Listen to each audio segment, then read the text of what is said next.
Hey everyone, if this novel hurt anyone's feelings, I sincerely apologize. I received many recommendations for it, so I decided to upload it. I haven't personally read the full novel, and I'm not sure how accurate it is. Please remember that this is just fanfiction and should not be taken seriously. Thank you for understanding.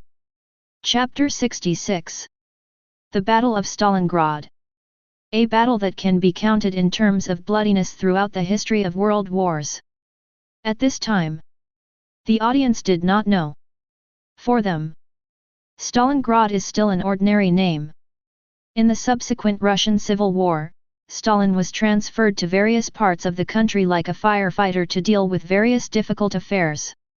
In St. Petersburg, he suppressed the rebellion and repelled Yudenika's army. On the southern front, he formed the 1st Cavalry Depot. The regiment commander Zhukov, the division commanders Timoshenko and Rokossovsky, the artillery director Kulik, the political commissar Voroshilov, and the army commander Budyonny, these 6 future Soviet marshals, were in this army at the time. This legendary army defeated the once invincible White Army General Denkin and resolved the White Army's threat to Moscow. However, just as the situation was gradually developing in a direction favorable to the Hong Army, Poland suddenly joined the war. Poland wanted to expand its territory during the Russian Civil War, and the Allies also wanted to wipe out 10 new forces to continue to fight against the Soviet regime after the White Army was defeated. The two hit it off immediately. The Allies paid money and Poland contributed manpower.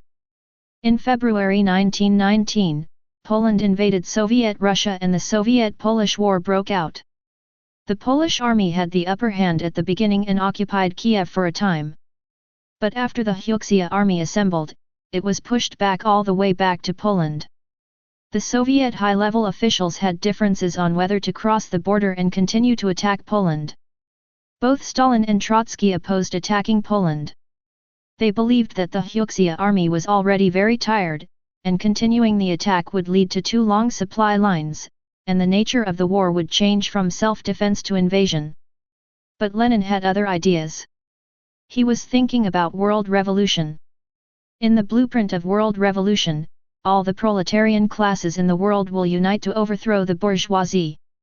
The proletarian classes that seize power first will help other oppressed proletarian classes to gain liberation. The revolutionary storm will sweep the world, the red flag will be planted all over the world, and the class struggle will never stop until the last capitalist country embarks on the road of communism. When the Hyuksya army arrived at the Soviet-Polish border, Lenin and many people felt that they were very close to this dream. What they wanted was to seize Warsaw and liberate Poland, so that they could enter Germany and support the German Revolution. If even Germany became a communist country, what else could stop them? Next is England and France, and the whole world will be submerged by the Red Wave. In this story, under the leadership of Stalin and others, they withstood the counterattack of domestic forces.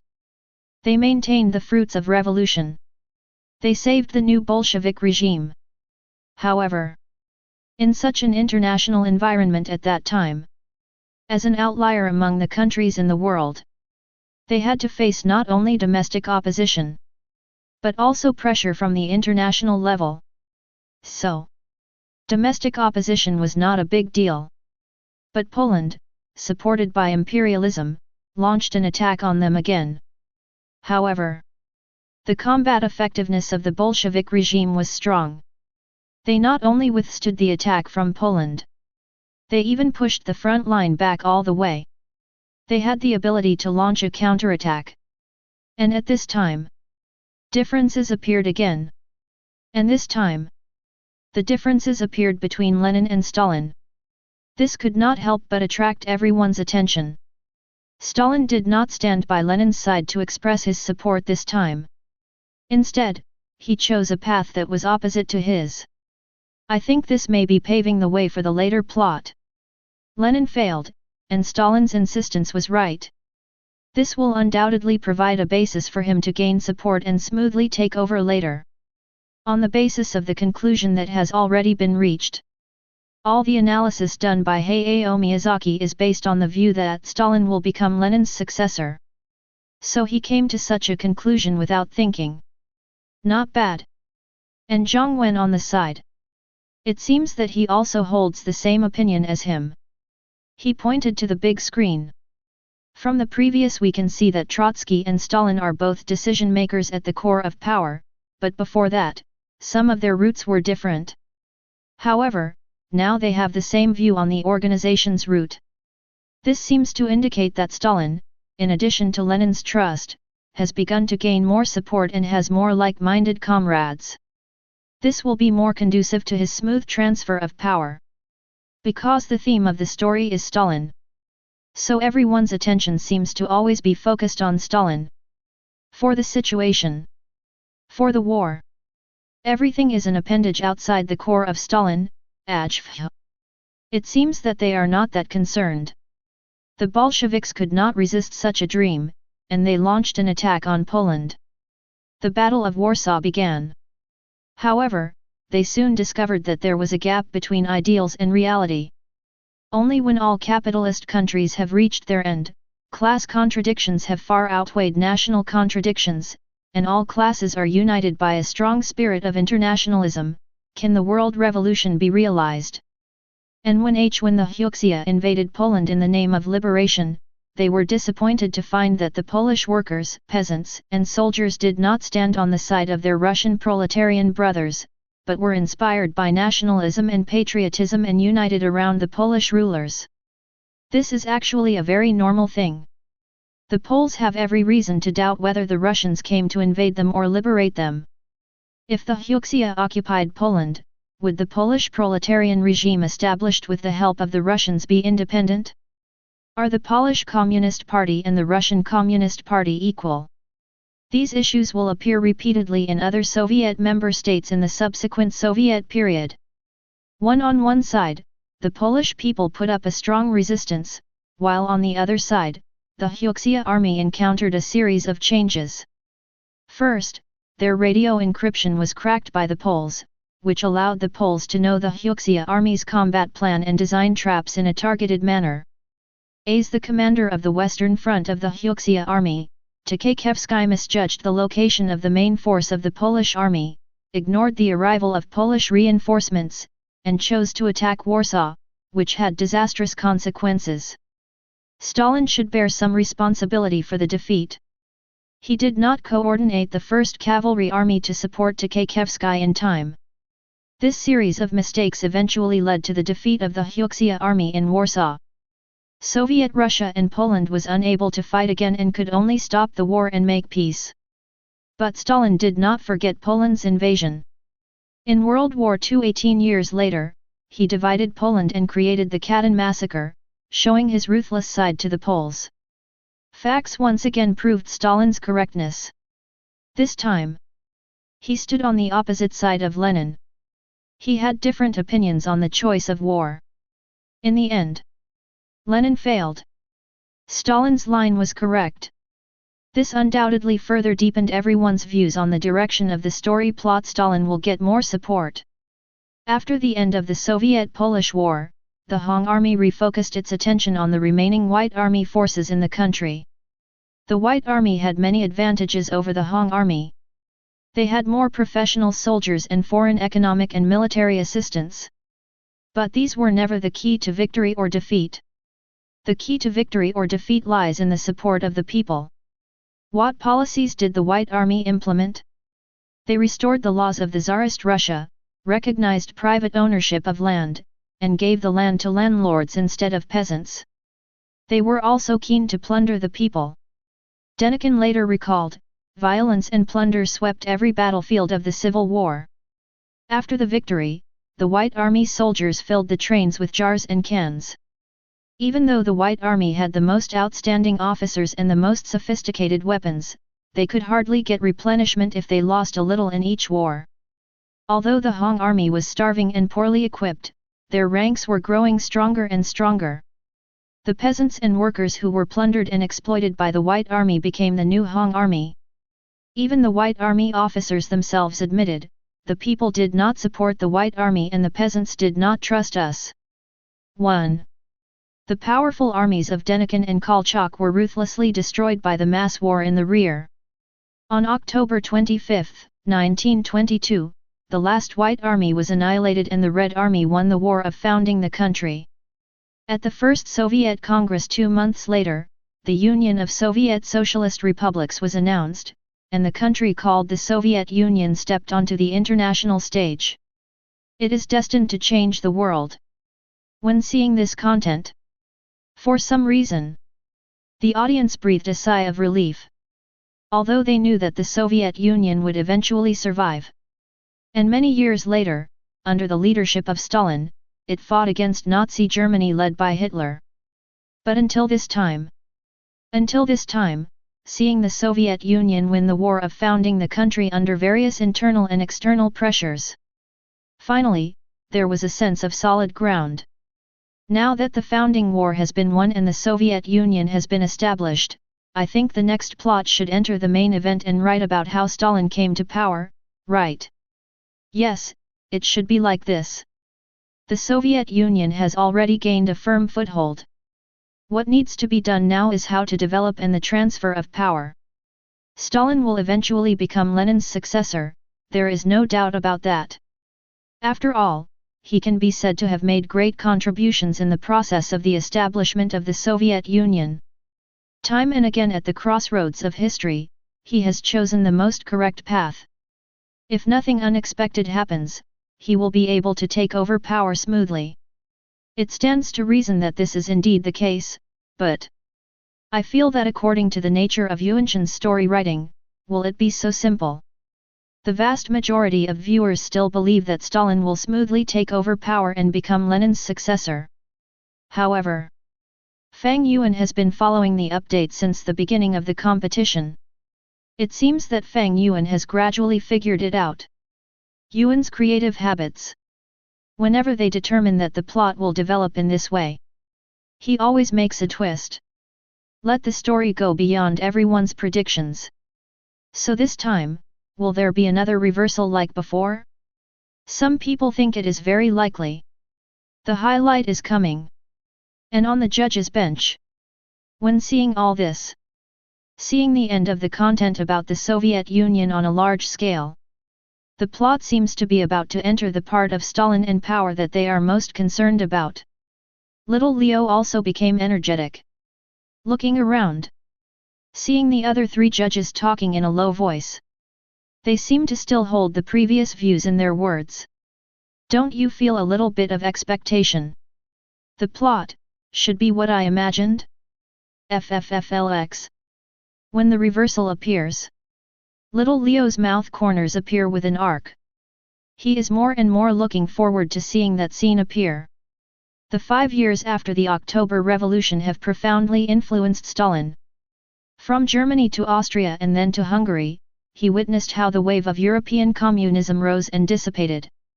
Except Russia, the communist revolutions in all European countries failed, and the long journey of the Huxia army also stopped at the gates of Warsaw. This made Stalin doubt the future of the world revolution. He realized that capitalism still had vitality in many countries, and the success of the October Revolution was lucky and rare. Compared with the continuous export of revolution, Stalin began to pay more attention to the construction of his own country, and finally proposed the theory of socialism in one country. He believed that socialism could be built in one country first, which was completely opposite to Trotsky's theory of permanent revolution, and laid the groundwork for the later conflict between the two. Stalin's tendency towards centralization and dictatorship also strengthened. He could not forget that Bukharin was the one who received the most support when signing the contract with Germany. He realized that the truth is not always in the hands of the majority. If it were really implemented according to the voting results, they would all be dead. If the terms of the contract were signed at the first peace talks in accordance with his and Lenin's views, it would be more favorable. Stalin was tired of arguing. In Tsaritsyn, he seized the highest authority in the local area and took control of the party, government, and army. As a result, the task was successfully completed. He ensured the food supply and defended Tsaritsyn.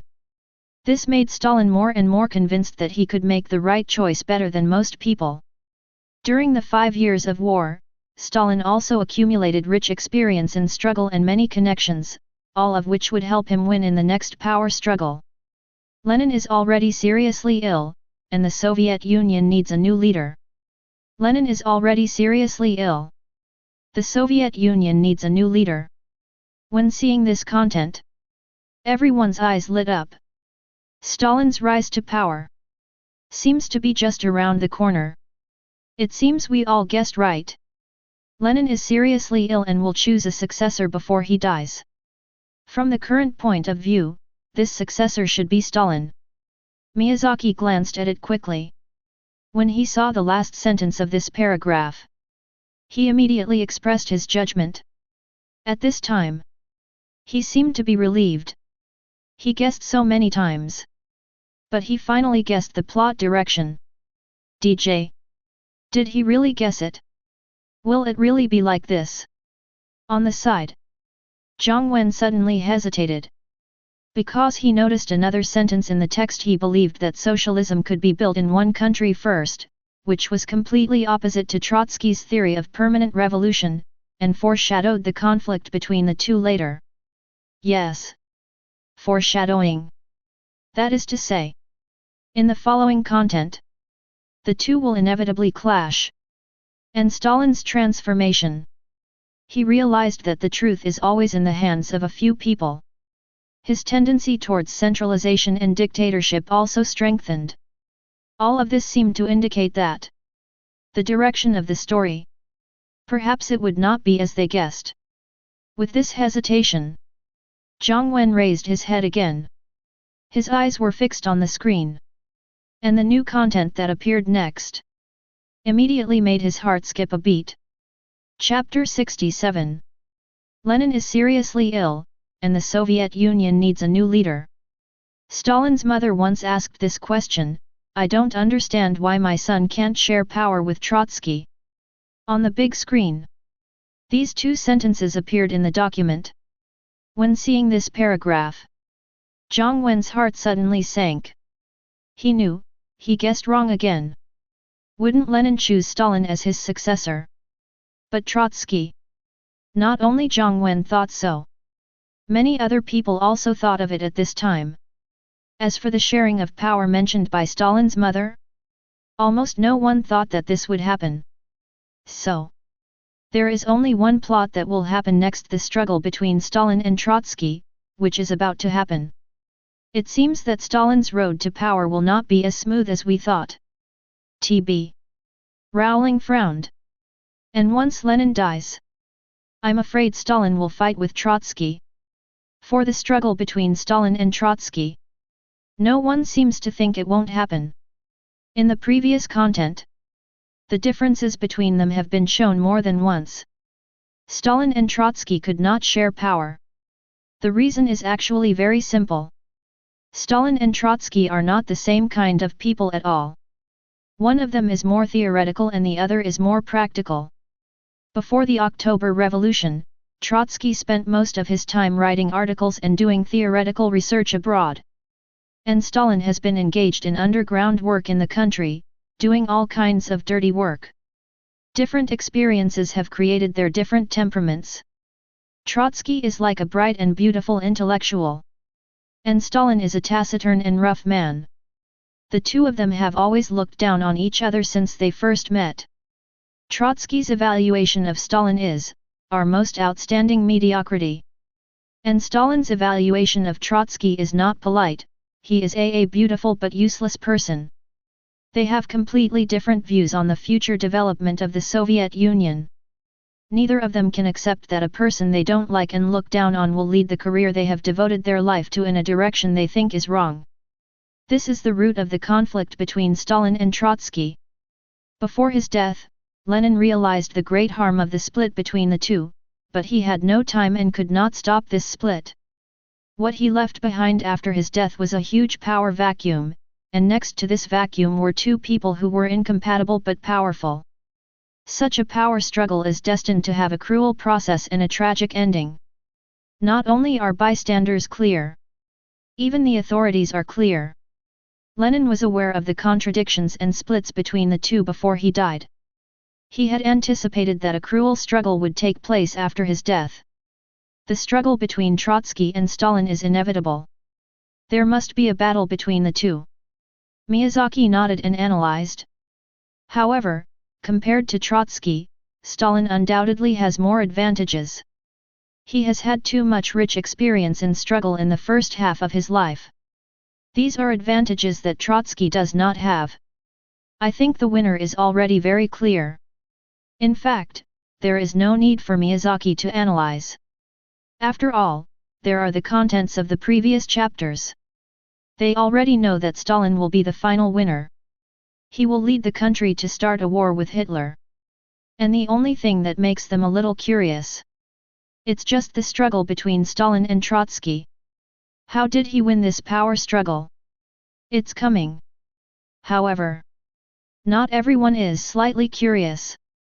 Compared with them, little Leo seems to have great interest.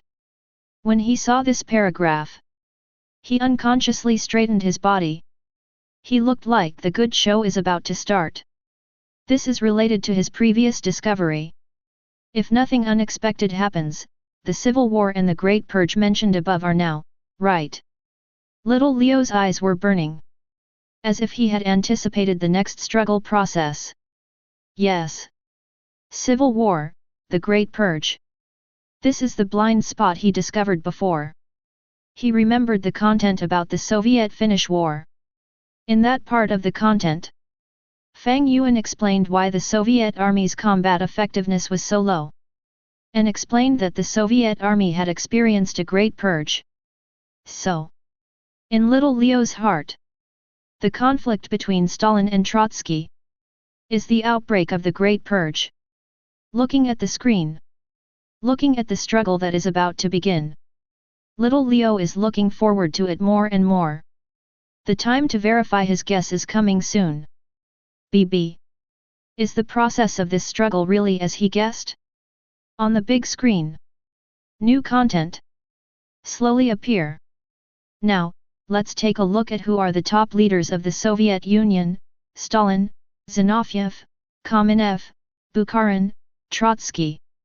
Stalin had a clear idea of struggle from the beginning. He never fights alone, always in a team. This is what Trotsky does not have. Trotsky is arrogant and looks down on others. He is not popular. Stalin first won over Zinoviev and Kamenev to form a troika, and Trotsky also helped. After Lenin's death, he wrote 2 articles criticizing Zinoviev and Kamenev, which led to their alliance with Stalin.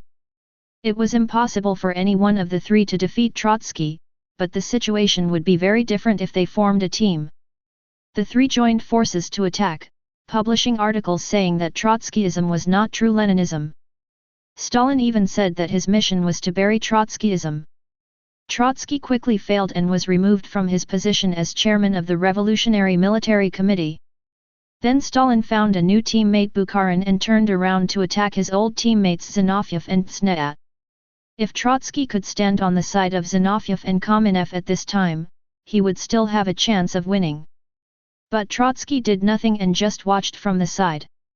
It was not until a year later that he formed an alliance with Zinoviev, and at this time they had no power. As expected, they lost completely and were all expelled from the party. Now only Stalin and Bukharin are left. Bukharin is completely unable to compete with Stalin. But he was still stubborn and openly confronted Stalin on the issue of grain collection, and soon he was kicked out of the political situation. In this way, relying on pulling one faction against another, Stalin defeated all the Bolshevik elders. The era of Stalin has arrived. In the document, Fang Yuan is extremely concise, using the least words to clearly introduce how Stalin came to power. In fact, this section is not complicated. Years of frontline combat experience gave Stalin a fighting ability far superior to other high-level officials. Just by pulling one group and beating another, he had the last laugh. He became the final winner. It seems to be as we expected. Compared with Stalin, the other people's fighting experience is too immature and they are not his opponents at all. When seeing this section, Miyazaki nodded with satisfaction. This is exactly what he expected. Of course, this kind of plot can't be written in any other way. That's it.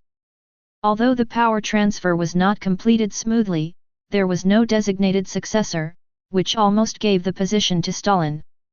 After all, who can compete with Stalin? Rowling added with a smile. As she spoke, she glanced at the corner of her eyes and noticed that Leo's expression was a little strange. She couldn't help but ask. Mr. Leonardo, is there something wrong with you? Leo's eyes were a little dull. His expression was a little stunned. It was obvious that he was reacting to the plot as he was unexpected. Seeing this, everyone looked over. Hearing this, Leo came back to his senses. Ahem. He coughed and adjusted his expression. It's like this. He had nothing to be embarrassed about. He set out his previous guess. So the discovery you just mentioned is this. Rowling suddenly realized it. She understood. Why did Leo look as if he had discovered something before? Unfathomable. It turned out that they had discovered in advance that Stalin would have a purge during his rise to power. Rowling laughed. It seems that our contestant Fang Yuan has once again made Mr. Leonardo make a wrong prediction. She teased. Seeing this, little Leo was not annoyed. Because he was more confused at this time. Since there was no purge during his rise to power. Then when did the purge mentioned in the previous article happen? Or, he didn't plan to write this plot.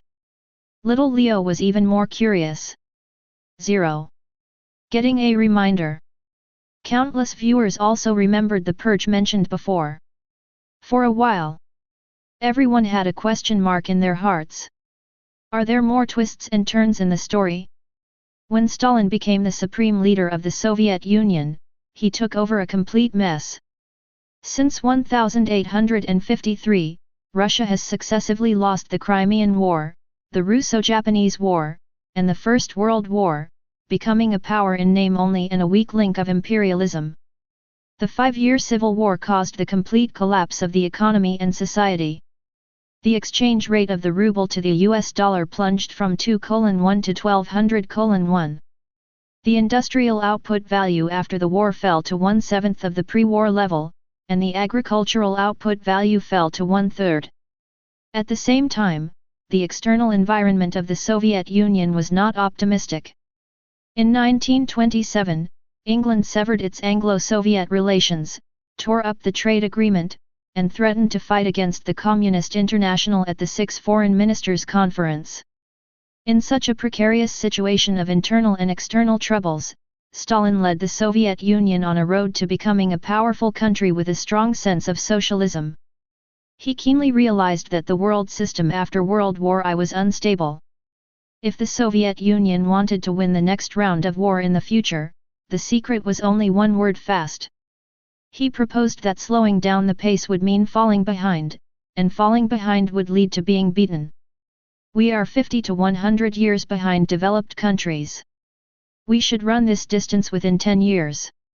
Either we do this, or we will be defeated by the enemy. Stalin said this in 1931. It was exactly 10 years away from the outbreak of the Soviet-German War in 1941.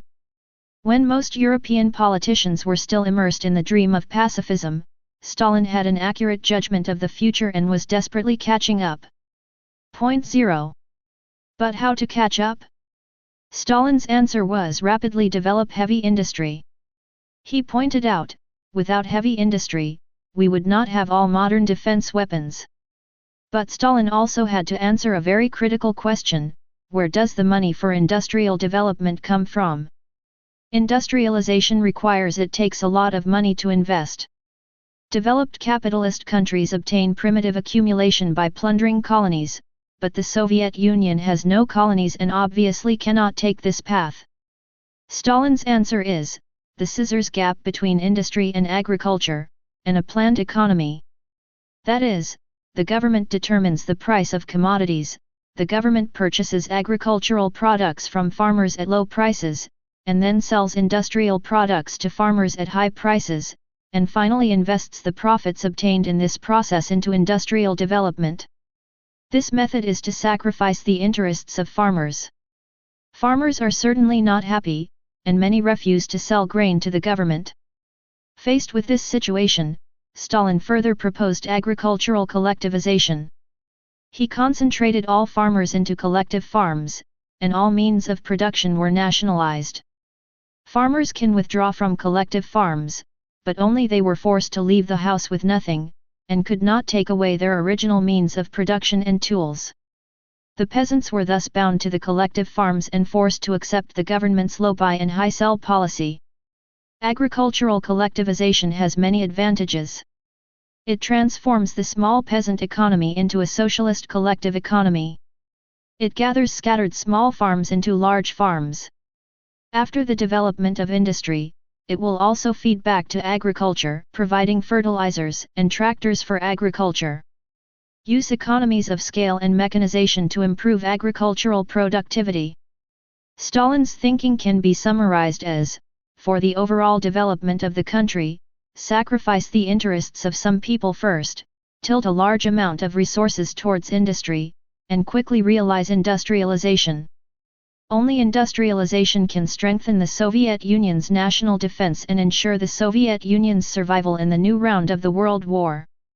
Victory in the World War, industrialization will also bring about an overall improvement in productivity, which will ultimately benefit everyone. From the subsequent historical process, if the Soviet Union's industrial base was weak, it would be difficult to stop the German army in World War II, and the outcome of the entire world anti-fascist war might be rewritten. At the crossroads of history, Stalin chose the only correct path. After taking office, Stalin's vision was very sharp. He realized that the current international order was extremely unstable. So we must seize the time to develop heavy industry. Prepare for the war that may come in the future. When seeing Stalin's excellent vision, everyone was impressed. Having seen the outbreak of World War II, they naturally knew that Stalin's prediction was correct. Now Stalin's power is stable. And the Soviet Union is also developing very rapidly in his hands. What will happen next is probably to connect back to Hitler's plot. Leo was sorting out the plot. At the same time, he couldn't help but feel a little regretful. He thought to himself. It seems that he really didn't plan to write the plot of the Great Purge and skipped it. However, just as he was thinking this, on the big screen, the content created by Fang Yuan took another turn. The plot that Leo was looking forward to, appeared. Chapter 68. The achievements of the first 5-year plan were outstanding. The Soviet Union's national income increased by 85%, its per capita GDP increased by 79%, and its total industrial output increased by 118%. This magnitude of increase has never been seen before in human history. Western capitalist countries were surprised to find that the Soviet Union was catching up with them at an unprecedented speed. At that moment, they finally understood how much potential the country envisioned by Marx and Lenin could unleash. On the big screen, Fang Yuan continued Stalin's content on economic construction. And just as mentioned before, at the crossroads of history, he chose the most correct path. The whole country showed a state of vibrant vitality and all things competing. When I saw this content, the bullet screen in the live broadcast room was also scrolling quickly. I have to say that from this story to now, among the 3 characters who appeared in total, Hitler, Churchill, and Stalin, Stalin is undoubtedly the most versatile one. Indeed, not only does he have faith and can fight for his life, but most importantly, he can also do economics. No wonder in the previous story, it was said that England and France would indulge the rise of Germany and let Hitler resist the Soviet Union. Such a Soviet Union led by Stalin is indeed a great threat. A tough guy fell from the sky. If it continues like this, as long as Stalin is given enough time, he may be able to lead the Soviet Union to rise to a terrifying height, right? It's not impossible, but it's very likely. In the bullet screen, the audience has a particularly high evaluation of Stalin. However, what they don't know is that, under this booming economy, the economic policies he implemented also brought great negative effects. May 20th. Although the general direction was correct, the Stalin government also made many mistakes in the process of implementing agricultural collectivization. Some rich peasants resisted and undermined the agricultural collectivization policy, so Stalin put forward the slogan of eliminating rich peasants. Eliminating all rich peasants regardless of good or bad song would have his property confiscated and then be exiled if he was identified as a rich peasant. The definition of rich peasants was also inaccurate. Before collectivization, rich peasants accounted for less than 3%, but in the end, the number of farmers who were deprived reached 6%–8% of the total. Some middle peasants and poor peasants were also treated as rich peasants. At that time, many people were afraid of being identified as rich peasants, so they slaughtered their own livestock, which caused a lot of waste. In order to obtain as much funds as possible to invest in industry, the government oppressed the peasants too much, which was reflected in the fact that the government required the peasants to hand in too much grain, and the purchase price was too low. If they did not hand in enough grain, they would be punished, and if they kept grain privately, they would even be shot. These policies caused dissatisfaction among the peasants, and peasant uprisings occurred from time to time. Stalin used the army to suppress the uprising and sent grain collection teams into the countryside to search for grain from house to house. As long as they were identified as rich peasants, their property would be confiscated and they would be exiled. When seeing such words, even across the screen, countless people seemed to feel the solemn atmosphere. In the judges' seats, everyone's expressions also became serious. Stalin's actions are a bit too extreme. Rowling frowned slightly. As a citizen of the old imperialist England, Rowling grew up in an environment that was completely opposite to the Soviet Union. So in her opinion, this kind of dictatorial and brutal infringement on citizens' property is unbearable. However, unlike Rowling, Jiang Wen also found it difficult to accept Stalin's various brutal actions, but he could understand them to some extent. Although his policies are somewhat inappropriate, but we have to consider them in the context of the times. He pointed at the content on the screen and said, "Please look at this, everyone." The reason why Stalin adopted such a radical economic policy was based on his judgment of current political affairs. In his view, although the world is peaceful now, but this peaceful world situation is unstable, and a war will soon come. In order to cope with the upcoming war, he must speed up the pace to make the Soviet Union stronger quickly. And this sense of urgency is what we must include in the consideration system and judge from this starting point. Jiang Wen's meaning is very simple. Although Stalin took a radical approach in this process, perhaps he ignored factors such as fairness and human rights. But time waits for no one. He no longer has more time to do everything perfectly. And considering from this perspective based on the background of the times, perhaps his choice can be better understood. Although that's what he said. But Jiang Wen also understood in his heart this one-sided approach of sacrificing the interests of some people in pursuit of pure economic progress. It is bound to cause other problems. And in fact, his vision is correct. These policies intensified the distrust and confrontation between the government and the farmers, and eventually triggered an unprecedented disaster: the Ukrainian famine. The Ukrainian famine was caused partly by weather factors, but more by human factors.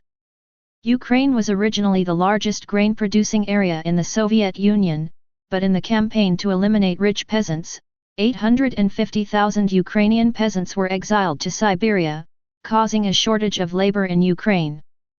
Coupled with continuous droughts, grain production was destined to decrease. But the Soviet high-level officials did not lower the grain collection target, but believed that the grain collection was not enough because someone was hiding it. The government mobilized 110,000 grain collection teams. In order to achieve the target, the grain collection team also took away the last rations and seed grains of the farmers, which eventually led to a huge tragedy and millions of people starved to death. Like a punishment, Stalin also lost his wife in 1932 when the Ukrainian famine occurred. His wife Nadezhda had suffered from a serious illness since childhood, craniosynostosis. This disease causes severe headaches, and over time it also affects her mental health. She tried to commit suicide more than once. She even went to Germany for treatment. She was treated by world-class doctors. But it was of no avail. Stalin loved his wife very much, but as a leader of a country, he often had to work more than 10 hours a day, and he did not take good care of his wife. They had a quarrel at the dinner table, which became the last straw that broke the camel's back. That night, Nadezhda ended her life with a pistol. Regret and pain overwhelmed Stalin. At the funeral, he held the coffin and kept crying. Molotov remembered that he said, "I didn't protect her well." Stalin's guards later recalled, for a long time, Stalin would go to the cemetery at night, and he would stay there alone, smoking one bag of pipe after another in silence. Stalin was at the pinnacle of power, but he despairingly discovered that he could not even protect his wife. He was the spiritual, military, and political leader of a country just now, but in the blink of an eye, everything was gone. Fate made a ruthless mockery of him. For a moment, he couldn't hold on any longer and suddenly announced his resignation at the Politburo meeting. But his comrades understood his emotions, did not take this statement seriously, and did not discuss this topic. Just as Jiang Wen worried. This practice of blindly pursuing economic growth while ignoring the interests of many people finally ushered in its evil consequences. The Ukrainian famine. It led to a huge tragedy. Millions of people starved to death. Millions of people starved to death. On paper, it seems to be just a light-hearted statement. How many people starved to death seems to be just a simple number. But through this line of expression, the audience seemed to see the heavy suffering behind it. This is suffering for the entire country. And for Stalin personally. Punishment also appeared. His wife committed suicide. Unexpectedly, his second wife also died. Seeing the content of Nikinsta's suicide, Miyazaki sighed. Fate seems to really want to make this man named Iron Man into a man of steel. It seems that the death of his wife has dealt him too much of a blow. Even the status and power that he has fought so hard for, he wants to give up. Seeing the expression of the text, Jiang Wen seems to have felt Stalin's despair at this time. Naginsta's death took away the last bit of tenderness in Stalin's heart. He never got married again, and he had no personal life. He devoted almost all his time to crazy work. A cold and stubborn Stalin appeared. He was determined to take the Soviet Union in the direction he had determined, and anyone who stopped him would be ruthlessly crushed by him. The Great Purge came. On December 1, 1934, Kinov died. He was the secretary of the Leningrad State Party Committee and a member of the Politburo of the Central Committee of the Soviet Communist Party. But he was shot in the head in front of his office. Kinov's bodyguard followed him, but he didn't follow him to the end of the most crucial journey. Soon after the incident, the bodyguard died in a car accident on the way to the investigation. This series of strange events shocked Stalin's heart. Kinov was not only a senior Soviet official, but also a close friend of Stalin for many years. In the past series of political struggles, he was one of Stalin's most staunch supporters. Such a person was assassinated. Stalin personally presided over the investigation, and he had to suspect that there was a huge conspiracy hidden in it. But as the investigation progressed, everything had a seemingly reasonable explanation. The murderer insisted that this was his own action. The diary found in his home recorded how he took the road of revenge on society step by step because of losing his job and his unhappy life. He decided to assassinate a big man and died in a blaze of glory. Kinov's bodyguards did not follow him to the end because Kinov did not like bodyguards following him. And the bodyguards may also think that the last section of the road is not dangerous. As for the car accident, it was because of an unexpected breakdown of the car. Seeing this content, for a moment, everyone inside and outside the studio was refreshed. After his wife committed suicide. After the last bit of tenderness in Stalin's heart disappeared. At this time, an assassination occurred. Everyone seemed to have a premonition of what would happen next.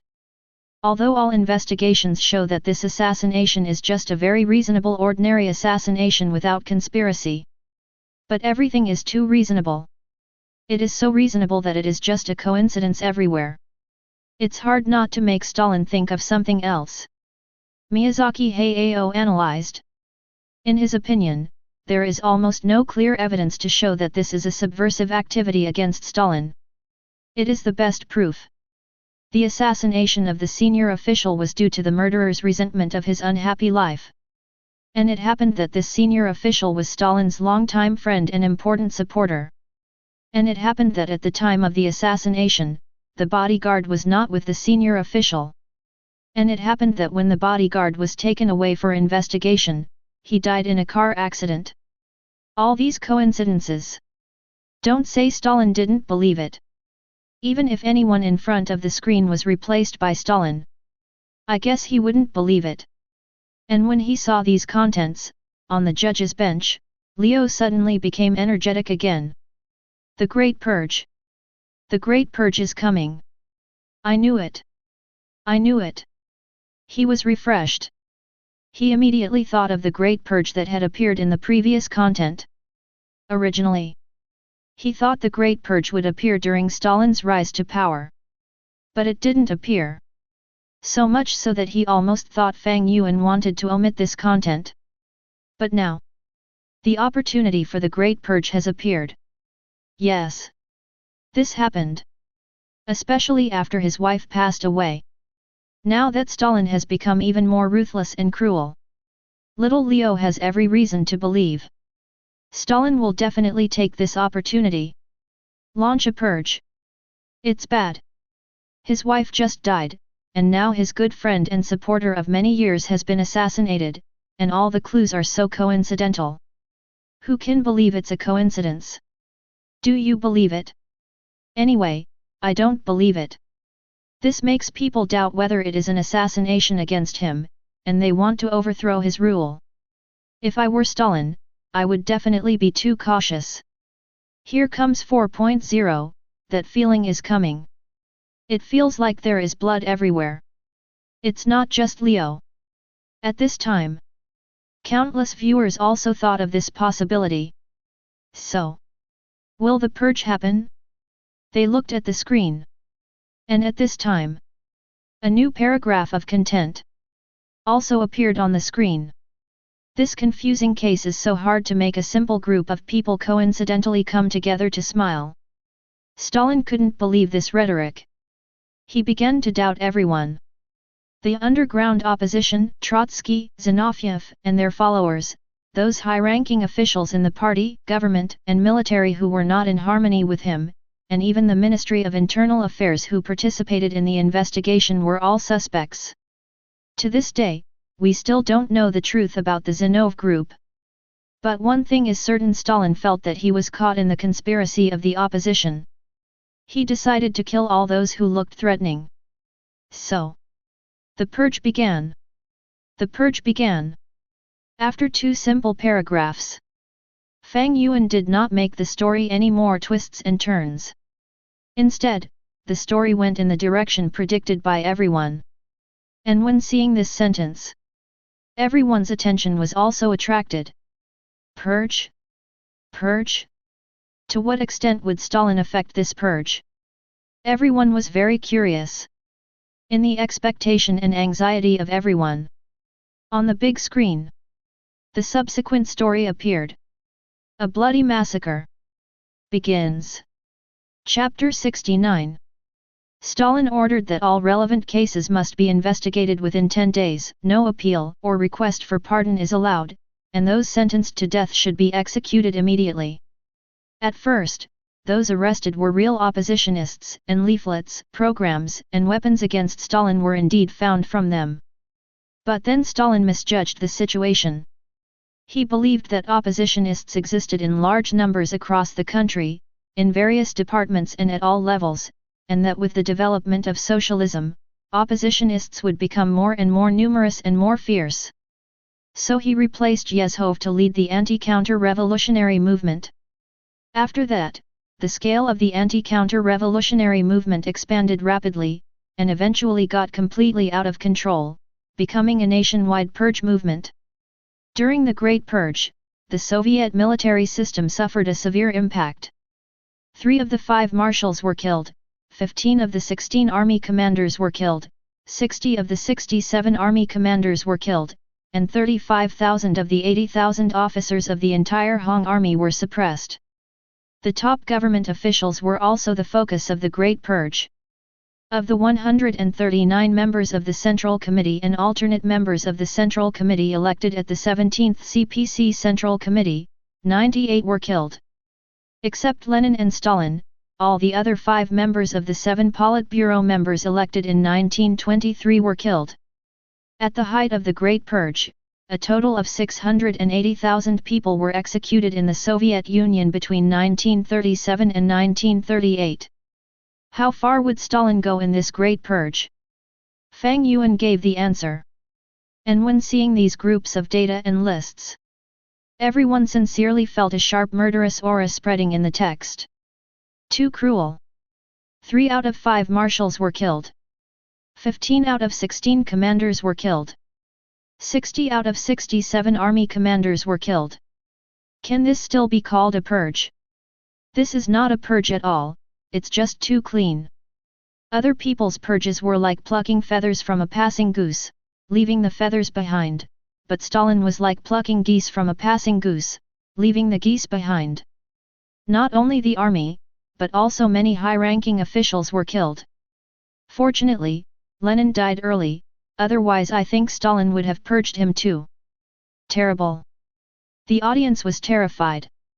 In the studio, several judges also frowned at this time. And at this time, they finally understood why the Soviet army performed so badly in the Soviet-Finnish War. It turned out to be because of this purge. If there hadn't been this great purge, the Soviet Union wouldn't have shown such a weak performance in the Soviet-Finnish War. If they hadn't shown so much weakness, Hitler might not have thought of attacking the Soviet Union. If Hitler hadn't attacked the Soviet Union, perhaps. Miyazaki sighed. He kept saying one if after another. Indeed. It's just like what he said. Perhaps history will change. But there are no ifs in history. Who would have thought that an ordinary person who was not successful would just want to kill a senior official before he died? The small butterfly wings can actually cause such a big storm.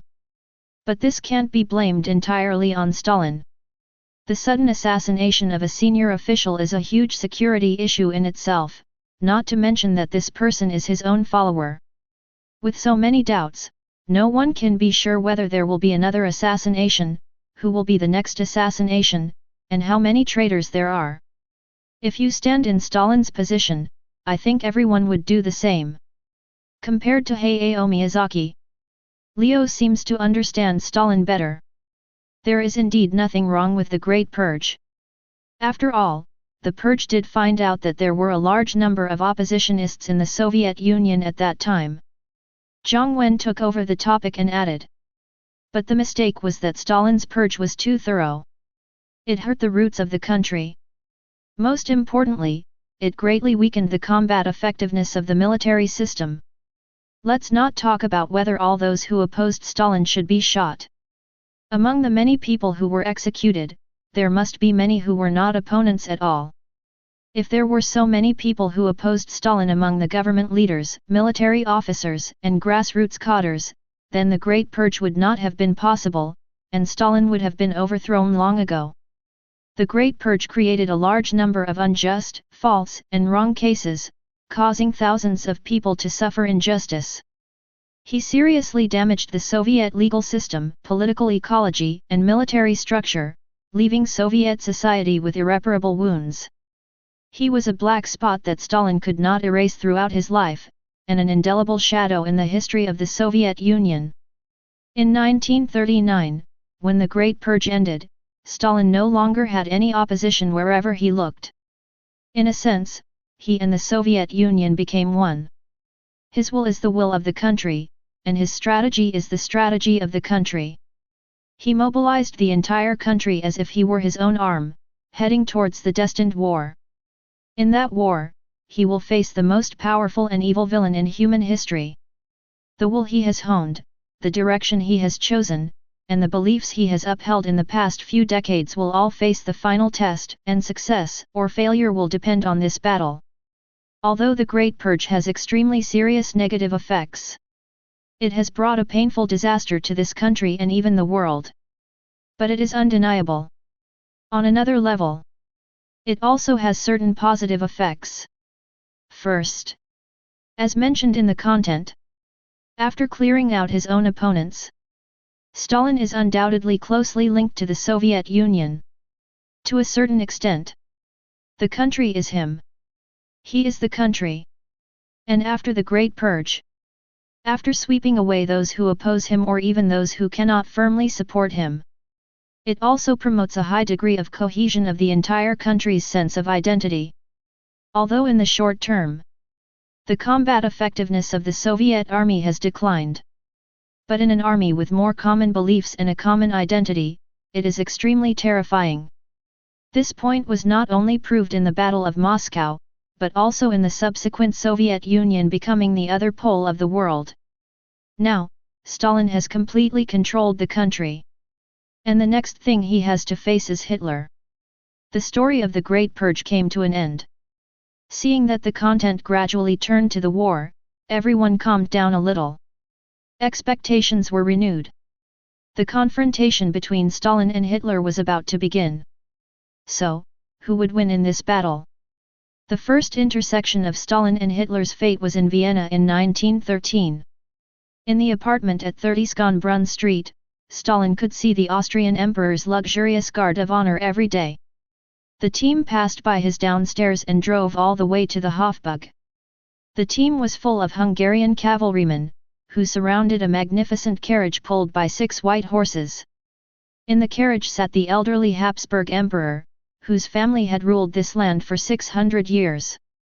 Wherever the team passed, people stopped to watch. There was a failed art student in the crowd. His friend later recalled, Hitler didn't care. He was not interested in the emperor, but the country he represented. This year, Hitler and Stalin were still extremely unknown young people. They both cast their eyes on the emperor who was high above them. That was the closest distance in their lives. Later, they became rivals, but never met again. When they knew each other's names, the royal power had fallen, and they stepped on the corpses of the former emperors to ascend to the pinnacle of power. A new world war was about to break out. They no longer paid attention to the kings abandoned by the times, but cast their deep eyes on each other. Very interesting linkage. No one could have imagined that. In Austria in 1913. In addition to Hitler, Stalin was also present. At that time, their identities were completely different. One was a failed art student. The other was an underground revolutionary. Recalling the previous Churchill chapter. At that time, Churchill and Hitler were also on the battlefield of World War I. At this moment, the stories of 3 seemingly independent characters were connected in a wonderful way before the war. This kind of connection makes Leo very interested. And it also has great commercial potential. He seems to have found a familiar path for film and television adaptations, the Marvel Universe. Yes. In this world, the Marvel Universe series is also a top IP. So, how is the Marvel Universe adapted to film and television? Through independent superhero stories, like peeling off silk threads, gradually linking them together, and putting them under a large story background. And in Fang Yuan's story, it seems that this can also be done. Through the personal stories of Hitler, Churchill, Stalin, and other personal stories, gradually linking them together, and finally including them on the stage of World War II.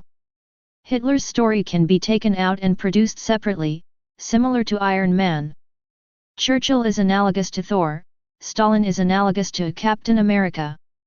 In this form, their personal stories are made into personal movies. Then the storyline ends, World War II begins. If it is produced in the Marvel way, this story has the potential to become a big IP. The more Leo thinks about it, the brighter his eyes become. From his professional perspective in film and television production, this is completely achievable. As long as Fang Yuan can write this story well enough. There are enough characters that can be opened separately. Wait. Enough characters? Could it be that he had thought of this direction from the beginning? Leo was stunned. At this time, he seemed to have thought of a possibility. Maybe Fang Yuan had been writing from the beginning. No, maybe from the beginning when he told the story of Churchill and Stalin in a single chapter. He had already been writing in the direction of creating a World War II universe IP. If this is true, his ambition is too big. He is not considering promotion at all, but preparing to create a big IP from the beginning. Leo was completely shocked. So, Fang Yuan, did Yuan really think so? Did he really think about developing in the direction of the World War II universe IP? In fact, he didn't at the beginning. But, as the story of Stalin progressed, he felt more and more.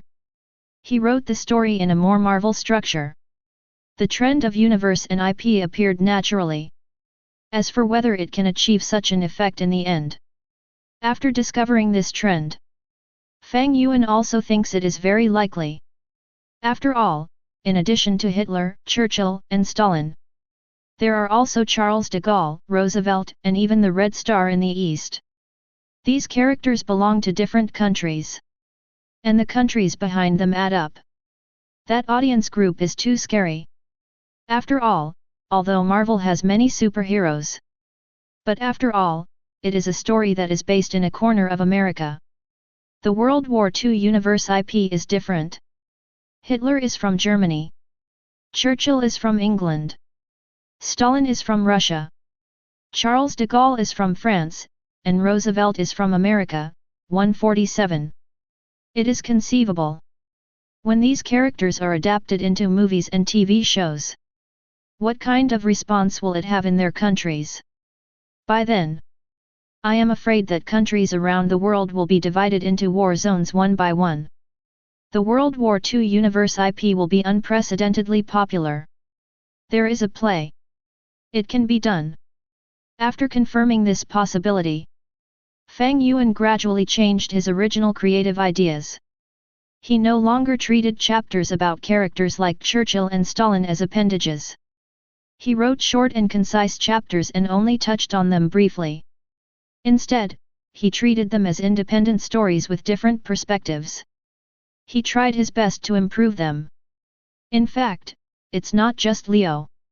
When seeing Fang Yuan put so much ink into Stalin's story, he wrote it so detailed.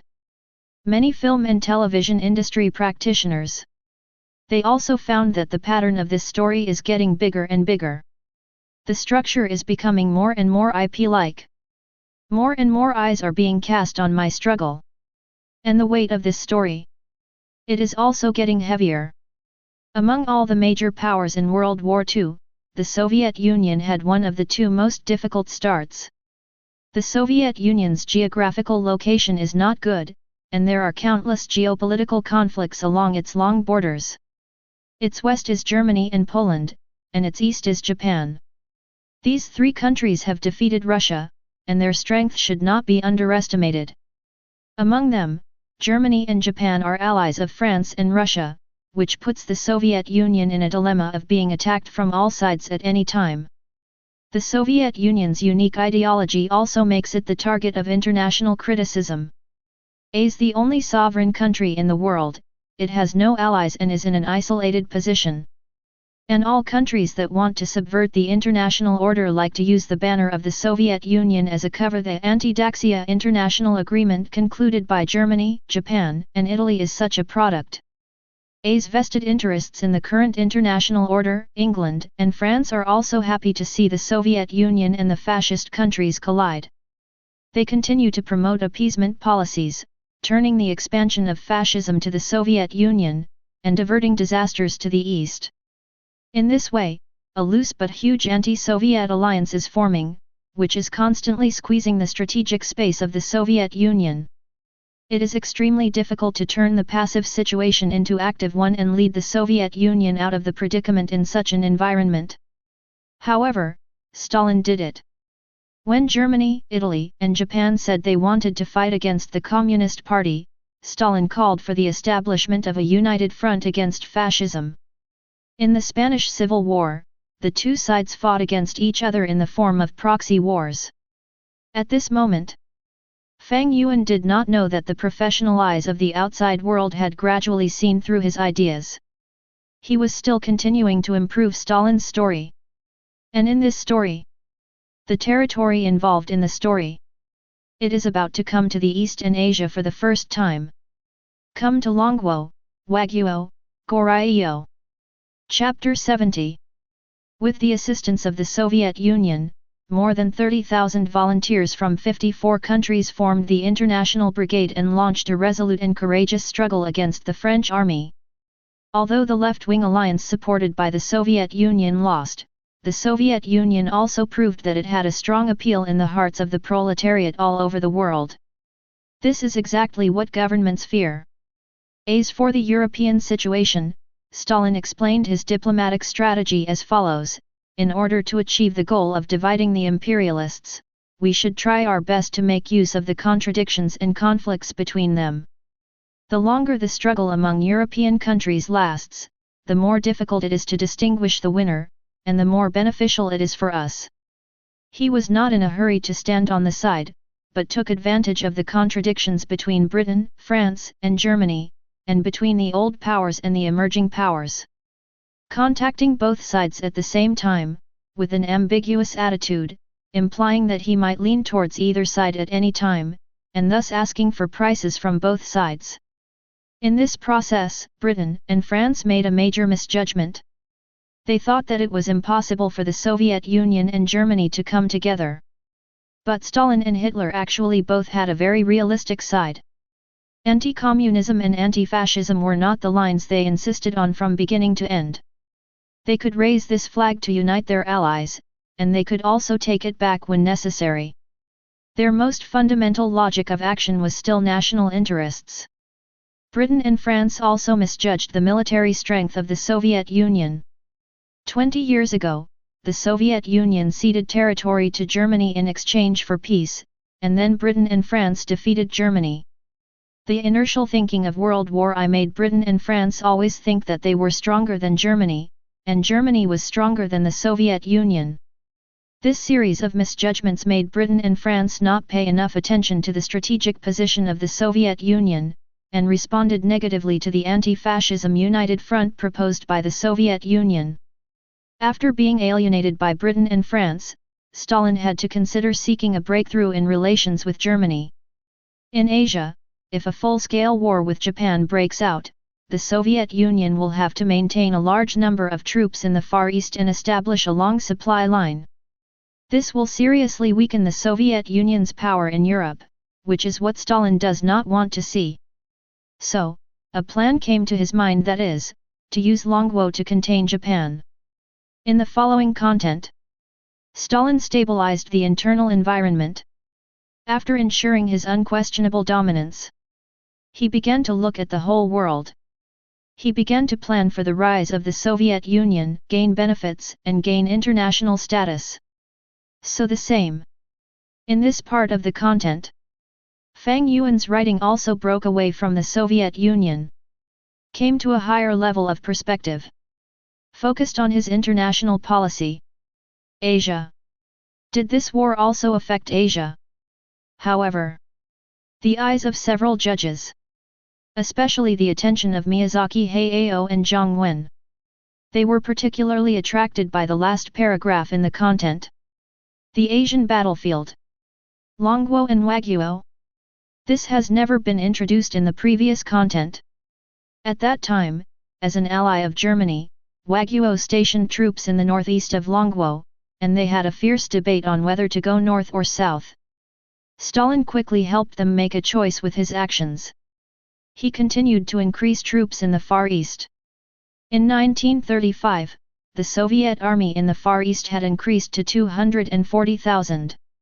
At that time, the Japanese army in the northeast of Longguo and Goryeo had only 80,000. After comparison, the Japanese found that Longguo was easier to fight than the Soviet Union and had more resources. With the full-scale invasion of Longguo by Japan in 1937, the Soviet Union began to provide a large amount of economic and military assistance to Longguo, becoming Longguo's main foreign aid country. Of course, the assistance was not given for free. Stalin wanted Longguo to hold back Japan for a longer time to relieve their pressure. In Stalin's plan, as long as Japan did not get out of the war of aggression against Longguo, it would not pose a threat to the Soviet Union. In this way, Stalin escaped from the south and was able to focus all his attention and energy on the European mainland. For some indescribable reasons, Fang Yuan did not describe more about the Asian battlefield. But these are enough. It is not difficult for the audience to have a general understanding of this part of the facts. The war launched by Hitler was not limited to Europe, but the war spread to the world, and in Asia, Japan was Hitler's ally. With this understanding, that was enough. When Stalin refocused his attention on Europe, the situation changed dramatically. Germany annexed Austria and Czechoslovakia one after another, and the relationship between Britain, France, and Germany became quite tense. But Hitler was not satisfied, he wanted Poland. And this time he did not find Chamberlain, but Stalin. On August 20, 1939, Hitler personally wrote a telegram to Stalin, eager to promote the signing of the Soviet-German Non-Aggression Pact. Stalin felt that a once-in-a-lifetime opportunity had come. He replied to Hitler on the day he received the telegram, saying that the people of the two countries needed to live in peace. 3 days later, German Foreign Minister Ribbentrop arrived in Moscow, and the two sides signed the Soviet-German Non-Aggression Pact overnight. And drew a dividing line on the territory of Poland. The left side belonged to Germany, and the right side belonged to the Soviet Union. During the meeting, Ribbentrop decided to liven up the atmosphere. He said, in general, the Anti-Comintern Pact was not aimed at the Soviet Union, but at Western democrats. Hearing this, Stalin decided to make fun of England, the common enemy of the Soviet Union and Germany. He responded tacitly, the Anti-Comintern Pact mainly scared the small businessmen in England. Ribbentrop immediately flattered, Mr. Stalin, of course you are not afraid. There is a saying in Berlin that Stalin will participate in the Anti-Comintern Pact. Everyone laughed at the scene. This is a wonderful scene. Everyone knows that all this is just a lie, but they still tacitly play this scene.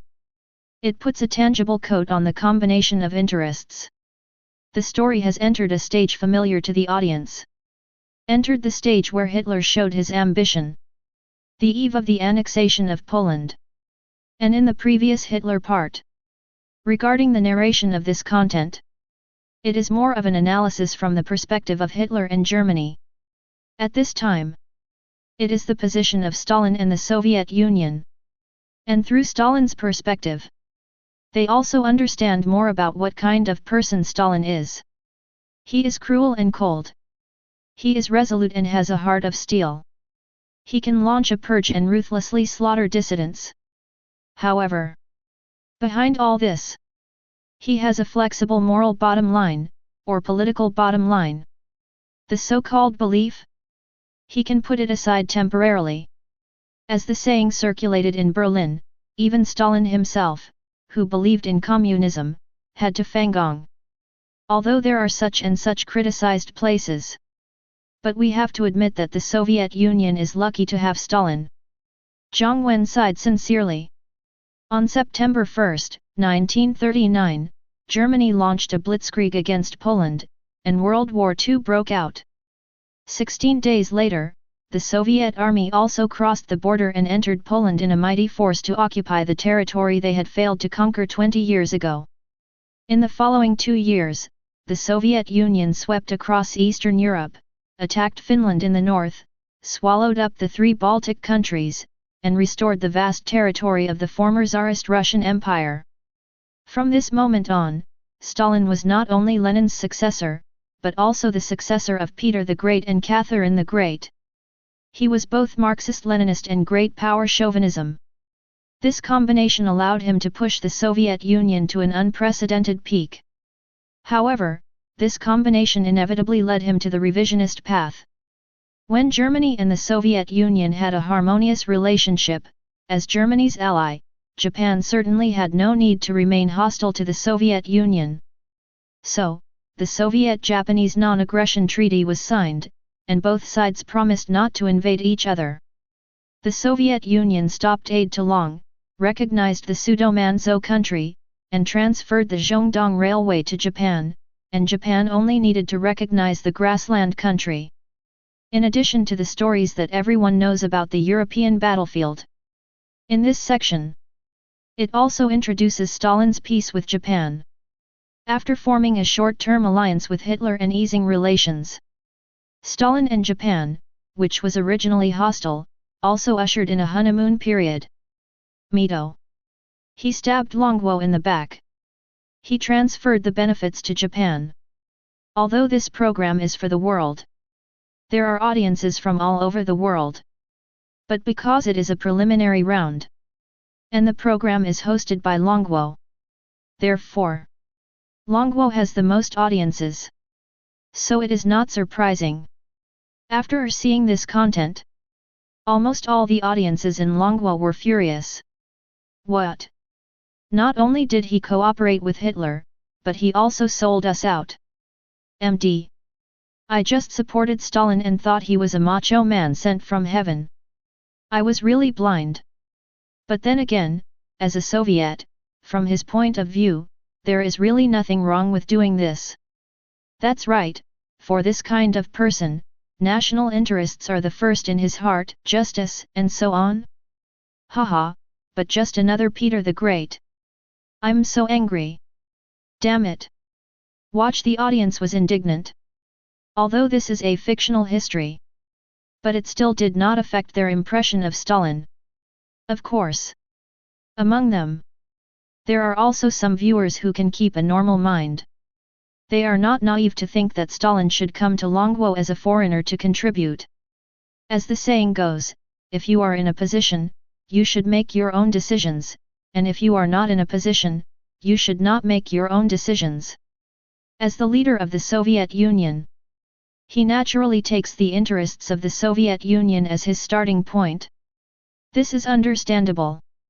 And it seems that he has predicted the audience's reaction. When writing this paragraph, Fang Yuan also made his own comments in the content. He wrote, as a Huxia, if I were asked to comment on what Stalin did from the Soviet-German non-aggression pact to the Soviet-Japanese non-aggression pact, I would definitely be negative and opposed. This is a connivance of facts and a deal with the devil. But if I were a Soviet who had little sympathy for other countries, or a person from any country other than the country in question, I would think Stalin was a genius at maneuvering. So-called beliefs and positions can be temporarily compromised in the face of national interests. Beliefs are important, but the most important thing at the moment is bread. Obviously, Stalin knew this very well. After this comment, Fang Yuan wrote another one. In summary, before the outbreak of World War II, many people thought that the Soviet Union would be the first to be killed. On the surface, all countries had ill intentions towards him, and he was surrounded by enemies who were eyeing him covetously. But in just 2 years, the situation has changed dramatically. The Soviet Union did not perish, but took advantage of the wind, gained huge benefits, and firmly grasped the initiative.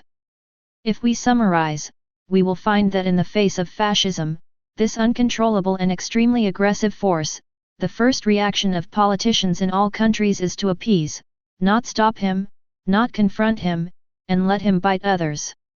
So there was appeasement and non-resistance to Japan after the incident, appeasement to Italy in the Ethiopian War, and appeasement to Germany at the Munich Conference. And Stalin's strength lies in the fact that he was the only one who succeeded. He was the only one who gained benefits for his country through such compromise and appeasement. The Soviet-German Non-Aggression Pact brought real benefits to the Soviet Union. On the other hand, the Munich Agreement was just a piece of waste paper. Stalin's self-interest at the expense of others is certainly not worthy of praise, but it is undoubtedly better than Chamberlain's self-interest at the expense of others. Fang Yuan's summary won the recognition of the judges. In the studio, everyone nodded repeatedly and responded with affirmation. Indeed, in the international environment at that time, based on the judgment of the international situation, no one believed that a large-scale war would come. Appeasement is the mainstream approach and the mainstream public opinion. Among all the politicians who hold the idea of appeasement, Stalin is the only one who has gained from it, truly completed appeasement and gained benefits. Little Leo commented. Okay Zhao, after that, his evaluation of this story has been raised to a higher level. From the current point of view, this story has shown too many extraordinary things. Fang Yuan's design of the international situation, the shaping of the characters in the story, and the intrigues of various countries. It is written incisively and deeply. If you have not read Fang Yuan's information, you can see that this story was born under Fang Yuan. Little Leo has reason to believe that this is from the hands of a scholar who has professional research in politics, military, international affairs, history and other fields. It is too real. The real thing seems to be so real in front of you. There are countless contents to dig. Yes, Stalin showed wisdom far beyond other politicians. He knew too clearly what he wanted and was very capable of completing the tasks he wanted to complete. Xito. At this time, Miyazaki changed the subject. He said however. He smiled faintly.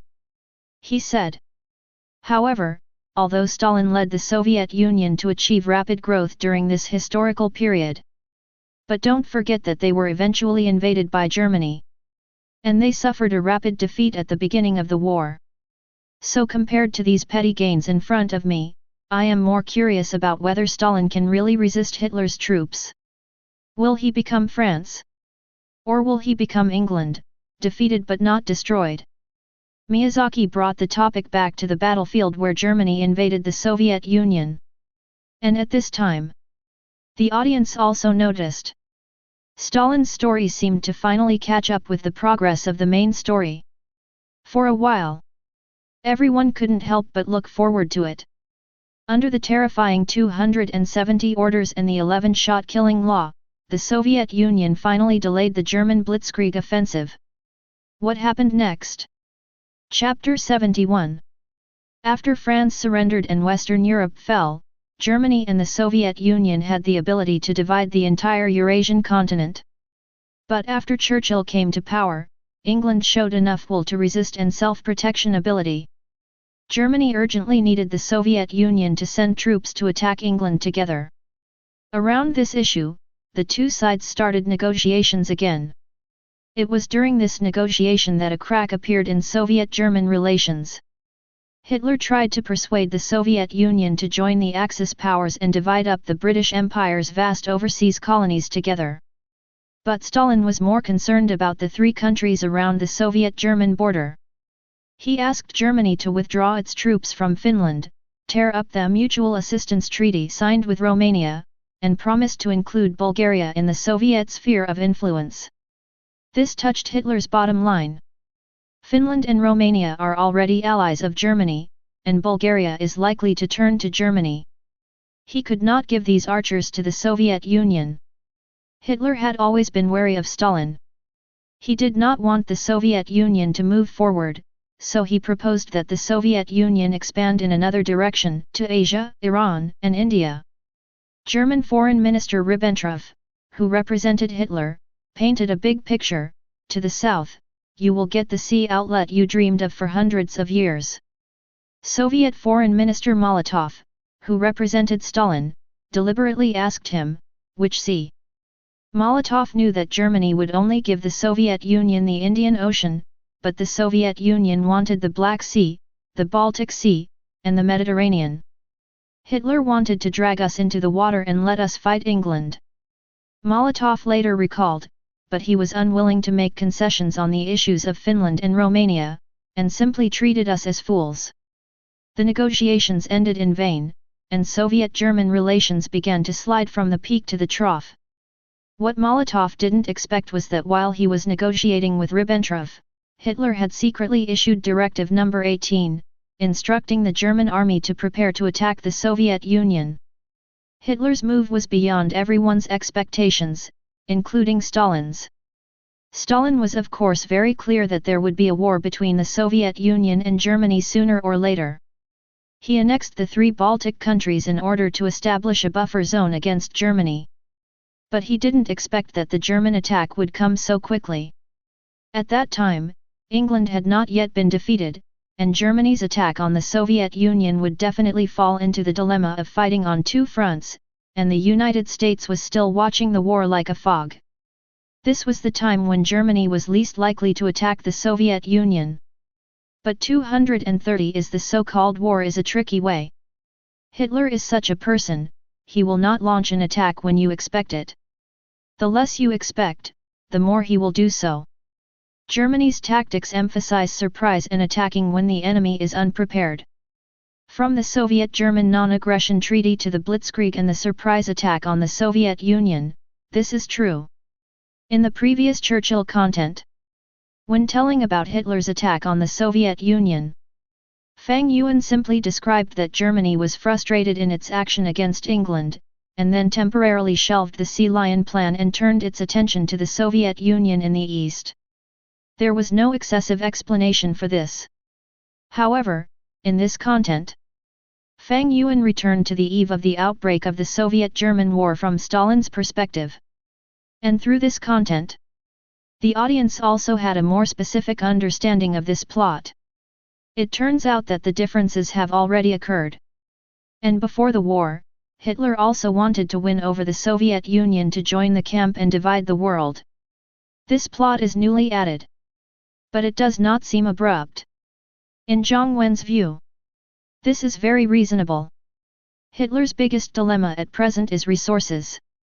The Soviet Union happens to have vast resources. If he could obtain these through peace talks and cooperation, he would certainly be willing to temporarily form an alliance with Stalin. Fortunately, Stalin did not agree. No, it should be said that fortunately, the interests of the Soviet Union and Germany on the 3 border countries were inconsistent, so they did not form an alliance. Otherwise, it would be even more impossible to stop Hitler. Rowling breathed a sigh of relief. Although from the current known progress of the war, the Soviet Union seems to be vulnerable to Germany's lightning offensive.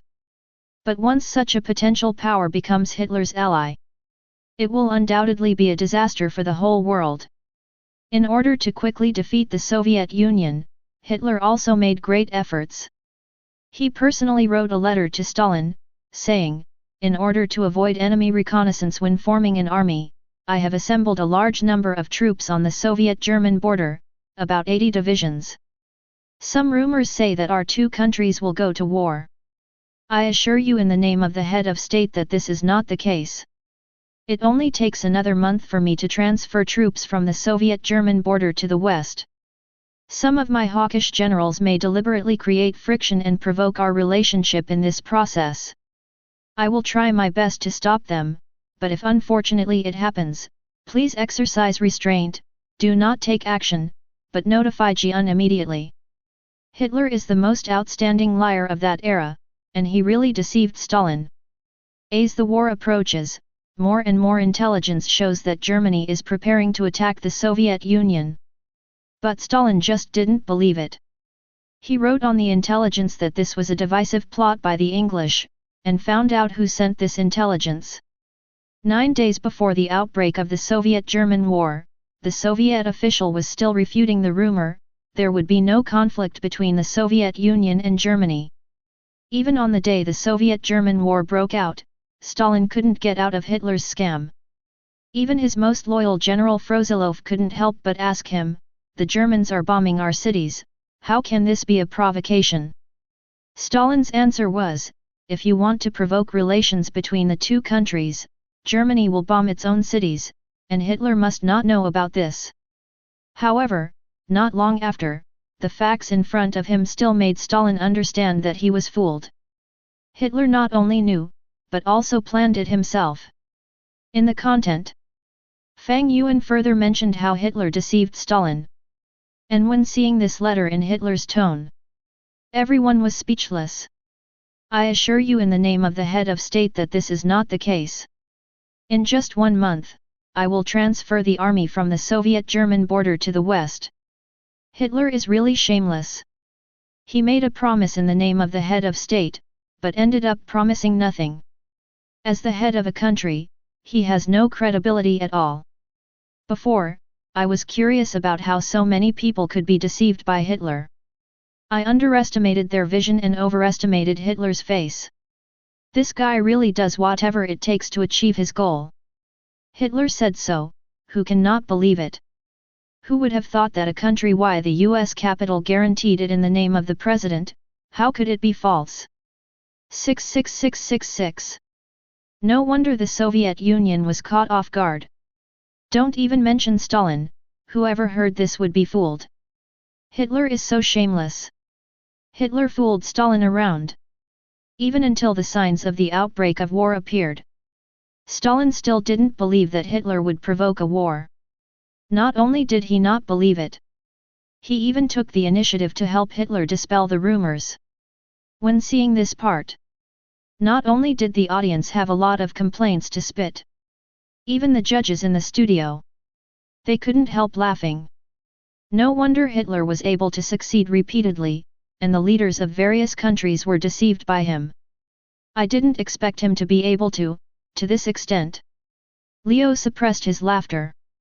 Finally, he didn't say the word shameless. At this moment, he finally understood. Or rather, put yourself in their shoes, if he were the leader of England or France. With the idea of appeasement. Seeing Hitler's words of guarantee in the name of head of state, it's hard not to be deceived. I can only say, Hitler deserves to be the most outstanding liar of that era. This was undoubtedly a loud slap in the face, which shattered Stalin's arrogance and pride. Regret and shame filled his kind heart and changed him profoundly. He restrained his arbitrary side, aged, began to seriously reflect on himself and listen to the opinions of others. As Frozilov said, Stalin was not like this before, and Hitler taught him a lot. He understood that he would make mistakes, his decisions were not always the best, and other people's insights and experiences might be more meaningful. Age also affected Stalin. Before the war, he was still young and overconfident. After awakening, Stalin stayed with the generals day and night and began to explore in the dark. What they had to face was the frontal impact of the entire German Third Reich. On the other side of the battlefield, Hitler was watching the progress of the war excitedly. He was ecstatic to find that the unprepared coalition forces were completely unable to resist the German army's lightning-fast offensive. The drama that had been staged in France and Poland appeared again. The German army was like a no-man's land.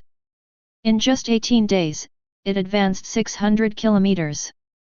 On the first day, 1,200 of Stalin's planes were destroyed, and 800 of them did not even have time to take off. Each of the 3 German fronts achieved incredible victories. The Northern Front defeated 24 Soviet divisions. The Central Front wiped out 300,000 Soviet troops. The Southern Front even defeated the Soviet Union's strongest military district, the Southwestern Front, and successfully encircled and annihilated 70 Soviet divisions, a total of 660,000 people. The victory report was passed from the front line to Hitler, and he proudly called it the largest encirclement and annihilation battle in history. This was the peak of Hitler's life. He looked down upon the world, as if there was no rival in the world. He confidently pointed his troops directly at Moscow. This scene had been played out countless times before. When his army approached the capital of a country, those high-ranking heads of state either fled or surrendered. He had no doubt that this scene would be repeated in Moscow. Before 1941, Hitler had never lost on land. Although this part of the progress of the war had been known before.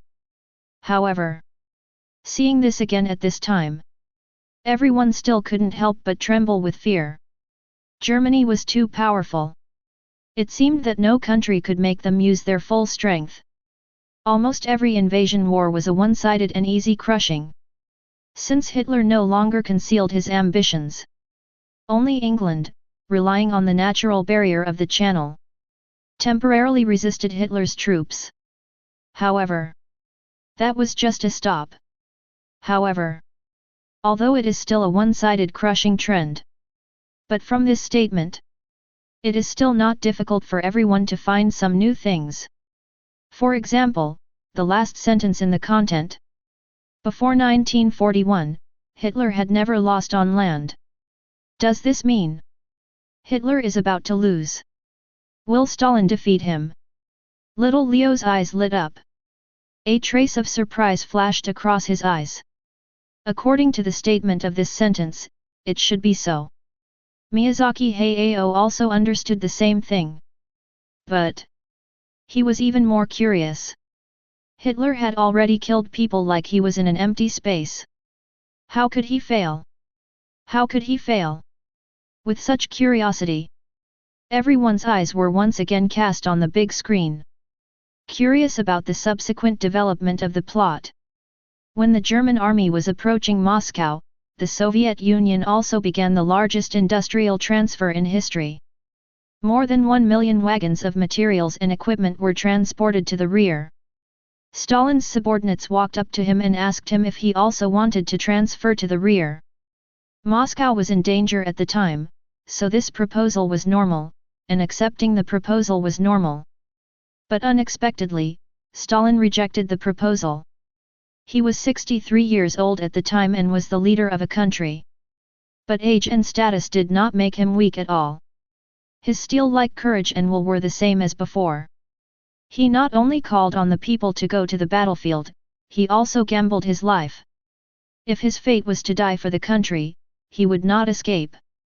Not only would he not escape, he would also show the world the determination and faith of the Soviet Union. On November 7, 1941, Stalin walked onto the main stage of Red Square. At his feet was Lenin's tomb. On this day 24 years ago, he and Lenin built this country together in the gunfire of the October Revolution. And today, he wants to protect everything they have fought for. Below the stage are more than 20,000 Soviet troops who are about to be reviewed. Their rifles are full of bullets.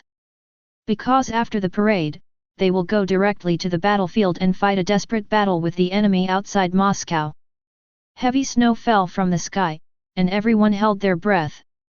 Destroy the German invaders, long live our glorious motherland, long live our freedom and independence, march towards victory under Lenin's banner. Stalin's voice penetrated the snow and echoed over the Red Square, and he was answered by a mountain of cheers. This scene was broadcast live to the whole world. From the front to the rear. From the Caucasus Mountains to the Dnieper River. Everyone heard the Soviet army's shouts. This was undoubtedly a great humiliation for Hitler. The Battle of Moscow began. The text was silent. But through the text, everyone seemed to be in the Red Square at this time. The sound of urine not only penetrated the snow and echoed over the Red Square.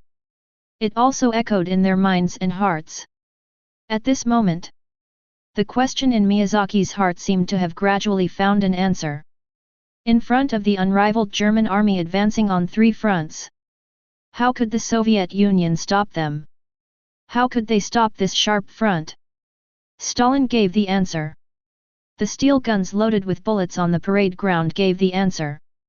There is only one answer: fight to the death and never retreat.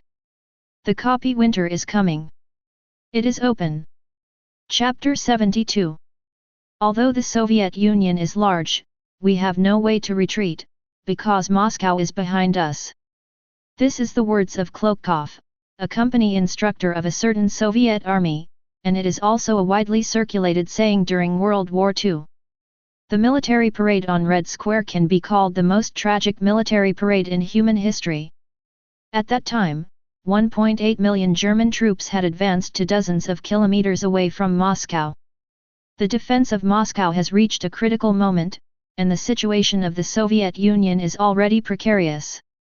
In the military parade on Red Square, Stalin seemed to be pointing at Hitler's nose and provoking him, "I am now parading on Red Square.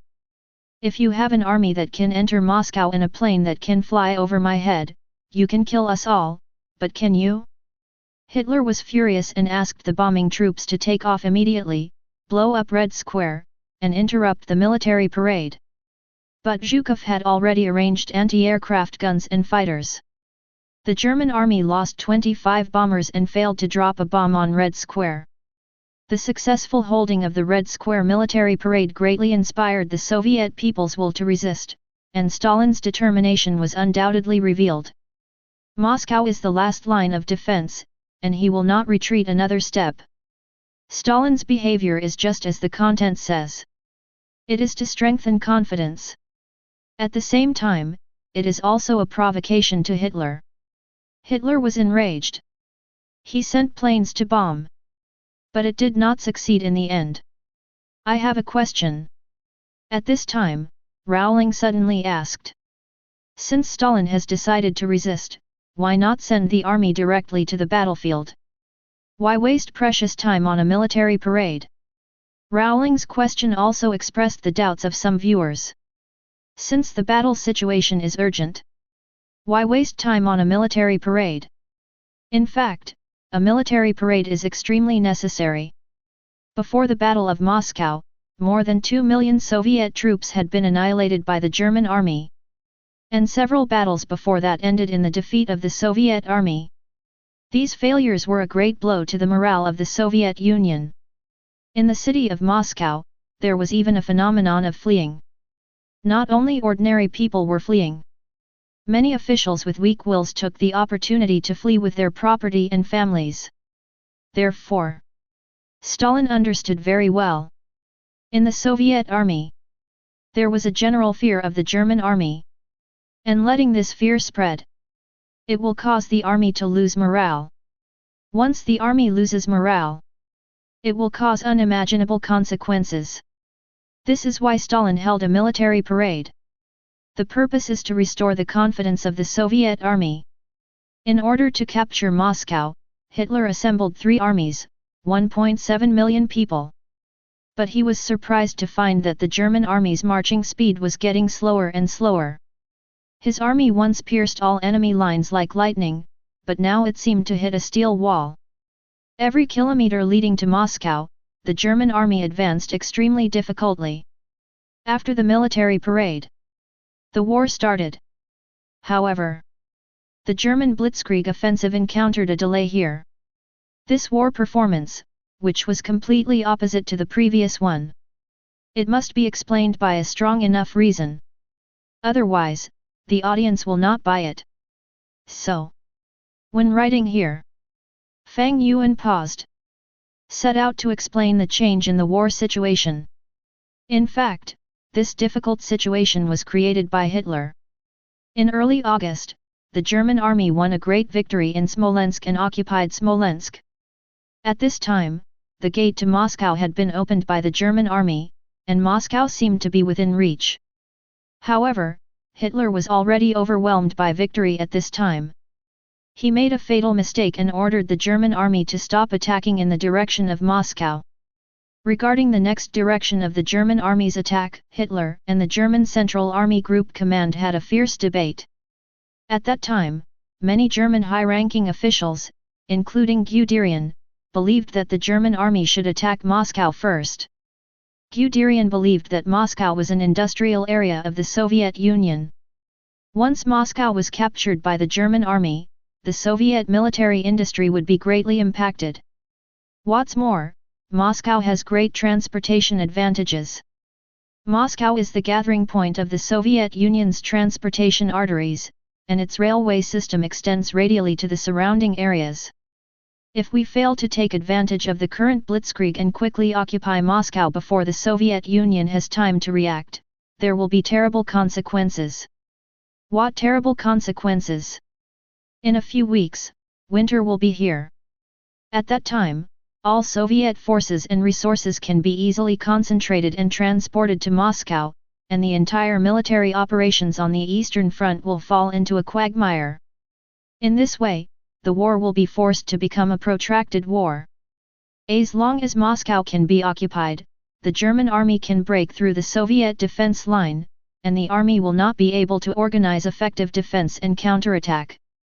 Therefore, many German high-ranking officials represented by Guderian believed that Moscow should be the next offensive direction of the German army. But Hitler rejected Guderian's suggestion. Hitler believed that the importance of Moscow was not that great. Compared with Moscow, Hitler hoped to occupy Leningrad and Ukraine. Leningrad is the cradle of the Soviet Socialist Revolution. Hitler believed that occupying this place could hit the morale of the Soviets. Ukraine has extremely rich strategic materials and is the industrial and energy base of the Soviet Union. Hitler hopes to occupy this place to solve the supply difficulties of the German army. And in the direction of Kiev, the Soviet army has more than 800,000 troops. Hitler was worried that when the German army attacked Moscow, the Soviet army would outflank the German army from the flank. So Hitler ignored the advice of his subordinates and insisted on sending a large army south to attack Kiev. If you write it like this, there should be no doubts, right? Fang Yuan wrote out the previous choice of the German army to go south in one breath. He left the keyboard with both hands. He rubbed his sore wrists. And it was indeed as he thought. The magical doubts just now. It was swept away. It seems that Stalin has a chance to defend Moscow. Hitler wasted the best opportunity to take this place and made a wrong choice instead. Jiang Wen nodded. He approved of Fang Yuan's description of the war. Just as he had commented before. In terms of war and military affairs, Fang Yuan's performance was extremely professional. There was no loophole at all. Of course there would be no loopholes, because these were not fabricated by him. It can't be said to be a mistake. After all, Hitler's considerations also have some reason. Little Leo analyzed. After all, at the beginning of the war, the German offensive was so smooth. In that case, no one would doubt that they could easily capture the Soviet Union. Since the victory of the war is beyond doubt, then from this perspective, Moscow does not seem to be so important. So Ukraine, which has abundant strategic materials, seems to be more important. Don't forget that Stalin implemented a very strict policy of scorching the walls and clearing the fields. It is difficult to get supplies in the places occupied by the German army. Although the German army has made a lot of preparations for this war, I think the problem of supplies will still bother them, especially after they have carried out such a long-distance lotus. As the saying goes, the winner is the king and the loser is the bandit. When the final result is failure, then all the previous behaviors that led to this result seems to be wrong. But under the premise of abandoning this known result, judging the behavior at that time by the situation at that time, should be the most reasonable way of judgment. Little Leo is well aware of this. Therefore, in his opinion, under the conditions at that time, Hitler's decision seemed to be fine. Sure. After all, Hitler is not a soldier. Generals like Guderian only need to charge in the front. But Hitler, who is in command of the overall situation in the rear, has to consider many things, such as materials, supplies, international situation, strategy, too many things. It can only be said that both sides have their own reasons. Miyazaki laughed. He put an end to the topic of whether Hitler should be held responsible for the delay of the war in a bland way. Compared to these, he was more curious. The process of this defense battle. And Who will be the final winner? So, he said. Although from the current point of view, the Soviet Union seems to have made all preparations and seems to be able to defeat Hitler. And in Fang Yuan's writing, Hitler seems to have made a fatal mistake. But I still think, yes, I think Hitler is victorious. Miyazaki suddenly threw out a very niche opinion. After Fang Yuan has listed so many favorable conditions for the Soviet Union, he is still optimistic about Hitler. As soon as this statement came out, many viewers were suddenly a little surprised. And not just the audience. Shocked. On the judge's seat, several other guests couldn't help but look over in surprise. Miyazaki, are you serious? Rowling asked in surprise. Yes, I am serious. Facing the puzzled eyes of the crowd, Miyazaki explained slowly. I believe everyone must be very curious why I made such a judgment. This is for 2 reasons. First, Hitler is too powerful. Before attacking the Soviet Union, I would like to ask you 10 questions. Has Hitler ever lost? No. He never lost once. Not only did he not lose, but he fought every war beautifully. He conquered Poland in 36 days, Denmark in 4 hours, Norway in 2 months, France in 42 days, Belgium, the Netherlands. Too many countries have been conquered by him. In this process, if anyone caused a little trouble for Hitler and his powerful German army, it was only England. Of course, it was just a little trouble. The battle in the English Channel has not ended yet, and the Sea Lion plan for the landing operation is currently only on hold.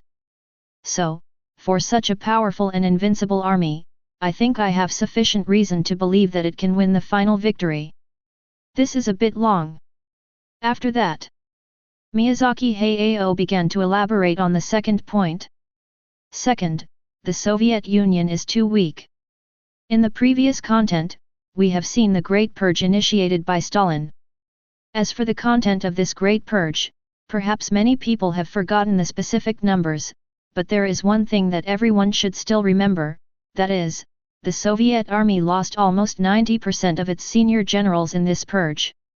So, even if there is a Red Square parade, even if Stalin stayed on the front line to express his determination to stand with the Soviets, but I believe that these will-related things will not affect the key fact that their military system has suffered a fatal blow. After saying the second 00, Miyazaki Hayao did not mean to stop completely. Instead, he smiled. He continued. In addition to these 2 points, there is another very important reason that prompted me to make such a judgment. That is, everyone, do you think Fang Yuan would write the story so normally and without reservation that we can easily guess the sequel? If the first 2 reasons are objective judgments made by Miyazaki Hayao based on his analysis of the story content, then the last supplementary point, it ignores the plot itself. It is a judgment based solely on the creator's creative habits. In theory, this should be the weakest point of persuasion. But the fact is just the opposite. If the first 2 reasons are given, only less than 30% of the audience agree with Miyazaki Hayao's analysis. Then, when the last supplementary explanation is given, the audience who do not agree with Miyazaki Hayao's analysis has accounted for less than 30%. If special effects can be added at this time, it will probably be like this. The image of Edogawa Conan appears on the big screen. The scheming frog keeps touching your belly. Doan. The door opens. Miyazaki Hayao smiles evilly. The right index finger pointed at Fang Yuan, who was creating. I have seen through the truth. Hiss. What the old man said makes sense. When has the plot written by Yuan Shen been guessed by us? NND, you are right. I almost got fooled. There is no need to explain the first 2 reasons, you can just say the last paragraph directly. Yes. I almost got fooled. I am too familiar with Yuan Shen after reading the story so far. This guy is mean and mean. He always gives us an the story will develop like this soon, and then immediately makes a 180-degree turn. Show me off. I believe it. I believe it too.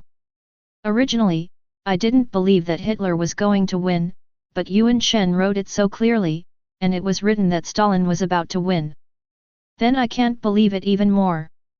Oh no, Hitler is going to win again. In the live broadcast room, the barrage was boiling. More and more people stood on the same front with Hayao Miyazaki. Well-reasoned content analysis.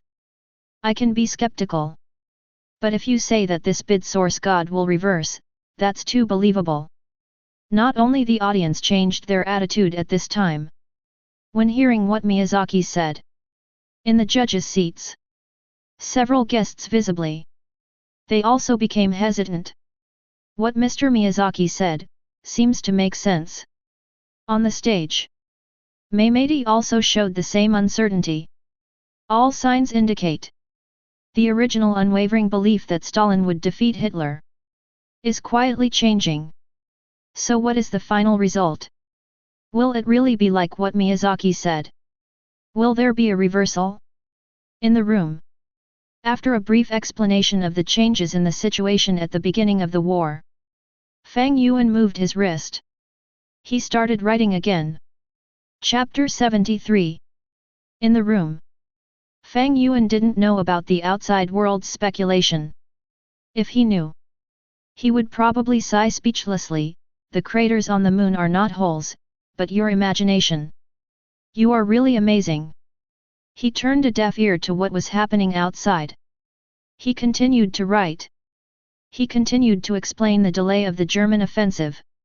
After that, a large-scale battle broke out between the Soviet Union and Germany in the direction of Kifu. The German army won a great victory in this war, and 650,000 Soviet troops became German prisoners. Although the Soviet army was defeated, this battle also won precious breathing time for the Soviet Union. The Soviet Union fully mobilized and prepared for war during this period to defend Moscow. When the German army advanced towards Moscow again, the autumn rain season had arrived. The arrival of the autumn rain gathering made the land on the East European plain begin to become bumpy.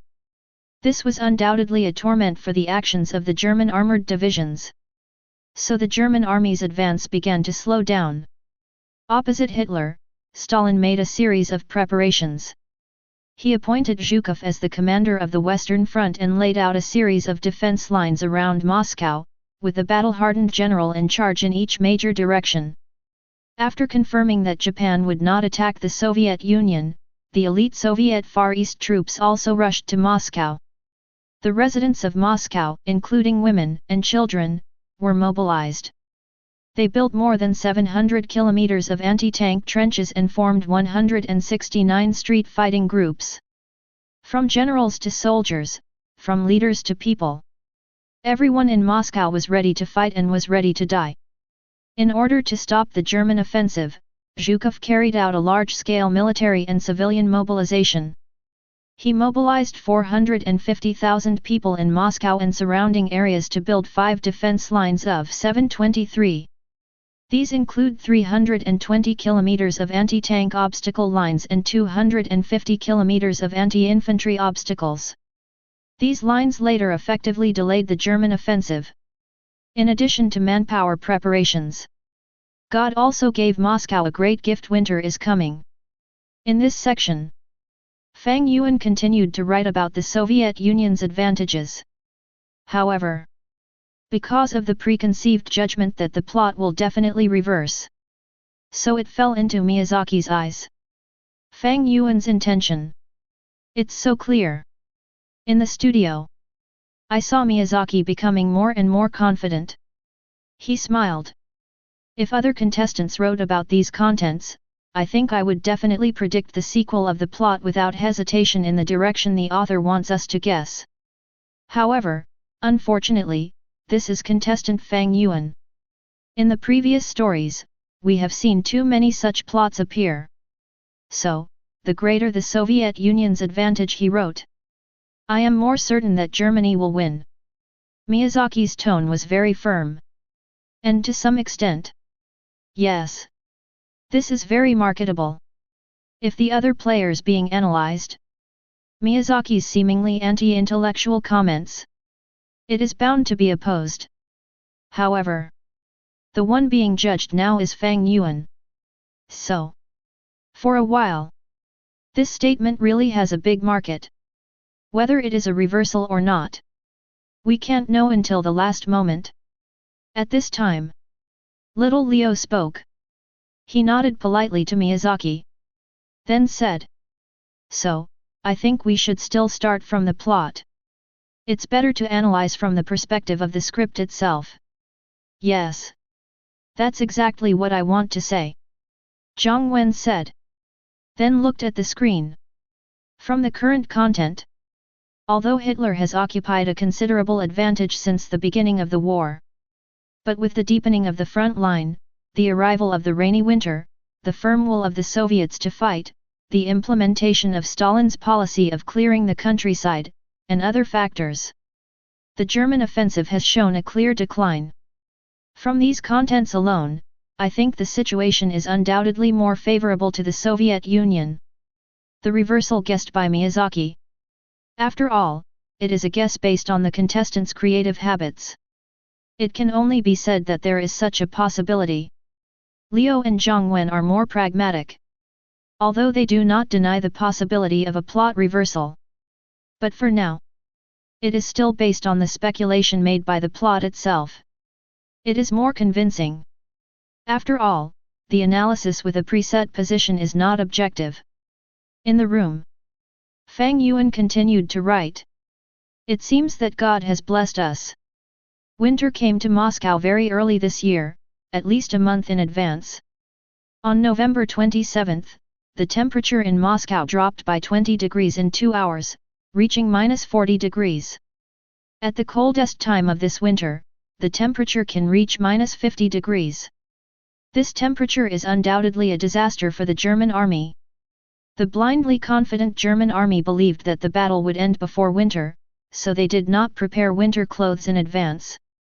Compared with the Soviet army wearing warm clothes, the German army wearing thin uniforms had to launch an attack on Moscow at an average temperature of -40 degrees Celsius. A large number of German soldiers were frozen to death or disabled by the severe cold. The war has never stopped, and casualties have been occurring. In many cases, the casualties caused by the cold winter in the German army even exceeded the casualties in the battle with the Soviet army. In addition, the severe winter affects not only people, but also, which will also have a huge impact on the use of weapons and equipment. The internal combustion engine cannot start in severe cold conditions, so all the German armored vehicles will be grounded. The German tank offensive commonly used by the German army is ineffective, and the rifle bolts will also be frozen and stuck due to the cold winter. What's more terrible is the German supply line. The German front line is too long. Guderian's pre-war prediction has come true. After rushing thousands of kilometers across the Soviet territory, the German army was already exhausted when it arrived in Moscow. The German army needs to bear huge supply problems. But even if the German army wants to replenish winter clothing and combat weapons and ammunition, it is very difficult, and many cannot fully supply the front. This makes it difficult for the German army to launch an effective offensive against Moscow. And what about the Soviet army? The Soviet army is fighting at its doorstep. Relying on Moscow's railway network, a large amount of military supplies can be transported to Moscow, so the Soviet army's supply is easier. The longer the time drags on, the more advantageous it is for the Soviet army. So this war was forced to become a war of attrition. And what the Soviet Union fears least is a war of attrition. The following content. It is in line with the analysis of Xiao Litsi and Zhang Wen. Under various unfavorable factors, the German offensive was severely frustrated. The blitzkrieg that they were good at turned into a war of attrition. Once the war became a war of attrition, even those who don't understand military affairs can see that the war situation is undoubtedly developing in the direction of the Soviet Union. On one side is the German army that has traveled a long distance and gone on an expedition. On the other side is the Soviet Union that has united as one and has 20 million square kilometers of land to provide continuous support. Which is better? It is clear at a glance. Before the outbreak of the Soviet-German War, Hitler and his men made a very careful plan. They calculated the population, military strength, and industrial resources of the Soviet Union, but they could not calculate the core cohesion of the Soviet Union and the terrifying mobilization ability of the Soviet system. According to the previous war experience of Germany, once several fronts and millions of troops were concentrated and annihilated, a country would not be able to organize resistance and would soon choose to surrender. The victory of the Battle of France proved this. Because the victory of the Battle of France was too quick, Hitler and his generals made a serious misjudgment of the Soviet Union and seriously underestimated the cohesion of the Soviet socialist system. They could not imagine that the Soviet Union could still burst out such a fighting war after losing millions of troops. This phenomenon existed not only in World War II, but also in World War I. The defeat in World War I made the Tsar summon domestic peasants to fill the front line, but those temporarily recruited soldiers soon chose to mutiny, and finally the Tsar drank tears in the basement. But the Soviet Union is not Tsarist Russia. In the advanced Soviet Union under the socialist system, the Soviet Union mobilized all the resources it could and invested all these resources in the war. The cohesion of the Soviet Union was also different from that of the Tsarist Russia. Even when millions of troops were annihilated, the Soviet Union could quickly organize millions of troops through war mobilization. When a dozen divisions were defeated by the German army, the Soviet Union would form a dozen divisions again in a flash. After these dozen divisions were defeated again, they would form a dozen divisions again in a flash. So the German army made a very tragic discovery. Although the Soviet army was beaten back step by step under the Blitzkrieg, and even millions of Soviet troops were surrounded and annihilated by the German army, the Allied army was getting more and more. Franz Halder, the chief of the German General Staff, said sadly, "We initially calculated that the enemy had about 200 divisions, and now we have 360 divisions with numbers confirmed." In order to deal with the Soviet Union's continuous army, the German army must deploy a large number of troops. At this time, the advantage of the Soviet Union's vast territory was reflected. The vast territory represents a very deep strategic depth. For a country like France, due to its small territory, once its own millions of elite troops were annihilated by the enemy, when the German army occupied the core area of France, they would have no choice but to surrender. But the Soviet Union's territory is too large. Moscow is thousands of kilometers away from the Soviet-German border, which means that the Soviet Union has a vast East European plain to deal with the German army. Even after the initial disastrous defeat, the Soviet Union had sufficient resources and time to reorganize its army and prepare for war again. To put it bluntly, the blood of the Russian bear is particularly thick. The result is that the battle line is too wide. The German army was relatively thin in some areas, and there were not enough troops to fill the line. The German army was caught in an endless war of attrition. When the German army and the Soviet army were caught in a war of attrition, the Soviet army's arsenal in the rear played a role. For the Soviet Union, its Western European part has always been the center of the economy, and a large number of industries are in this area. Although at the beginning of the war, due to the failure on the battlefield, because the industrial area was occupied by the German army. But at this time, the advantage of the Soviet Union's strategic depth was reflected. The Soviet Union still had a vast territory in Asia. If the Western industry fell, the Soviet Union could completely build military factories in the rear to provide a steady stream of military equipment support for the front. The most important area is Siberia. Since Siberia is located in the Far East, unless the European part of the Union is completely attacked by the German army. Otherwise, in that era without long-range cruise missiles, with the aircraft technology of the German army at that time, it would not be able to fly to Siberia at all. So the German army could not cause effective damage to Siberia. The Siberian region would become a stable rear area during the Soviet-German War. And the only thing the Soviet Union had to do was to prevent Japan from attacking Siberia. Before the Battle of Moscow, facing the attack of Nazi Germany, the Soviet Union had already moved a large number of industrial facilities from the western region as a rescue. So before the outbreak of the Battle of Moscow, the Soviet Union once again began the relocation operation. The Soviet Union dismantled a large number of military-industrial enterprises in the suburbs of Moscow, and used 88,000 vehicles to transport supplies and placed them in the rear area of Siberia. Thanks to the Soviet Union's construction of Siberian transportation facilities before the war, the Soviet Union's evacuation was quite smooth. These evacuated factories later made outstanding contributions to the Soviet Union's fight against the German army. At the most critical moment of the Soviet situation, the railway transportation system in the Siberian region provided a large amount of military supplies to the front line. This made the Soviet army recover its vitality like a long-awaited sweet dew. When the German army suffered serious consumption, gradually exposed its own weakness, and began to switch to defense, the Soviet army was ready to launch a major counterattack against the exhausted and half-frozen German army. Fang Yuan kept writing. The content of the Battle of Moscow was revealed step by step. This paragraph is very long. Although there are no specific numbers such as how many casualties there were and how many kilometers they advanced. But it also advances the content of these 1.4 battles step by step in another dimension. The Soviet Union went from being crushed at the beginning to holding on with unity and determination, and to now, even ready to launch a counterattack at any time. And when seeing these contents, gradually, Miyazaki's heart began to beat. The so-called reversal has not appeared so far. No reversal? It seems that Mr. Miyazaki's prediction will fail. According to this situation, the possibility of a reversal is not great. Zhang Wen looked at Miyazaki with a smile.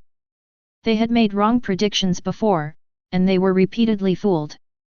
The reversal of the story was shown again and again. However, this time, bad news, the prediction was wrong again. Good news, only Miyazaki is wrong. It seems that this is the case. There is no possibility of reversal at present. After all, in this situation where the plot is clear and the advantages and disadvantages of the enemy and us are particularly clear, if you force a reversal, it will ruin the plot. Leo also said. Miyazaki scratched his head awkwardly. At this time, he couldn't help but feel speechless. There have been so many reversals before. How come this time, it doesn't follow the routine?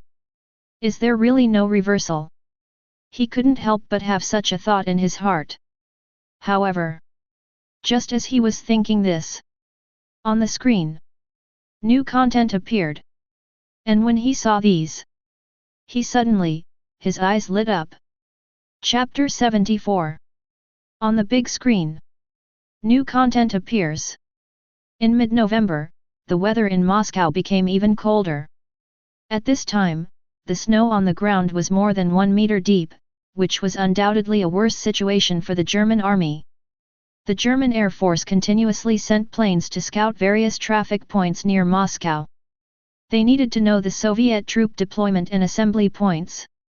In order not to be discovered by German reconnaissance planes, Soviet soldiers simply used horses to pull road rollers to open up new roads, and painted trucks and tanks and other equipment white. So, what is the situation on the German side? November 13, 1941, it had been 5 months since Hitler launched the Barbarossa Plan. At the beginning of the war, the German steel torrent almost crushed all Soviet troops that dared to stop them from advancing. But now is different from the past. Their Northern Army Group was nailed outside the city of Leningrad. And the Central Army Group's attack on Moscow did not improve. The German army urgently needed to break the deadlock. On this day, its Army Chief of Staff General Franz Halder summoned the commanders of the various corps of the Central Group to arrange a new battle plan. So, an operational order called the Autumn Offensive of 1941 was issued. When seeing this content on the screen, Miyazaki's eyes suddenly lit up. He had a vague feeling. The reversal he predicted seems to be coming. And not just Miyazaki. When seeing this content, Jiang Wen glanced at Miyazaki. He also said in his heart, if it is really as he said, the story will be reversed. Then this is the last chance. The situation of the two armies at this time is already very clear. Although the Soviet Union was unilaterally crushed by the German army for various reasons in the early stages of the war. But as the war fell into a war of attrition, their advantages began to gradually play out. On the other hand, the German army, hidden dangers in supply, weather, weapons, and other aspects broke out. At this time, they urgently need to break the deadlock. A fierce and high-intensity attack is needed. Even if Moscow cannot be conquered. 09. We must open up the situation. We cannot be consumed endlessly like this. The German army wants to fight hard. They also realize that the more they drag on, the more unfavorable the war will be for them. This is a very wise choice. Little Leo's body and mind were all attracted to it. His body leaned forward slightly. It seemed that he had also come to the sky above Moscow. He was about to witness the start of a bloody battle. On the side, Rowling added, if it is really as Mr. Miyazaki predicted, the plot will be reversed. I think this is probably the only chance. Rowling glanced at Miyazaki. Miyazaki nodded slightly. Said, that's right. He only said 2 words. That was all. And through the window tracking the scene, you can see. At this moment, his eyes were fixed on the screen. He looked extremely excited about the follow-up. He had no time to talk about anything else. So, will the turning point he expected appear? Or, does the German army have the ability to reverse the situation? Before getting this answer, first of all, we need to know what preparations the German army has made for this. In the room, Fang Yuan continued to write. According to the requirements of the Autumn Offensive Order of 1941, the German army will concentrate 51 divisions of troops, led by the always steady Marshal Kluge, and the 4th Army will be the main attack on the front. On its left is Hoth's 3rd Panzer Army and Hoepner's 4th Panzer Army. Their mission is to encircle Moscow from the north and west respectively. So the 3rd and 4th Panzer groups of the German army were redeployed on the northern line near Kalinin and Volokholamsk. The 2nd Panzer Group led by Guderian attacked from the south. They tried to defend Moscow in one fell swoop and lay the foundation for the next strong attack. It is still the familiar division of troops into 3 routes. It is their tried and true pincer offensive. So, when seeing this familiar battle plan, Miyazaki Hayao seemed to have gained confidence. Refreshed. DJ. This tried and true offensive. Will it work again this time? On the big screen, new content appears. The offensive has begun. At the beginning of the autumn offensive, the 3rd and 4th Armored Groups of the German Army on the left wing bypassed the Istrian Reservoir in front of them and successfully occupied the Klin and Solnich-Nogorsk areas. A motorcycle battalion of Hana even entered the suburbs of Moscow, which is only 8 kilometers away. And on the right wing, Guderian also broke through the Soviet Tula defense line. The left wing completed the offensive goal. The right wing also broke through the defense line. Although the situation of the center wing was not mentioned. But only see here. Miyazaki Hayao was immediately excited. Great! It's going to succeed. He clenched his fists. The whole person seemed to be a little brighter. From the start of the war by the German army to now, he already had a clear understanding of the German tactics. Although he did not understand military affairs, Fang Yuan's writing was very easy to understand. Right now, the armored groups on both wings broke through the Soviet defense line. This is undoubtedly the blitzkrieg mode they are best at. Using the high mobility of the armored groups, continuously tearing holes in the enemy's heartland. No matter how many enemies have not been eliminated. Go forward. Only go forward. They are only responsible for going forward. And the enemies left behind by them will become fragments that have been cut out. Be eliminated by the German troops in front of them. It worked again. The familiar blitzkrieg, the familiar pincer attack, the Germans succeeded again. Both the left and right wings have completed their strategic tasks. They won't win again, right? This is the turning point that Mr. Miyazaki said really going to happen. No way? Can it be turned over like this? Too damn outrageous. Miyazaki's excited expression was hard to conceal. And the same. When seeing this part. When seeing the strong attack of the German army. Countless viewers were also dumbfounded. Is there really a reversal? On the judge's bench. Zhang Wen and the other two looked at each other. They looked at each other in bewilderment. Obviously. They were also a little confused. Fang Yuan laid the groundwork for so many changes in the Soviet Union. He wrote so many conditions that were favorable to the Soviet army. But now, it seems that the situation is about to turn around again. Is it really going to turn around? Rowling turned slightly to the side. She whispered beside Leo. It's hard to say. Little Leo shook his head. Although there are such signs in this content. He felt that it was not that simple. Just as little Leo finished speaking. At this time, new content appeared on the screen. And when seeing this paragraph, suddenly, countless people were stunned. The German autumn offensive seemed to be about to succeed. However, the fierce operation of the Tiger stopped here. Because in the following time, the Soviet army launched several large-scale counterattacks. Kruger didn't know where so many Soviet soldiers came from. The German army was often about to break through the position, but was counterattacked by the Soviet army that came to reinforce. The motorized unit under his command, which advanced to only 8 kilometers away from Moscow, was quickly annihilated by the Soviet army after only advancing here. Due to the Soviet army's tenacious defense and multiple counterattack, and the winter of 1941, which was considered to be a severe cold winter in the eyes of the Soviets. The German army suffered heavy losses and was exhausted in the autumn offensive. In this battle, a total of 155,000 German soldiers were killed, 800 tanks were destroyed, 300 artillery pieces, and nearly 1,500 aircraft were consumed in this fruitless offensive. By November 29, 1941, the German army had become a spent force. Their attacks in all directions were curbed by the tenacious Soviet army. The expected reversal did not appear. When seeing this section, for a time, countless people were stunned. Among these shocked audiences, Miyazaki Hayao is undoubtedly the most conspicuous one. Failed. Miyazaki Hayao is still looking at the big screen. But compared to just now, at this time, he was a little stunned.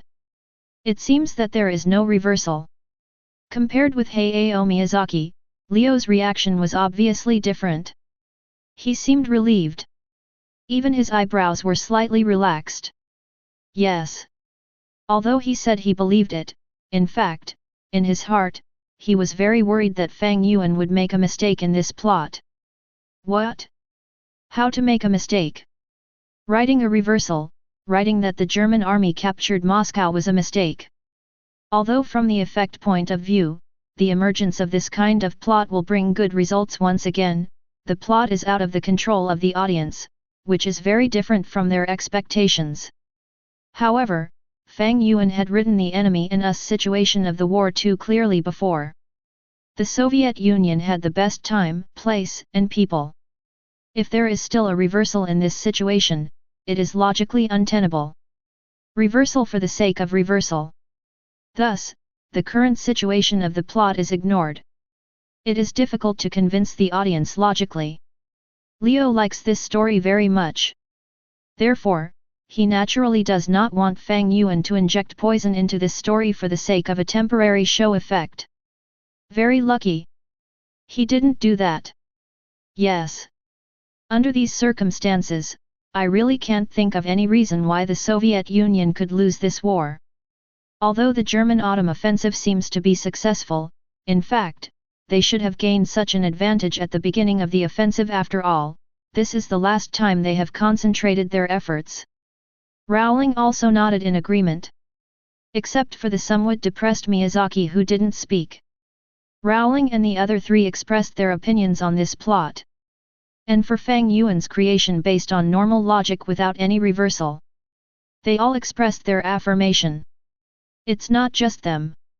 The barrage on the screen was also rolling. That's right, the foreshadowing has been laid to that extent before. If the German army is allowed to win under such conditions, it would be too brainless, undoubtedly put our IQ on the ground. Right, this kind of favorable situation, with all the advantages of time and place, I don't know how to lose. Fighting at home, and getting my favorite weather, it's a sure win. The most amazing thing is the weather. As soon as I saw Fang Yuan wrote, for the Soviets, this winter can be called cold. When I saw this sentence, I knew that this wave was stable. Miyazaki Hayao made a mistake, but it's not his fault.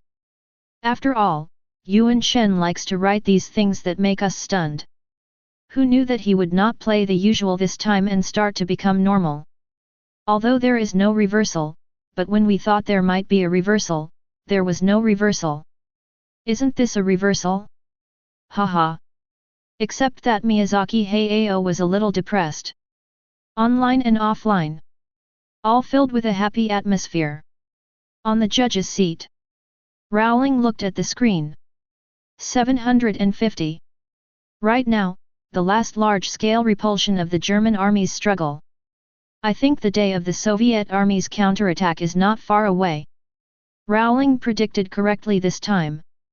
After crushing the German army's autumn offensive. At that time, Stalin also knew. The enemy in our situation reversed. It's time to blow the horn of counterattack. The German army originally planned to end the battle before winter, so they did not prepare enough cold-resistant equipment. For the Soviet army, especially the reinforcements from Siberia, the weather was just a little cold. At this time, the German army, which had suffered a setback in the offensive, shivered in the cold snow and basically lost its combat effectiveness. Even the tanks and vehicles of the armored forces could not move because of the severe cold. The Soviet army was just the opposite. They wore thick cotton clothes, put on thermal covers on their guns and cannons, and added antifreeze lubricants to the tanks. As one side gained, the other side lost. The German offensive was gradually smoothed by the severe winter and became a spent force. Outside Moscow, Soviet reinforcements were continuously heading to the Moscow battlefield from all directions. The Soviet army has assembled 1.1 million troops, 7,652 artillery pieces, 774 tanks, and more than 1,000 aircraft around Moscow. Although there is still a certain gap compared with the German army's 1.7 million troops, nearly 10,000 artillery pieces, and more than 1,000 tanks, these numbers are still growing. Moreover, the German front line is too long, and the German Southern Army Group has not yet been able to gather in the direction of Moscow. Based on these conditions, Stalin judged that the conditions for the Soviet army to turn to counterattack and crush the German army under the city of Moscow have been met. On November 29, Stalin appointed General Vasilevsky as the acting chief of the General Staff, and ordered Vasilevsky to immediately formulate a counterattack plan according to Zhukov's suggestion. The main purpose of the counterattack plan was to relieve the crisis in Moscow, with Zhukov's Western Front as the main force, Konyev's Kalinin Front and Timoshenko's Southwestern Front, cooperating from both wings. A few days after Stalin began to formulate the counterattack plan, the German army analyzed the intelligence obtained and made a wrong judgment. The Soviet Union was unable to launch a large-scale counterattack. In the early morning of December 6, the Soviet Union officially launched a full-scale counterattack. In the early morning of December 6, The Soviet Union officially launched a full-scale counterattack. When seeing this paragraph, countless people's eyes suddenly brightened. A Soviet army that has been baptized and transformed in the flames of war again and again, from defeat to defense and then to counterattack. Just like a boxer who has been knocked down repeatedly. Finally, he is going to stand up and swing his fist. Although their strength is still slightly insufficient compared to the German army at this time. But it seems no one doubted the power of his blow. So, how would the Soviet Union's counterattack go? On the big screen. Tell the story. Chapter 75. In the early morning of December 6, the Soviet Union officially launched a full-scale counterattack. The 30th Army of the Kaliningrad Front was the first to turn to the counterattack. At this time, the German offensive capability had been exhausted. The flank of the German armored group was hit hard by the Kaliningrad Front. This forced them to retreat to the direction of Klin. On December 6, 1941, the Western Front launched a counterattack against the German army in the north and south directions. The German troops were repelled from the vicinity of Moscow under the double attack of the Climate and the Soviet army. On the evening of December 6, 1941, Guderian's troops in Tula decided to retreat to the original defense line. Hitler signed an order to turn to defense on the entire Soviet-German battlefield, including the Moscow direction. In the room, Fang Yuan began the story of the Soviet counterattack stage.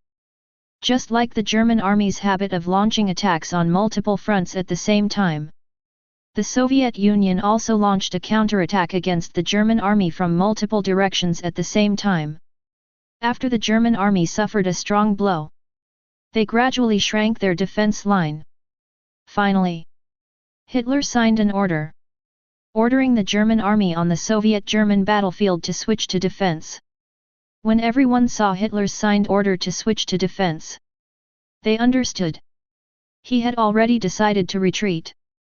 It seems that it is only a matter of time before the German army withdraws from the battlefield. Zhang Wen said so on the judge's bench. And this is true. As the German army went on the defensive, the Soviet Union's victory news came frequently. Cities were liberated almost every day. On December 9, the Soviet Union liberated Rogachevo. Istria was liberated on the 11th. Solnechnogorsk was liberated on the 12th. Klin was liberated on the 15th. Kalin was liberated on the 16th. Volokholamsk was liberated on the 20th. There is no excessive description of the process of the war, in fact, there is no need to describe it. After crushing the German autumn offensive, every subsequent battle was like a replay of the autumn offensive. In the cold winter, the German army that came into contact with the Soviet army often collapsed at the first touch. The Soviet army was like a harvester, pushing all the way.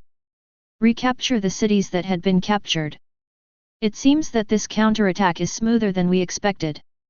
Hitler is probably about to order the entire army to retreat. In this war, the German army will be completely defeated. Miyazaki seemed to have anticipated the next plot. In his opinion, after ordering the entire army to switch to defense, the German army achieved such a result. It was simply unable to resist the Soviet counterattack. In this case, order a retreat and evacuate the Soviet battlefield. It is just a matter of time. However, Miyazaki's judgment was wrong again. Hitler refused to retreat. He issued a strict order. He asked the German army to hold on. He did not allow a blind retreat without a position in the rear. On December 19, Hitler dismissed the army commander-in-chief Brauchitsch and served as the army commander-in-chief himself. He issued an order saying, everyone should fight back from their current position. When there is no established position in the rear, no retreat is allowed. Although German generals repeatedly demanded retreat and Guderian and Hoepner were dismissed for retreating without authorization, Hitler believed that retreat was absolutely not allowed. He believed that if he retreated, he would repeat Napoleon's mistakes. Therefore, Hitler's plan was different from Napoleon's. Even if he retreated, he did not retreat across the board, but moved to the rear, turning the original supply lines into resistance bases. Due to his stubbornness, the German army was on the verge of a disastrous defeat in this battle. But it was also because of his stubbornness that he did not jump into this abyss. Although Hitler refused to retreat. But in the situation of a one-sided war, retreat is not subject to human will. But from another perspective, it was precisely because of his persistence. Because of his stubbornness. This did not turn the retreat in this war into a rout. By the end of December, in the southwest of Moscow, the Soviet Red Army recaptured Kaluga. In the northwest, Kalinin was also recaptured by the Soviet Red Army. In the southeast, the Soviet Red Army lifted the German siege of Tula. The Battle of Moscow ended, and the Soviet Red Army won the first major victory since the outbreak of the Soviet-German War. The German army lost more than 500,000 personnel, more than 1,300 tanks, 2,500 artillery pieces, 15,000 vehicles, and a large number of other equipment. The German army had to change the blitzkrieg into a protracted war. On January 7, 1942, the Soviet Red Army recaptured Kalinin, north of Moscow. In early January, the counterattack in the western strategic direction was completed. The exhausted German army had retreated to 100 to 250 kilometers away. 38 German divisions, including 15 tank divisions and motorized divisions, were severely damaged. The assault group attacking Moscow was defeated, causing the German army to panic. Under such circumstances, Hitler still demanded to defend every settlement to the death, not retreating a step, until the last soldier. On the other side of the battlefield, due to the lack of experience in large-scale offensive operations and the lack of fast corps, the Soviet Red Army failed to fully complete the task of encircling and annihilating the basic forces of the Central Army Group. In early February, the German reinforcements from Western Europe, 12 divisions and 2 brigades, and the northern wing of the Central Army Group launched counterattacks, and the situation of the Soviet Red Army worsened. The Soviet Red Army Supreme Command ordered the Western troops to switch to defense and withdraw the external combat troops, and the battle ended here. From Hitler's setback in the British Isles, the target turned to the Soviet Union. The Barbarossa Plan began. The Battle of Moscow is undoubtedly the most important stroke on the Soviet-German battlefield so far. It started in September 1941. It ended in April 1942. This battle, which lasted for half a year, ended with millions of casualties. It ended with the retreat of the German army. The myth of Hitler's invincibility on land was broken. This was the worst defeat he had ever experienced. Hitler paid such a high price, intending to swallow up the Soviet Union, just like Poland and France before. But he failed. From this, I think the story will take a turn here. On the judge's bench, Miyazaki Hayao expressed his analysis. As soon as this was said, other judges nodded in agreement. The situation is now very clear. Hitler struggled from a failed art student to become the head of a country. Then he expanded his armaments and annexed various countries. This is undoubtedly the first half of the story. And from here, Hitler's story will enter the second half. It is the story of how he failed.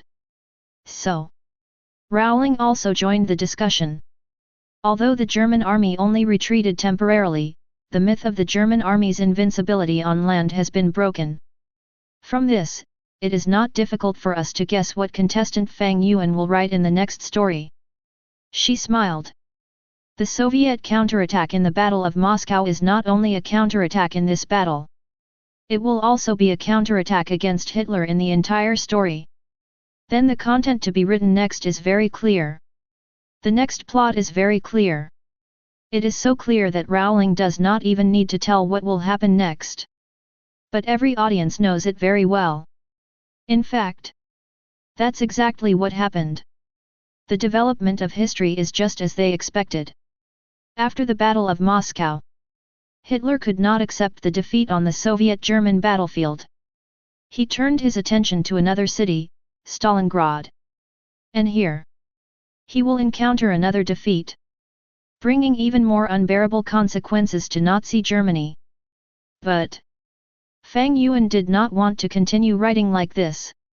In the room, after finishing the story of the Battle of Moscow, he paused again. His eyes stayed on the computer screen.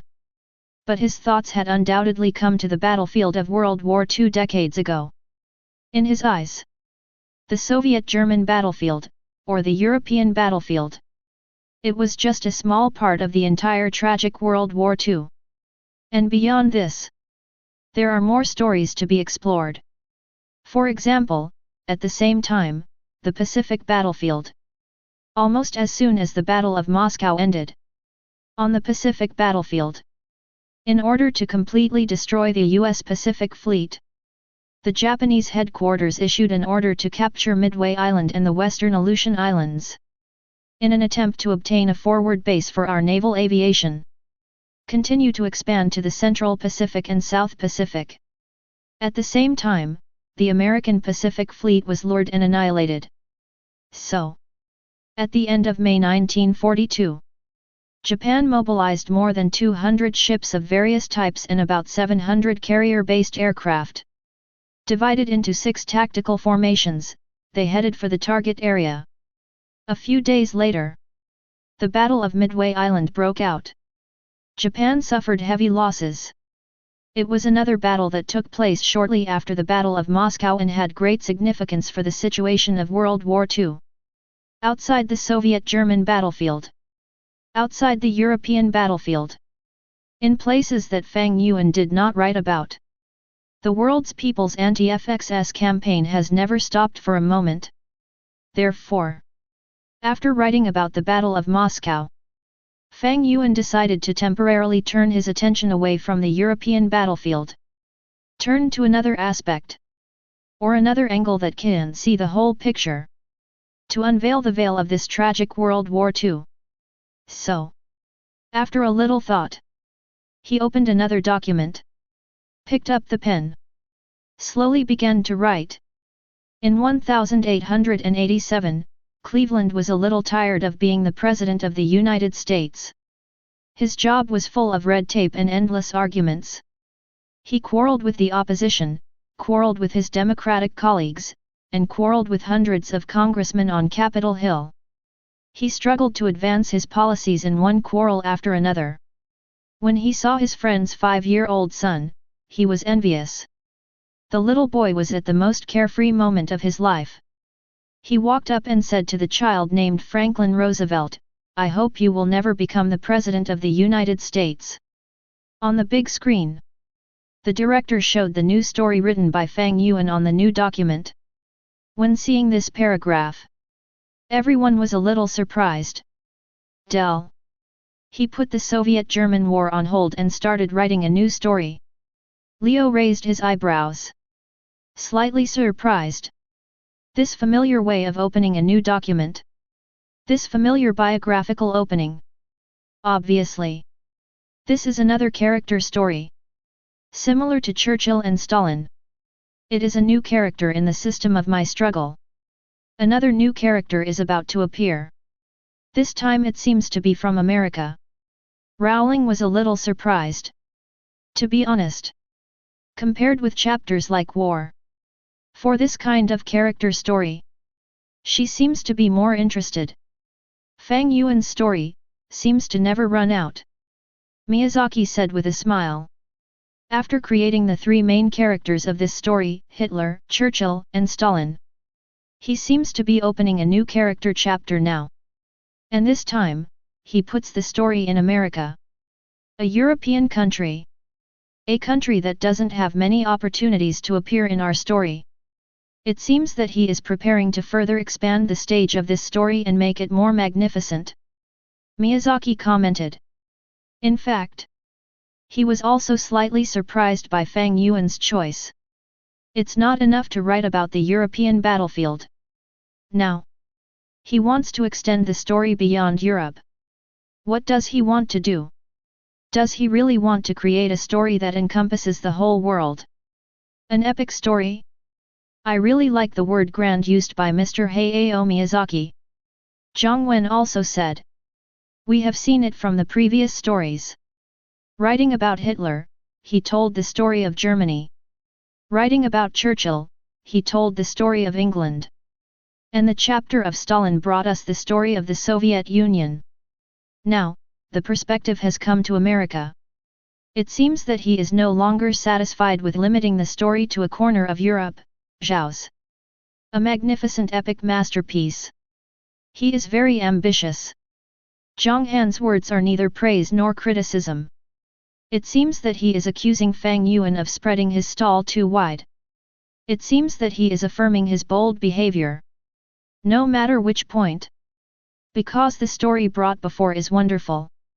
Although Fang Yuan abruptly shifted his perspective. But it did not make the audience lose expectations. Looking at the screen. Everyone is very patient. Very patient to wait.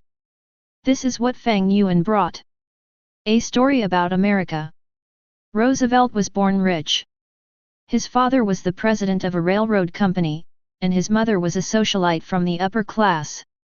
Their family has produced countless capitalists over the past 100 years, thus accumulating amazing wealth.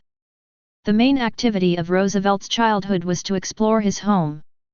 Their home was too big. This is a manor covering hundreds of acres. It includes farmland, forests, gardens, vineyards, ice houses, valleys. They have nannies, maids, cooks, gardeners, coachmen, stable boys. So many people, such a big home, all revolve around Roosevelt's family of 3. System. As the only son in the family, Roosevelt was loved by his parents, and he soon turned this manor into his own kingdom.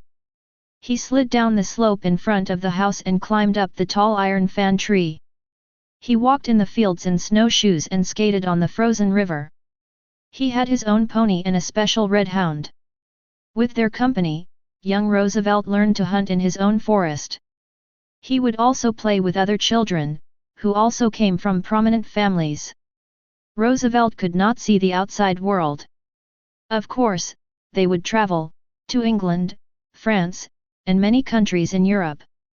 But traveling only meant changing places. They still came into contact with the same kind of people, aristocrats, capitalists, and politicians. Chapter 76. Unlike Hitler and Stalin, who were born as cattle and horses. At the beginning of the story, Fang Yuan gave Roosevelt an extremely noble origin. This is somewhat similar to Churchill, who was born as an aristocrat. It seems that this new character is also a Churchillian. Leo watched very seriously. Even when he was talking, his eyes did not leave the screen. This is just like Rowling before. When writing about Churchill, Rowling watched intently. Her mood fluctuated with the ups and downs of the story. Because Churchill was an Englishman like her. And here, Leo was in the same mood, although for him, the story of the Soviet Union could also affect his mood. After all, he had a strong sense of belonging to the Slavic blood flowing in his body. In 1889, Roosevelt celebrated his 7th birthday. What kind of world was he living in at that time? America had recovered from the great trauma of the Civil War, and capitalism was booming. Capitalists became the most respected people, and people praised them for their hard work, silence, and good deeds. This year, the Wall Street Journal was first published. This was the Gilded Age.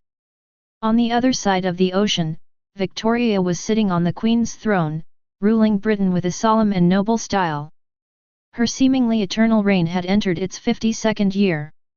The monarchs of the Hohenzollern and Busberg dynasties also sat safely on their thrones. The Illustrated London News to Roosevelt One family depicts either a military parade or court gossip. The characters are always visiting hot springs, scenic spots, riding horses, fox hunting, and attending masquerade balls. What they don't know is that beneath these surfaces, hatred and struggle will erupt.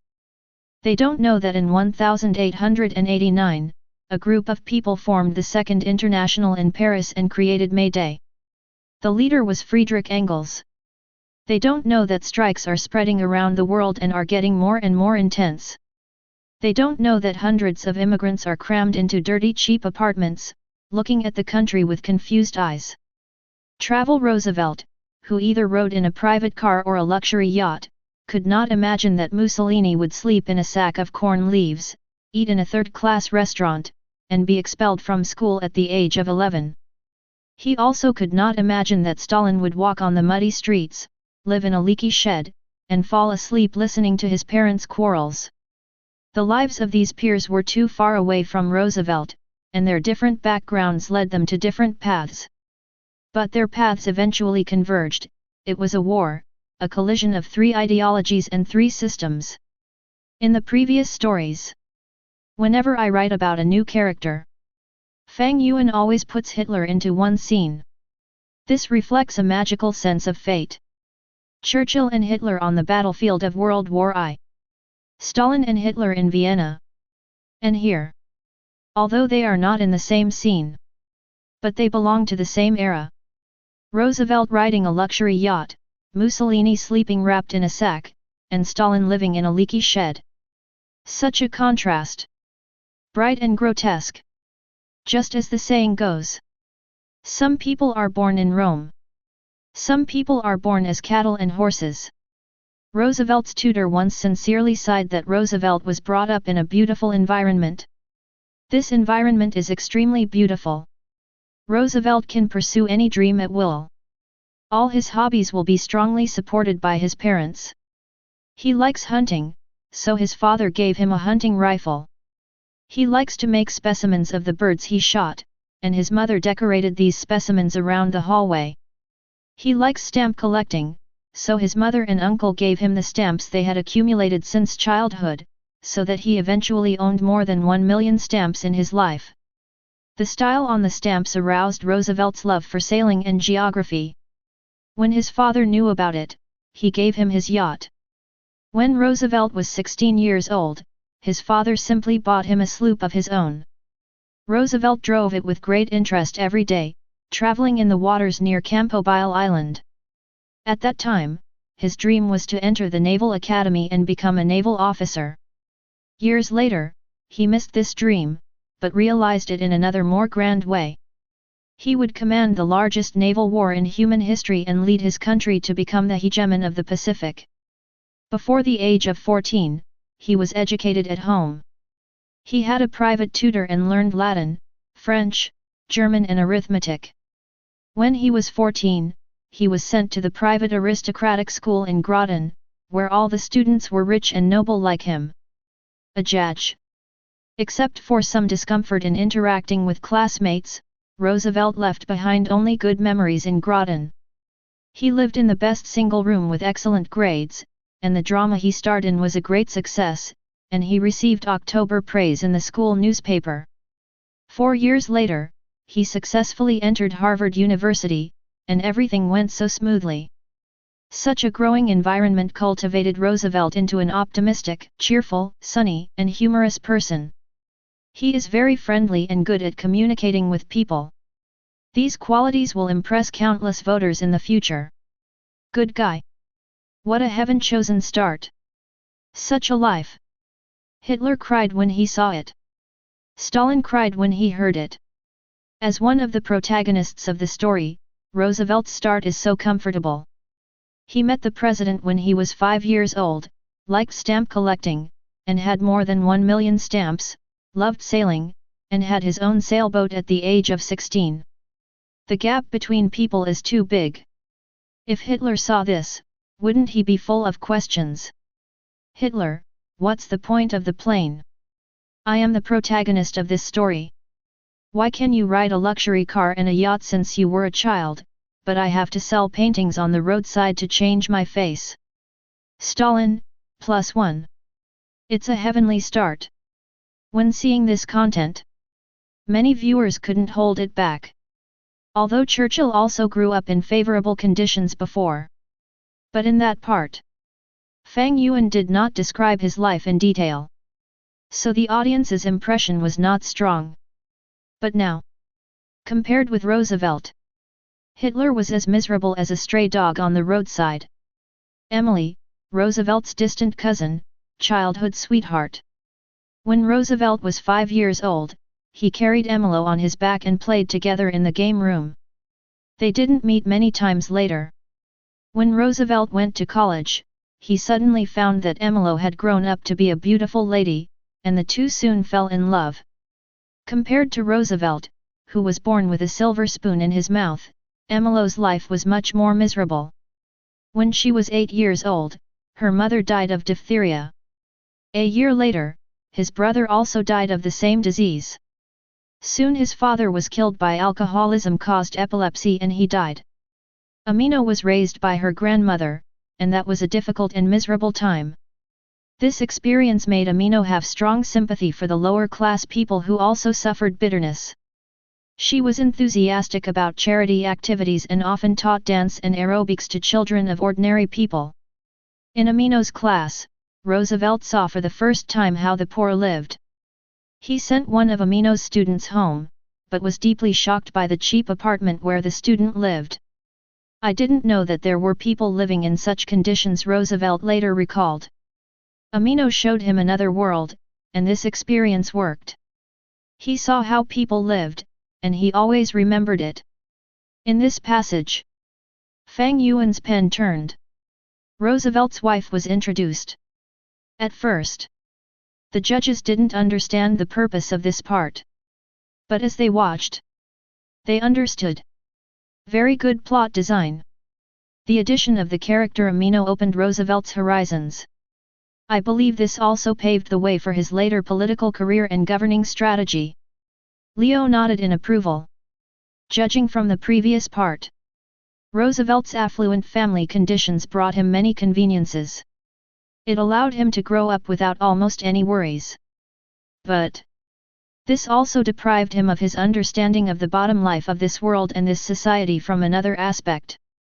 If he didn't enter politics, lack of these experiences and understanding, that's not a problem. But if he wants to enter politics, he must have a real understanding of this world. Yes. It seems that contestant Fang Yuan's intention is very clear. Roosevelt is about to enter politics. Rowling also said. On March 17, 1905, Franklin Roosevelt and Amina entered the marriage hall. But the real protagonist of the wedding scene was not the couple, but Amina's uncle, Theodore Roosevelt, then President of the United States. Theodore was very popular at the time, and his famous saying was "soft words in the mouth, big stick in the hand."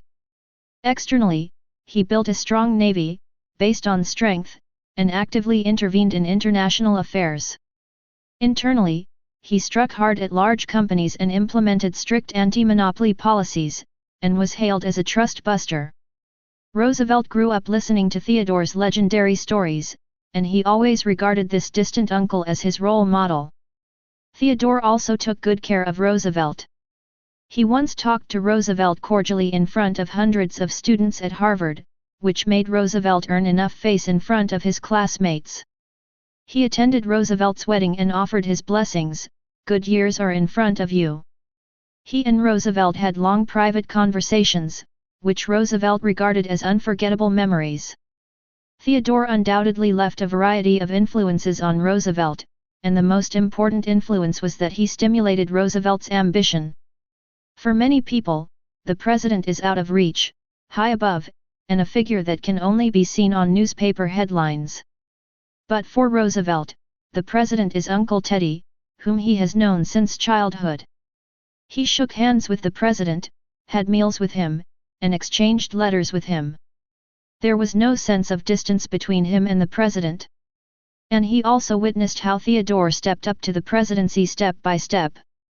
The road was clear and within reach.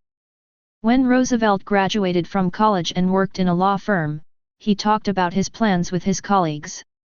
He said he would first win a seat in the state legislature, and then go to the Navy Department as an assistant secretary. Then he would be the governor of New York State, and finally he would ascend to the presidency. The plot is just as Leo and Rowling talked about. When he gained more knowledge about the life of the lower class in this world, then he prepared for politics.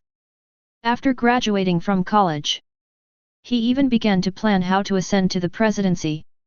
Compared with Hitler and Stalin, Roosevelt is undoubtedly a completely different protagonist. So far, he has been successful.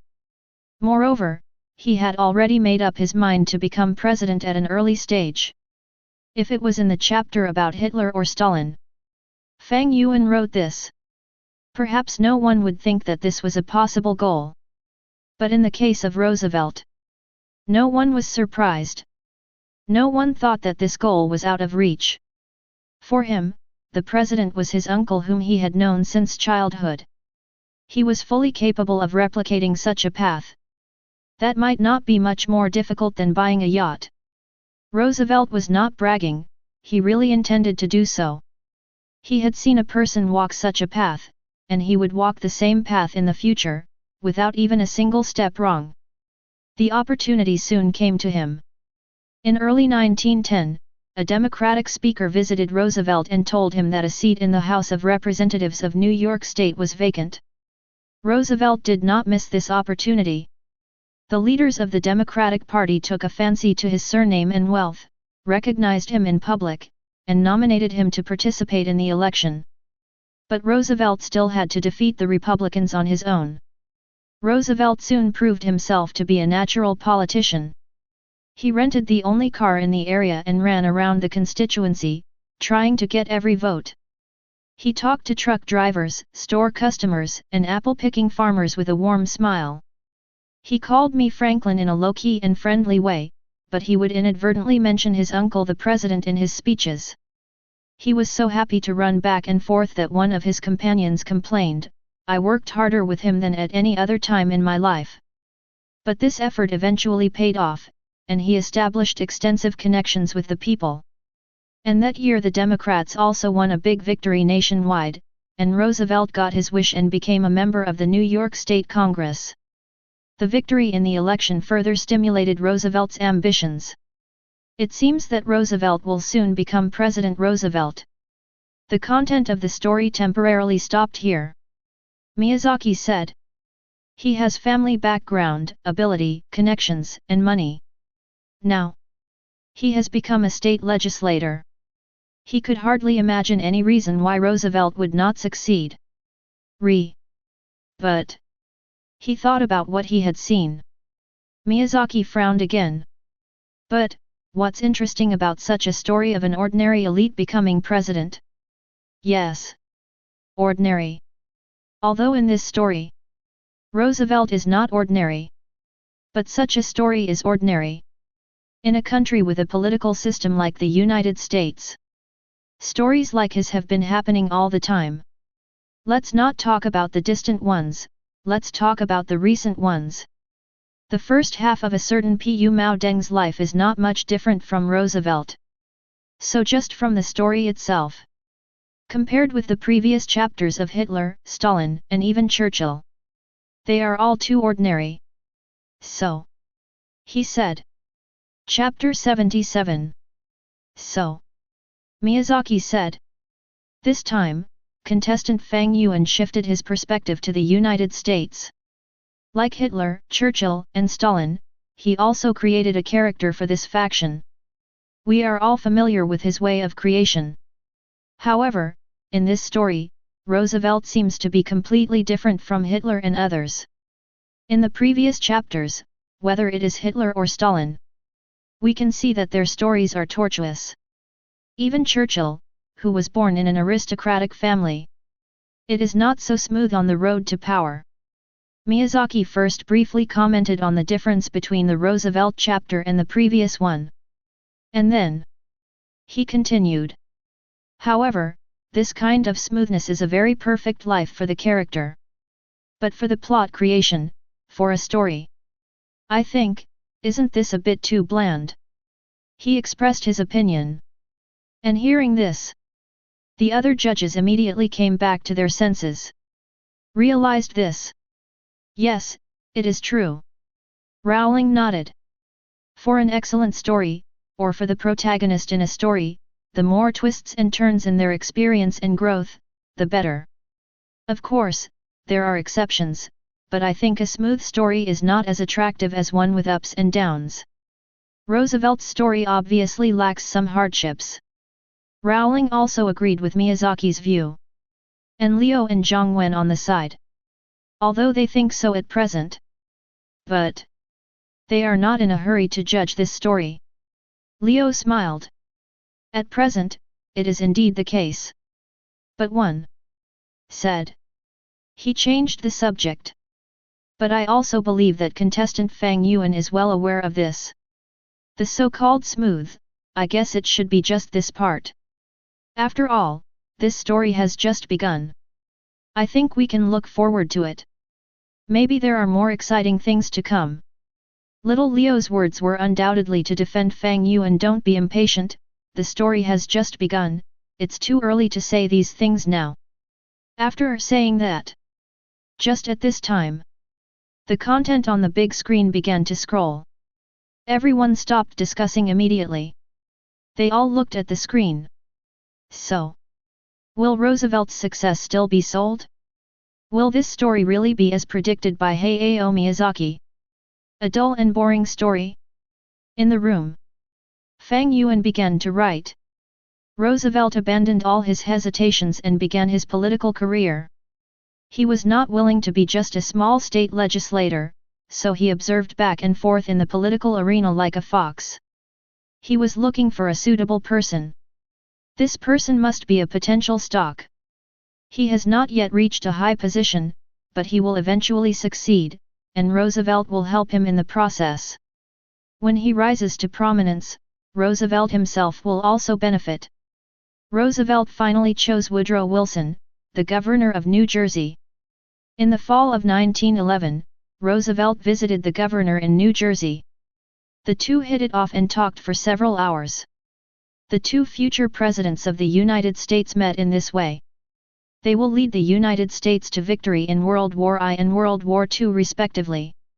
A year later, when Wilson ran for President of the United States, Roosevelt gave him full support. Roosevelt initiated the Wilson discussion meeting in New York State, organized the Wilson Club, united all pro-Wilson people together, carried out various propaganda activities to build momentum for him. He even organized a demonstration, and that year the Republican Party happened to be in internal strife, the Democratic Party won a big victory, and Wilson was sent to the White House by his supporters. After becoming president, Wilson also returned the favor and appointed Roosevelt as Assistant Secretary of the Navy. That year Roosevelt was only 31 years old, and he was already a rising star in American politics. In this paragraph, although Roosevelt had just entered politics, he seemed to be as experienced as a politician who had been immersed in politics for many years. And his vision was also very unique. He accurately found and invested in the future president. After President Wilson was sent to the White House, he also reaped the rich returns from this investment. He changed from a state legislator to an assistant secretary of the Navy. This year, he was only 31 years old. It seems that his success continues. Miyazaki nodded. This part of the content was just as he thought. There were no twists and turns. Then in this case, the next step should be for him to become the official Secretary of the Navy, and then participate in the election in a few years and become the president smoothly, right? According to this development logic, Miyazaki seemed to have been able to predict it. What will Fang Yuan write next? The naval generals like this young assistant secretary very much. He can speak in the field of navigation and can guide high-speed destroyers through narrow straits. The most important thing is that he really loves this army. When Roosevelt first took office, a friend wrote to him, "I hope you won't be as dazzled by Winston Churchill's enthusiasm for building a strong navy." But Roosevelt firmly stated that he supports building a strong and combat-capable navy. This belief runs through his political career and will help him win the future Pacific War. After serving as Assistant Secretary of the Navy, Roosevelt's horizons were broadened. He communicated with all kinds of people in Washington and realized how the American system works. As Newton Baker, then Secretary of War, said, Roosevelt was a promising young man who used extensive conversations with people to clarify his views and educate himself. In early July 1918, Roosevelt arrived in Europe on the destroyer island. It was an opportunity he had only gotten after many requests. The young man had to see the battlefield of the World War with his own eyes. He met Lloyd George, Clemenceau, and his future close ally Winston Churchill. But these meetings were not the most exciting for Roosevelt. His most exciting experience was walking through the devastated war zone, looking at the battle in the distance, and even being attacked by some sporadic artillery fire. He was so obsessed with the war that he got furious when one of his men tried to let him bypass the war zone for safety reasons. On the stage of World War I, Roosevelt was just a bystander. He stood far away in the corner, watching with interest. Looking at the center of the stage. Standing there are Lloyd George, Clemenceau, and his boss Wilson. Watching the big three of World War I divide the world in the name of moral fairness, it was a meeting of the victors. Wilson left the deepest impression on Roosevelt. This idealistic American president put forward many propositions. For example, open diplomacy, national consciousness, the League of Nations, free trade, and freedom of navigation. These propositions sound very beautiful, making America stand on the moral high ground and attracting a large number of supporters around the world. But it also contains the cold arrows to weaken the old colonial powers and the ambition to use trade advantages to enhance the strength of the United States. Among them, the most important proposal was to establish the League of Nations, which inspired Roosevelt deeply. Wilson described the relationship between the United States and the League of Nations to Roosevelt. America must participate, otherwise it will make people all over the world sad, because America is the only country that can make everyone feel that it is fair and selfless and can be fully trusted. This sentence reveals the way America will dominate in the future, that is, to preside over international organizations with a bright and majestic image, and then lead the whole world. America is certainly not fair and just, and it is not completely trustworthy. But starting with Roosevelt, America will play this role superbly, and he will see both Wilson's success and failure. After Roosevelt successfully became Assistant Secretary of the Navy, Fang Yuan did not continue to write about his rapid progress in politics as Miyazaki expected. Instead, he focused on describing his story in this position. In fact, this experience as Assistant Secretary of the Navy had a great impact on Roosevelt. Here, he saw for the first time what the World War was like. He saw how the victors of World War I divided the world. He saw the huge interests hidden behind the war. All of this has great significance for how he will lead the United States in the future and what role the United States should play in this world. In July 1920, Roosevelt ended his career as Assistant Secretary of the Navy and began to participate in the presidential election. He partnered with Ohio Governor Cox, with Cox running for the President of the United States and he running for the Vice President. Being nominated as the vice presidential candidate by the Democratic Party is enough to prove that Roosevelt is already an important figure in the Democratic Party. But this campaign ultimately failed, and they lost to Republican Voroti. For Roosevelt, this failure is really harmless. If he can really become the second most important person in the United States and become the Vice President of the United States at the age of 38, then his life is too smooth. He maintained an optimistic attitude and said to his friends, "This failure is the best time to make plans for the future victory of democracy." After the popularity of the Assistant Secretary of the Navy ended. In the following content. As Miyazaki expected. 0. Please give flowers. Roosevelt has begun to attack the presidency. Although his first campaign ended in failure. But no one thinks this failure is a setback. After all, he is only 38 years old. If he succeeds at this age, that would be abnormal. Has the story of Hitler and Stalin exhausted his creativity in creating such a character story? At this time, when seeing this content, even Xiao Li, who has always had confidence in Fang Yuan, has some doubts. Because from the current point of view, it seems that this story is unlikely to have any more twists and turns. Roosevelt has almost all the conditions to become president. And there is no negative foreshadowing that can prevent him from becoming president. Becoming president. It seems to be just a matter of time. Of course he will become president. But for him to become president so smoothly, this doesn't look wonderful. So, the next step is to be submissive for 4 years, and then wait until the age of 42 to run for election and successfully become president. A cool article template, but it's a bit too cool. There is no exciting story at all. He is going to take office like this. Don't say compared with Hitler, even compared with Stalin, this story is much inferior. Hitler's story is still exciting. A bit disappointed to be honest. Running out of ideas. Indeed, I thought this would be an equally exciting and ups and downs story. Even if it is not the counterattack struggle of a small person at the bottom like Hitler, it should be as thrilling as Stalin. Such comments flashed by one after another. Not just Leo. At this time, even ordinary audiences seemed to be able to foresee the direction of the plot. For a moment, everyone seemed to be a little uninterested. After all, compared to such a smooth story, they would rather see something exciting and ups and downs.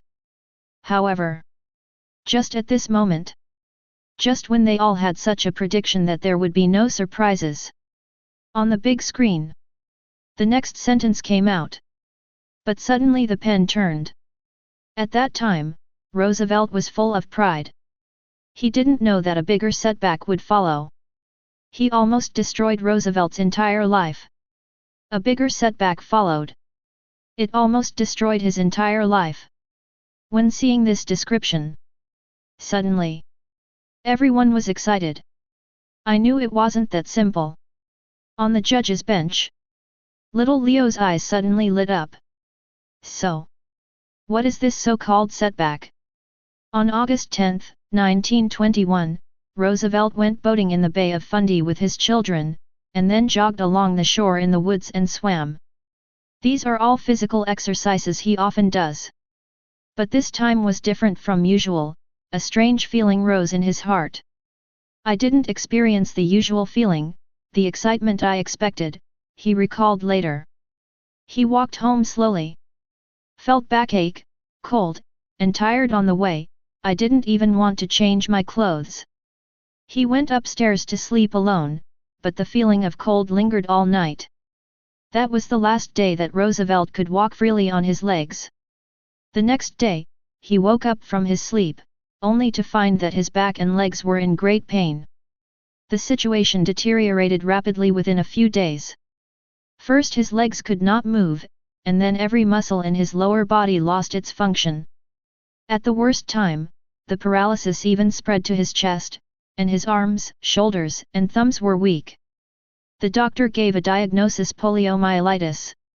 It has another name, poliomyelitis. The setback came. Roosevelt's first setback in the first half of his smooth life finally came now. It is not a political obstacle. But it comes from the body. Polio. What is polio? Almost everyone in modern times knows it. It is a disease of the nervous system. And for this disease, one thing is recognized. That is, it cannot be cured. Even if you don't die, you will also leave various incurable disability sequelae. This is in the 21st century. And in the 20th century in the story. So, when seeing this content, for a while, inside and outside the studio, countless people were dumbfounded. Good news, the story has ups and downs. Bad news, it seems that, this time has done Roosevelt a death job. Chapter 78. Good news, the story has ups and downs. Bad news, it seems that, this time Roosevelt was killed. Studio. On the judge's bench. When seeing this content appear, everyone was stunned. No one would have thought that the plot would turn so suddenly. So unexpected. Am I not seeing it wrong? It says polio. Rowling was stunned for a long time. Asked in disbelief. Yes. Although the 5 words polio were clearly written in the document. But she still doubted. Did she see it wrong? After all, polio means disability. And once disabled. Could Americans choose a disabled person as their president? This is absolutely impossible. Polio equals the road to the presidency is cut off. I think so too. Little Leo's expression was also complicated.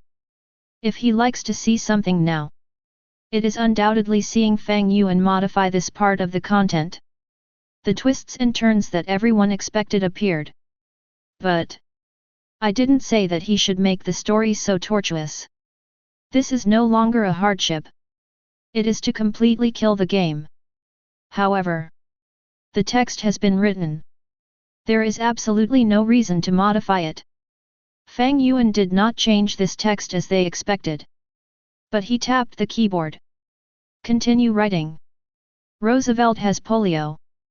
This result is desperate. It means that Roosevelt's spinal nerves have been damaged by the virus. This man will never stand up again. No one knows how Roosevelt was infected.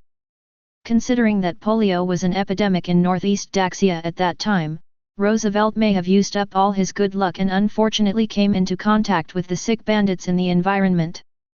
This figure, who was still a big shot in the political arena yesterday, can only lie on the hospital bed in humiliation. He can't even control his excretion or sit on the bed by himself. His brain could still think clearly, but his body was like a puddle of mud and no longer accepted any instructions. Roosevelt collapsed, and he used his few remaining muscles to make sounds. He asked his staff, Louise, "Why did God abandon me?" The family members gathered around him, and everyone had an unconcealable sadness on their faces. The mother's first reaction was to take Roosevelt back home. He felt sorry for his son and just wanted him to stay away from all work and spend his business life as happily as possible. This was also the end of most polio patients at the time. They were regarded as useless people. What can you expect a useless person to do? But Amino firmly opposed it. She understood that politics was her husband's lifelong sustenance. If her husband bid farewell to politics and spent the rest of his life doing nothing, his spirit would definitely collapse. Amino tried her best to make Roosevelt recover. She stayed with Roosevelt day and night and gave him massages. There are many unbearable things in nursing work, but Amino persevered. She called those days a test of fire. After a period of treatment, Roosevelt's body recovered partially. His hands became strong again, his back and abdominal muscles could finally support him to sit firmly in the chair, and his incontinence problem was gone. All this gave Roosevelt hope. It seemed that there was a turn for the better. When this text appeared from Fang Yuan's pen, although everyone knew it was unlikely, but still expected by everyone, a miracle sprouted in everyone's heart. After treatment, Roosevelt recovered part of his body. His hands became strong again. They could even support him to sit firmly in the chair. Although only part of his body function was recovered. He seems to have a chance to recover. I said, how could such a dead end happen? How could the source God write Roosevelt completely dead and cut off his political career? That's right, it has been said before that he will become president and lead the United States to win World War II. This is certain. Since he has become president in the end, his polio must have been cured. It was a false alarm. I thought the story was going to fail. As expected, as one of the protagonists of destiny, Roosevelt will recover. But, then again, isn't this a bit too stupid? Polio cannot be cured. Even if it doesn't kill people, it will leave them disabled. Not to mention the era when Mansford lived, even now, it is a medical miracle that is very difficult and almost impossible to achieve. But now the source God wants to make the story come true. Isn't this a bit too much of our IQ to rub the ground? To be honest, it does mean something like this. I can't help but complain. In this case, it's better not to cure it. The plot seems to be rounded off.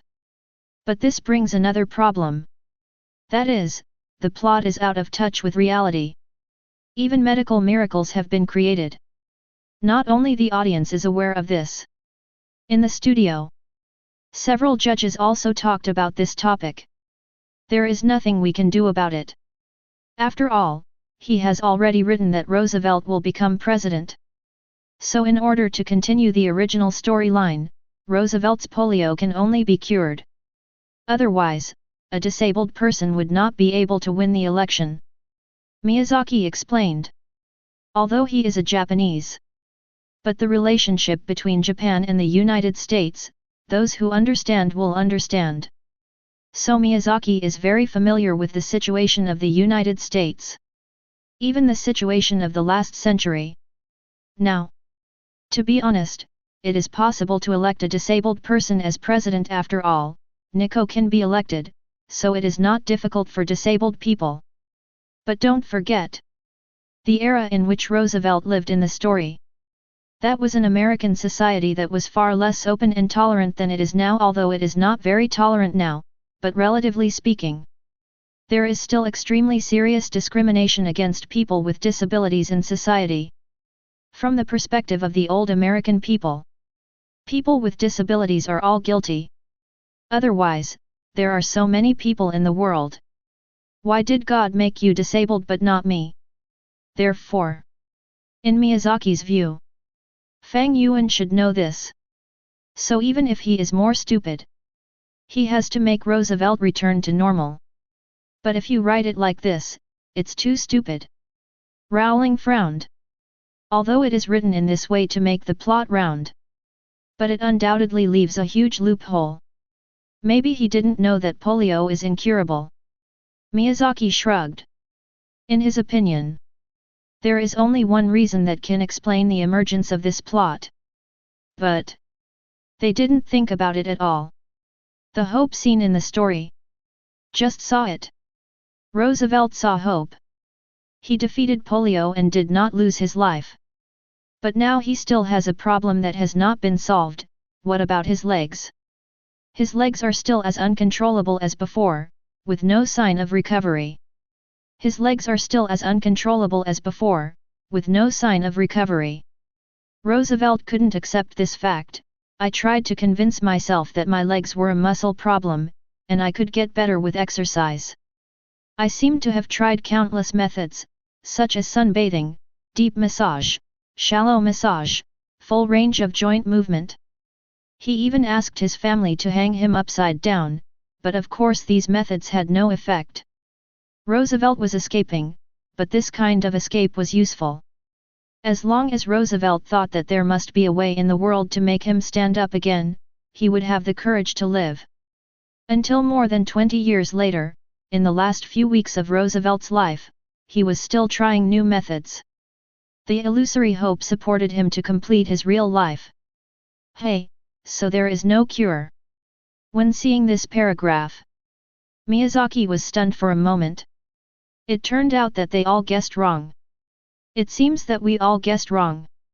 Rowling was also a little stunned. The plot did not happen as she and Miyazaki predicted.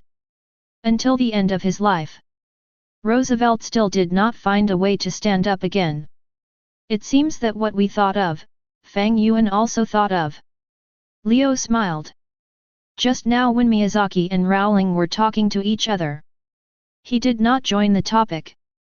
Because in his opinion, Fang Yuan would not make such a low-level mistake. Wrote that Roosevelt's polio was completely cured.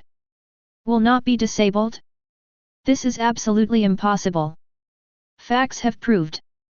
He guessed right. So, now look at these plots. The intention of designing this plot is very obvious. Obviously he also realized that Roosevelt's experience was too smooth, so he added a paragraph of obstacles for him in this paragraph. If it was a normal person, it would be too easy for him to become president. But what if it was a disabled person? Thinking about the sequel of the story, Leo is looking forward to it. He is very curious. How will Fang Yuan send Roosevelt to the presidency? A disabled person becomes the President of the United States. This is so inspiring. So much struggle. Yes, the theme of struggle in this round of competition is reflected here again. So that's it. Roosevelt was not completely cured. He was cured, but not completely cured. He didn't die, but he was left with a disability. Fortunately, the plot of lowering intelligence did not appear, otherwise I would really give up. That's right. If he really defeated the disease and was the same as before he got sick, it would be too outrageous. Which good person would not have any sequelae after getting polio? It seems that the source god's ideas have always been very clear. He is now going to write about Roosevelt becoming president with a disability. Yes, this is a standard story of a character's growth. Smooth sailing is not called growth, that is a cool story. Adding a disabled person, the story immediately becomes interesting. The story of the elite class rising smoothly is so boring. This is more interesting. Great, great. Not only Xiao Litsi saw Fang Yuan's intention. At the same time, many viewers also have the same idea. And for the next plot story, they are more and more looking forward to it. Paralysis has brought about earth-shaking changes in Roosevelt's life. He used to stand at the top of the social class, but his identity as a disabled person pulled him down from the clouds and forced him to feel how the disadvantaged groups in society live. He empathized with these people and decided to help them. In 1926, Roosevelt used 2/3 of his fortune to build a hot spring rehabilitation center in Georgia, which was the first modern polio treatment center in the United States. He also designed a cane and invented a method to test muscle strength to help people with the same disease as him to receive treatment. Roosevelt also used his creativity to modify cars. He designed a lever pulley device that allowed him to drive a car without using his feet. Roosevelt drove this specially modified car to many rural areas in the United States. He liked to communicate with passers-by. He learned about the power shortage, backward schools, and low prices of agricultural products in the countryside. He saw with his own eyes how people lived, which made him know more about the real America than many politicians. When people were still immersed in the roaring 20s and the Coolidge prosperity, Roosevelt made an accurate judgment about the future. The Coolidge prosperity was only a flash in the pan and could not lead to long-term prosperity across the country. The entire middle class lived well, but the working class was barely getting by, and the interests of farmers were not protected. He realized that the crisis was coming. So he prepared to come back.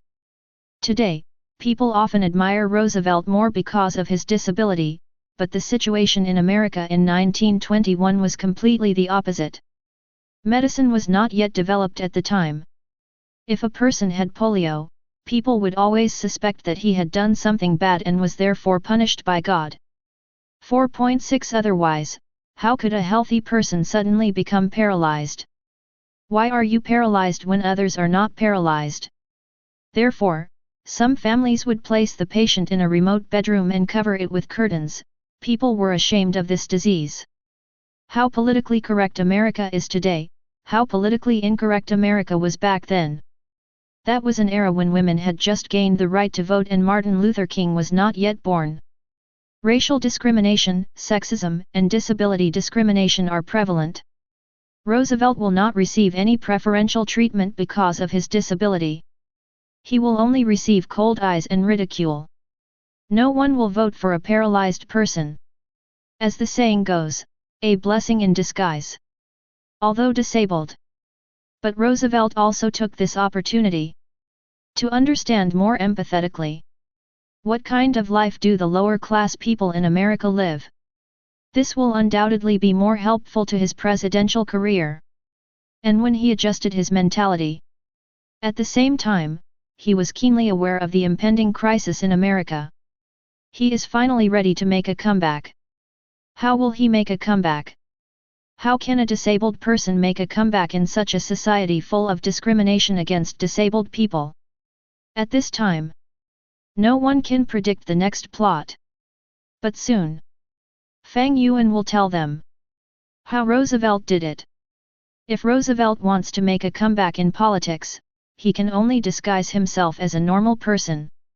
What was very far-sighted was that he did this very early.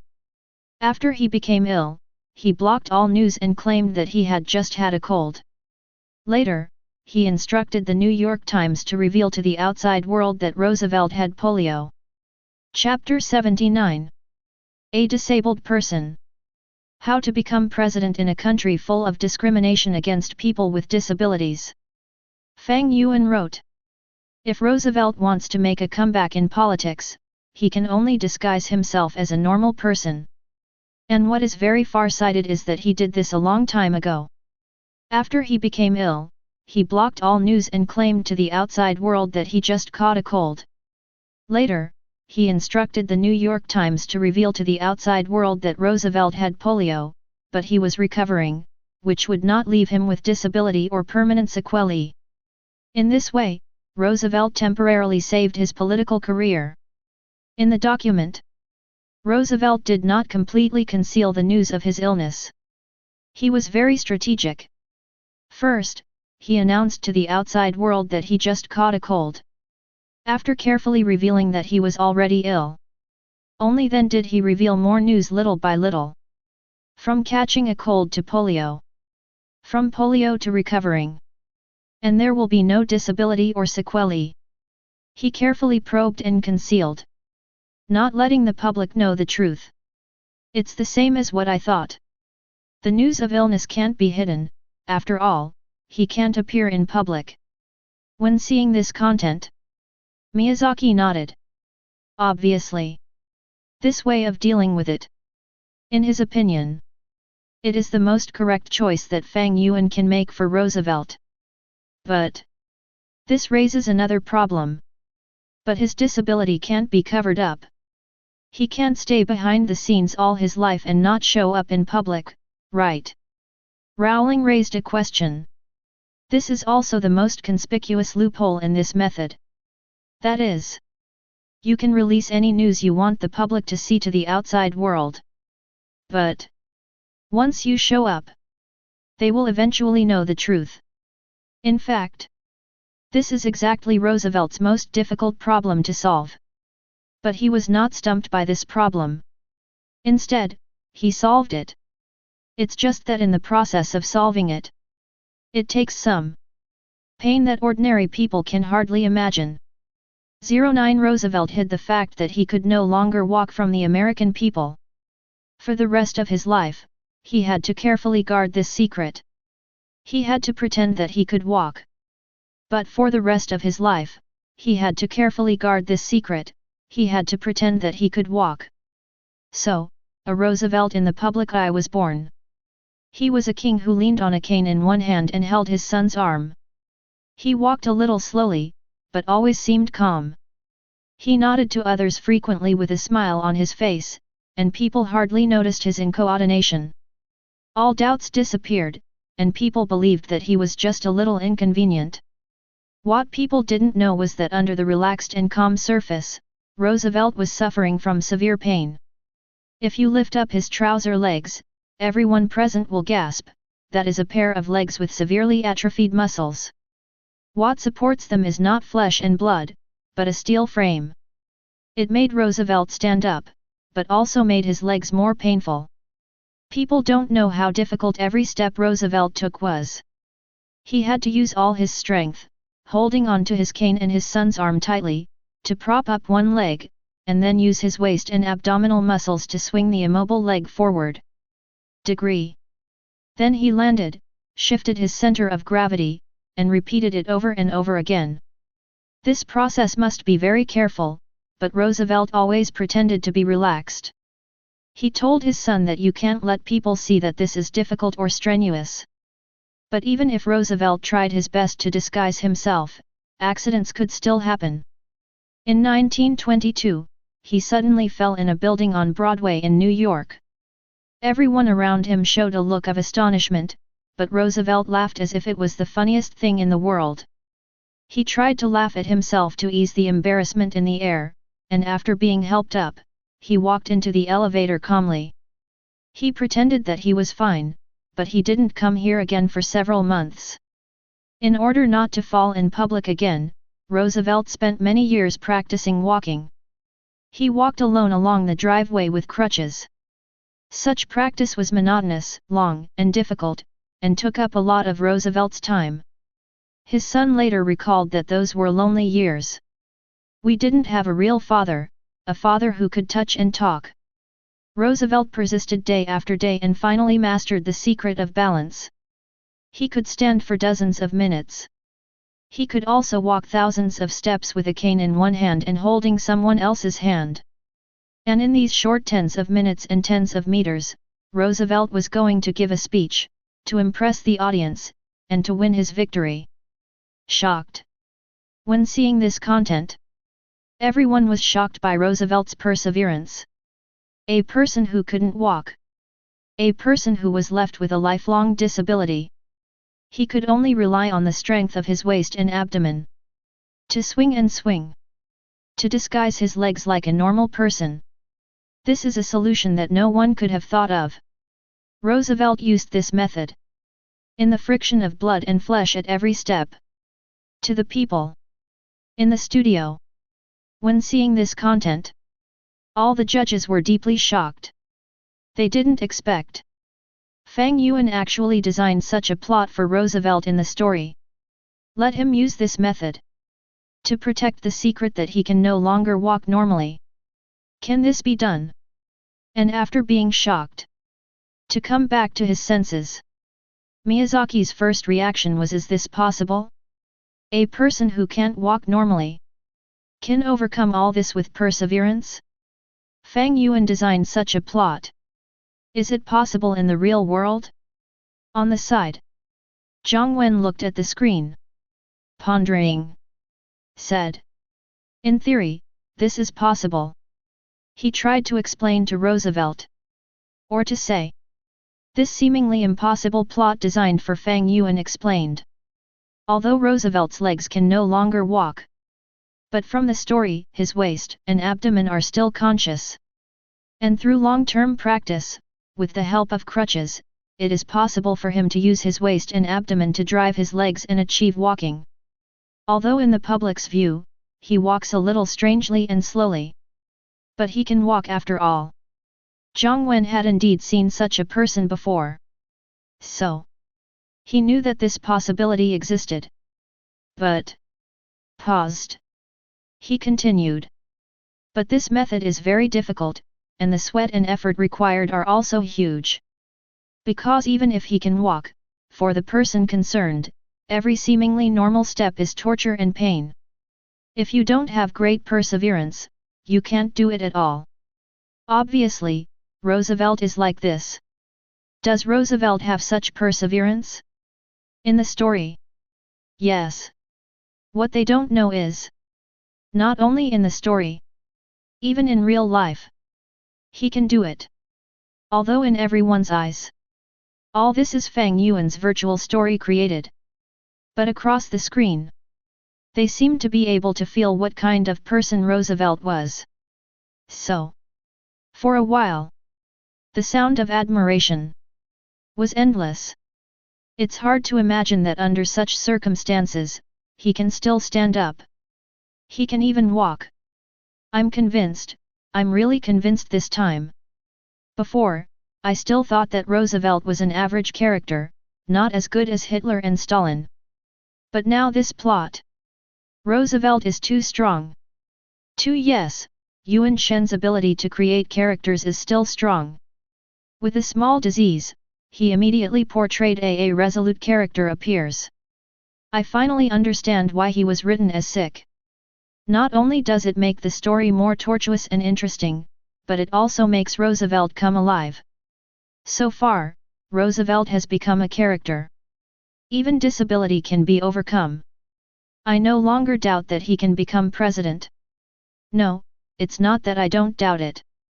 I have never doubted that he can become president, but even if he doesn't have such a family background, just based on this perseverance, I feel that he can become president. Although he is disabled, just because he can stand up, no difficulties can stop him. Love it. In the live broadcast room, the audience talked about it. And it was just as they said. So far, Roosevelt has changed from a light elite representative to a flesh and blood character. And the subsequent plot is just as they expected. Nothing can stop him anymore. 1928 Conservative Conference held in Houston. Many people are curious whether Roosevelt will come. Because Roosevelt had been away from politics for 8 years. There were rumors that Roosevelt could not stand up. If Roosevelt did not show up, it would undoubtedly confirm the rumors. This would completely disqualify him from politics. But on the eve of the convention, Amino told every delegate, Roosevelt would come to Houston, and he would not be on crutches. So, after 8 years away from politics, Roosevelt came back. The 15,000 delegates at the scene were all watching him closely. They wanted to see what would happen to this man who was rumored to be impossible to stand up. Roosevelt held the cane tightly in one hand and held his son with the other, walking slowly but firmly. If he fell to the floor accidentally, his political career would be over. But Roosevelt did not fall. He had been preparing for this moment for too long. He successfully walked onto the podium, and was even able to stand steady with just one hand. There was thunderous applause at the scene, and a reporter wrote that we were all shocked at this moment. Roosevelt was a perfect orator. He had a majestic figure, a deep and powerful voice, and always spoke inspiring words. He successfully nominated New York Governor Smith as a presidential candidate.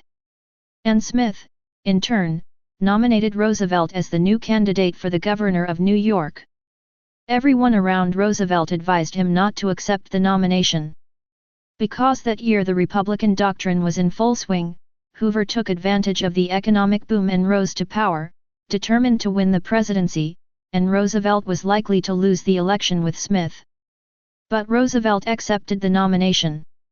He told his friends that when you are in politics, you can only keep playing. When he first started the campaign, only 33% of people supported Roosevelt, and the national situation was also very unfavorable. The Republicans crushed the Democrats. Hoover even won several traditional blue states. The newspapers declared that Roosevelt was doomed to fail. But Roosevelt did not give up. He traveled to 62 counties in New York State and launched campaign activities in each county. This had never been done before. He supported an 8-hour workday, provided subsidies to the elderly, and helped the poor get out of poverty. The balance of victory was tilting a little bit. In the end, Hoover defeated Smith and easily won the presidency, but Roosevelt turned the tables with a slight advantage and defended New York for the Democrats in a sea of red. He successfully became the new governor of New York. After a period of practice, Roosevelt not only made himself stand up, he could even throw away his crutches. As the old saying goes, when God wants to give a man a great responsibility, he must first make his heart and mind suffer and his muscles and bones work hard. After overcoming the real hardships of his flesh and blood, Roosevelt overcame all difficulties. He climbed further on the road to power. He became the governor.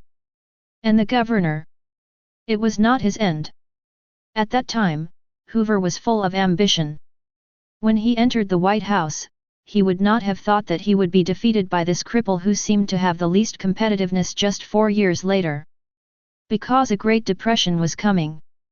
On October 24, 1929, Wall Street bankers held a meeting.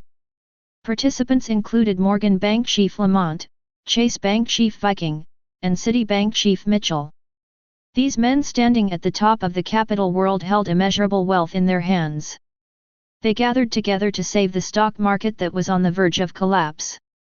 That day, the market value of the entire stock market evaporated by 11%, and the trading volume reached a record 12.9 million shares, all of which showed that people were panic selling their stocks. These bankers have not yet figured out the source of the crisis, but they have been in the stock market for half a lifetime and have seen a lot of wind and rain. They believe that they can boost market confidence. The rescue fund was formed. With the support of bankers, Whitney, deputy chief of the New York Stock Exchange, bought a large number of American Steel Company stocks at a high price, and then bought a large number of blue-chip stocks in the same way.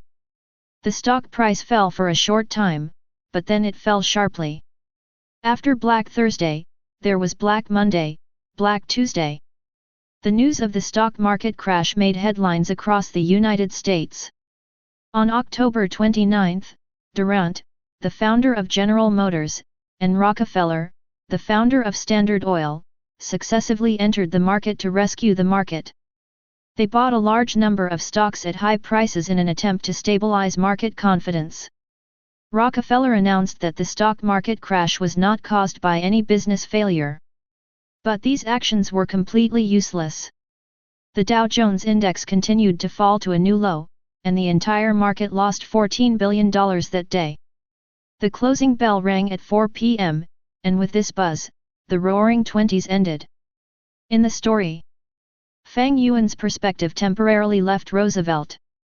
Instead, it focused on the American society at that time. After President Hoover took office, the stock market crashed. It plummeted at a dramatic rate. A Great Depression is about to come. The Roaring Twenties are over. Across the screen, everyone seems to be able to feel it. A storm is coming. Chapter 80. The Roaring Twenties are over. The passionate wave of industrialization, the colorful art forms, and the strong desire for consumption have all dissipated, leaving only panic and depression. People woke up from their prosperous dreams and found desperately that all their investments would be lost. Everyone instinctively tightened their wallets. People no longer made any investments and dared not buy any non-essential items. But this just exacerbated the crisis. Corporate profits fell and they began to lay off employees. Banks collapsed in panic runs, and thousands of people lost their savings and jobs. They could only mortgage their houses and become homeless vagrants. Many former millionaires can only sell fruit on the street. But their President Hoover wrote, "Fruit vendors are a natural profession under the market economy. Selling fruit can free some smart people from their original jobs and make more profits." This believer in the free market refused to help the people who fell into poverty. He believed in the invisible hand and thought that as long as the government did not intervene, everything would be fine again. But the situation continued to deteriorate. By 1932, the unemployment rate had reached 23.6%, and the economy was completely paralyzed. In the story, Fang Yuan temporarily shifted his focus, focusing on the domestic economy. Although this content has nothing to do with Roosevelt, but everyone present could see it. This was paving the way for Roosevelt's appearance. If nothing unexpected happens, Roosevelt will come to power at this time. In the studio, Jiang Wen said, "Right now, the American economy has suffered a heavy blow. And judging from the statement of this content, the current president is incapable of resolving this crisis. This is undoubtedly the best time for Roosevelt to take office." Like Jiang Wen, Miyazaki Hayao and others also have the same idea. After a brief chat, new content appeared in the document. Everyone immediately looked at the screen. Unemployment rate soared, banks suffered runs, economy paralyzed, more and more people lost confidence in the socialist system. In this situation, some people turned to communism, while others turned to fascism. And some people turned their attention to New York State.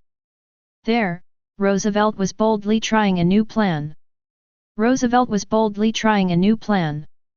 He did not believe in the invisible hand in the market economy like Hoover, but used government power to intervene in the economy on a large scale.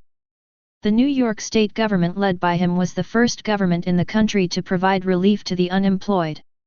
He took a series of bold reform measures to provide employment opportunities through public works projects.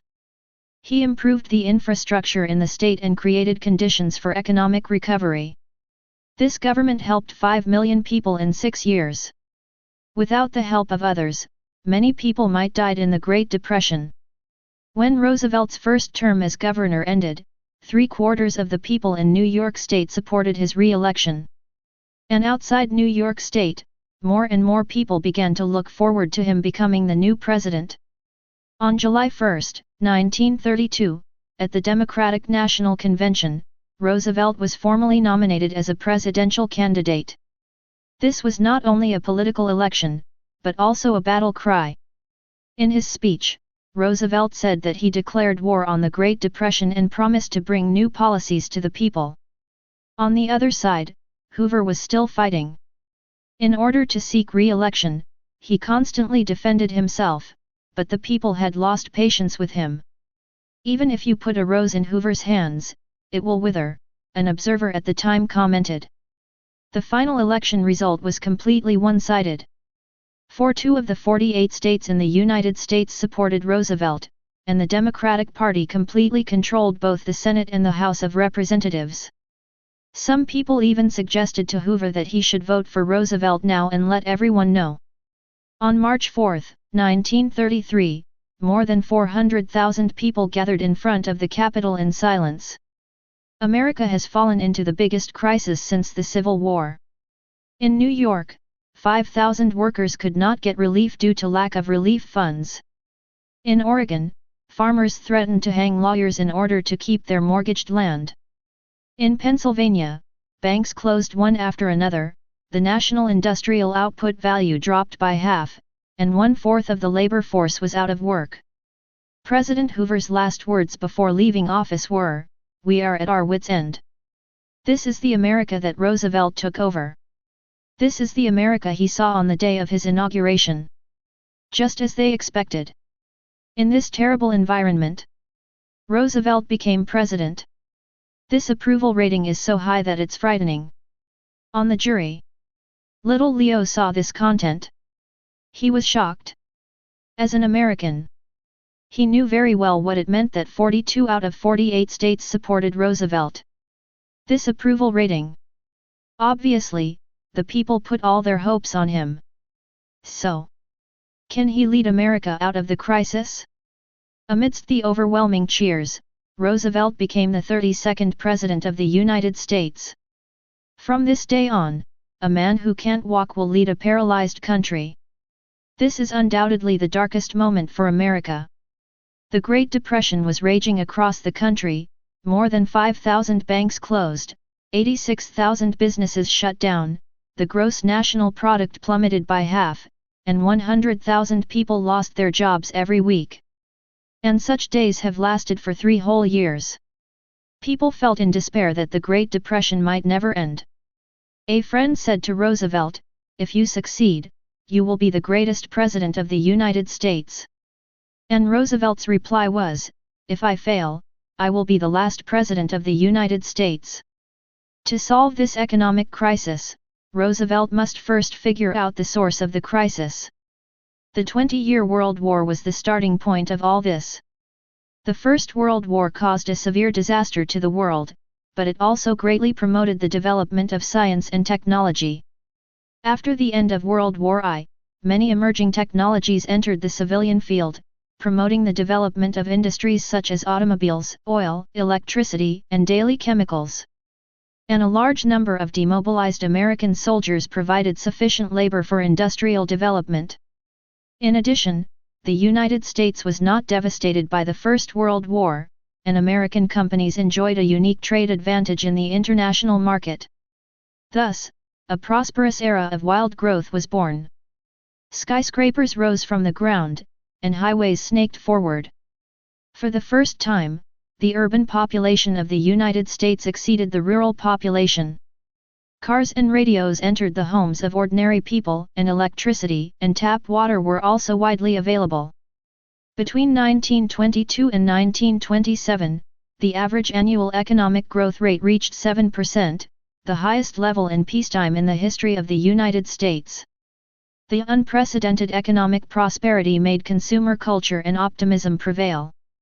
Under such prosperity, few people noticed the hidden crisis behind the times. The government only saw the significant increase in productivity, but ignored the lack of purchasing power of the people. From 1919 to 1927, the labor productivity of factories increased by 53%, but the wages of workers hardly increased. A large amount of profits were seized by capitalists, and the gap between the rich and the poor became increasingly wide, which eventually led to the purchasing power completely failing to keep up with the output of goods, but people did not think there was anything wrong with it. A popular saying at the time was, "A good salesman can sell anything." In order to stimulate public consumption and out of optimism about the economic prospects, banks relaxed loan restrictions and installment payments became popular. When people make payments, they use their current income as the basis, including salary income and investment income. When they use their houses and cars as collateral, they never think that one day they may have the opportunity to lose all their money in the investment market and go to work first. The loose loans and concentrated capital have led to a large amount of funds flowing into the stock market, and stock prices have continued to rise, attracting more and more people to join in. Under the blindly optimistic investment sentiment, truck drivers, housewives, and even students who are still studying have become customers of the stock market. They are advertised that buying stocks can make money, buy early and make money early, and if you don't buy, let others make money. During this period, almost any stock rose several times or even dozens of times. What supported the stock price was not the normal development of the enterprise, but crazy speculation. Many behaviors that are considered illegal today were not subject to any supervision at the time. Company shareholders could buy and sell their own company's stocks at will and manipulate stock prices together with other shareholders. Stockbrokers do not remind customers that the market is risky, but instead hype up every stock as the world's most stable business. Stockholders know nothing about the companies they invest in, they just buy blindly and wait for appreciation. The stock market fell into a complete frenzy. Many people were sure that stock prices would continue to rise, and began to borrow money to dare to speculate in stocks, with leverage ratios often as high as 10 times or even 20 times. More and more companies also found that it was better to take out money to speculate in stocks than to develop real industries, so the entire economic system further deviated from the real economy to the virtual economy. In this process, the US government did not reduce the bubble, but instead believed in market performance. As a result, the bubble became bigger and bigger, and the economy completely lost the possibility of a soft landing. The entire US economic system became a house of cards, which would collapse at the slightest disturbance. On Black Thursday, the bubble expanded to its limit and was finally blown up. At first, only a few dozen people may have sold their stocks. But this panic spread rapidly with the decline in stock prices, and was continuously amplified by the leverage effect, eventually sweeping the entire stock market. People rushed to escape the stock market, stock prices plunged, and some stocks could not be sold at any price. In just a few days, many stockholders lost all their property and were burdened with astronomical debts. But all this is just the beginning. People who did not speculate in stocks were glad that they did not put their money in the stock market, but in the bank. But when he walked into the bank, he despairingly found that the bank had lent his money to stock speculators, and now the bank could not collect the loan and had gone bankrupt. As long as one bank went bankrupt, the panic would spread throughout the society. People no longer trusted any bank and just wanted to get their money out as soon as possible. The collapse of a bank in a run would make the run on the next bank even more serious, and eventually no bank could escape. First, they lost their capital in the stock market, and then lost their savings in the bank. Everyone had to tighten their belts. As a result, the already low purchasing power further declined, and the problem of overproduction also broke out. American Steel sold only 19.1% of its production capacity in a year, and the annual sales of American Locomotive Company plummeted from 600 units to 1 unit. The average empty seat rate of flights exceeded 50%. Goods in all walks of life could not be sold even at cost price, and they could only avoid bankruptcy by laying off employees. But the increase in the number of unemployed people further reduced people's purchasing power, and under the vicious cycle, the seedling industry eventually collapsed. In the following content, Fang Yuan did not write about how Roosevelt led America through the crisis. Instead, he focused on the crisis itself. Let the audience establish a clear concept of the Great Depression itself. Of course, this is also paving the way for the later content. Otherwise, they don't know how serious the Depression is. How can they understand how difficult everything Roosevelt did is? Good man, this is not a crisis, it's clearly the end of the world. Banks relax loans, funds flow into the stock market, and people all over the United States think that they can make a fortune by speculating in stocks. Even housewives and students have become the main force of the stock market. Once this story collapses, isn't it all over? If only the stock market collapsed, it would be better. The most terrifying thing is that the stock market collapsed, everyone panicked and went to the bank to run. Which bank can withstand so many runs at once? Then it will be bankrupt? Once this bank goes bankrupt, even those who didn't speculate in stocks, with good money, will suffer.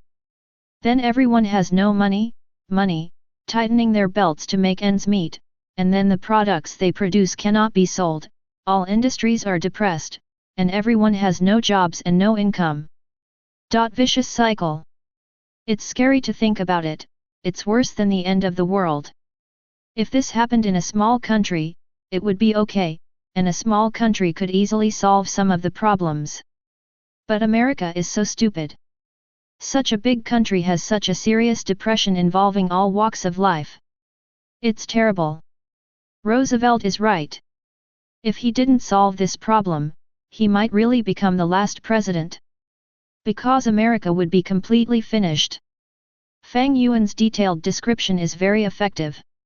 When seeing this content, even people who don't understand economics at this time, they can understand how critical America was at that time. No wonder it can get such a high approval rate. For Americans at this time, Roosevelt is undoubtedly the last straw. On the judge's seat, Jiang Wen shook his head. Taking office at this time, it can be said that he was given the task when the army was defeated and was ordered to act in times of crisis. But even if the task given to Roosevelt by the Americans was too difficult. Indeed, it was too difficult. This situation would be a disaster for any country. Isn't Roosevelt an economist? Can he have a solution? On the side, Miyazaki frowned slightly. Obviously, he doubted whether Roosevelt was capable of solving this problem. From what he had just seen, he was very negative. But when he thought of the previous, he will lead America to win World War II. Wait. Lead America to win World War II? Suddenly, Miyazaki was refreshed. He felt as if he had guessed what Roosevelt would do. Chapter 81. Miyazaki seems to have guessed what Roosevelt would do. The answer is 4 words: divert contradictions. What is diverting contradictions? Very simple. War. Since ancient times, war has always been the only way to divert domestic contradictions. When domestic contradictions cannot be reconciled, waging war abroad can divert pressure very well.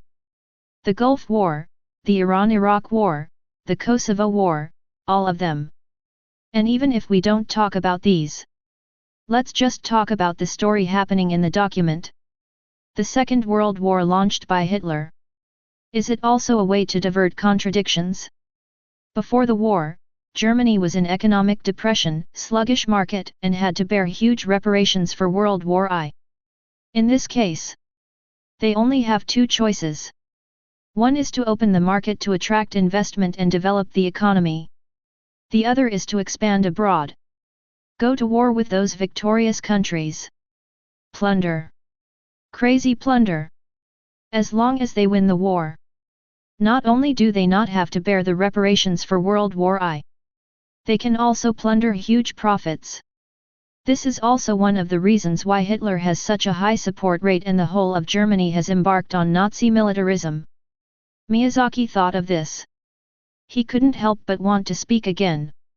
But the last slap in the face is still in front of him. Let's take a look first. What if I guess wrong again? He suppressed his desire to share. Looking at the screen. In fact, Miyazaki's guess is almost close.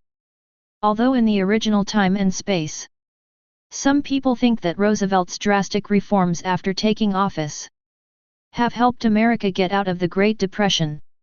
Their situation is not so serious that they need to use war to divert domestic conflicts from the mainstream public opinion at the time. It seems to confirm this. But Roosevelt knew. Although the New Deal's America seems to be rejuvenated. But if you want to completely make America great again, no matter how good the New Deal is, how can it compare to the rich harvest of winning World War II? In the end, he made the right bet. His participation in the war brought decades of prosperity to America. Of course, these are all later stories. At present, Roosevelt is not one of the three giants at the Yalta Conference. At this time, he was just a 170-year-old new president. And what lay before him was a devastated country. The first thing he had to do was to lead his people through this difficult time. Depression in all industries, this is the dilemma Roosevelt faced, and it is the crisis he must solve as the President of the United States. The 100 Days New Deal began. The day after the inauguration, Roosevelt launched drastic reforms to address the domestic depression. Roosevelt first announced that all banks across the country would stop trading and ban the export of gold and silver, freezing the bank system on the verge of collapse instantly. And Roosevelt wanted to bring him back to life within a few days. On March 9, 1933, the Emergency Banking Act was introduced. The government will review banks one by one, reopen solvent banks, reorganize banks that can be saved, and close those bank bills that cannot be repaired. He also announced that he would issue $2 billion in new banknotes to alleviate the lack of liquidity. But all this was not enough. Roosevelt had to convince the public to stop running on the banks and not take out all their money as soon as the banks opened.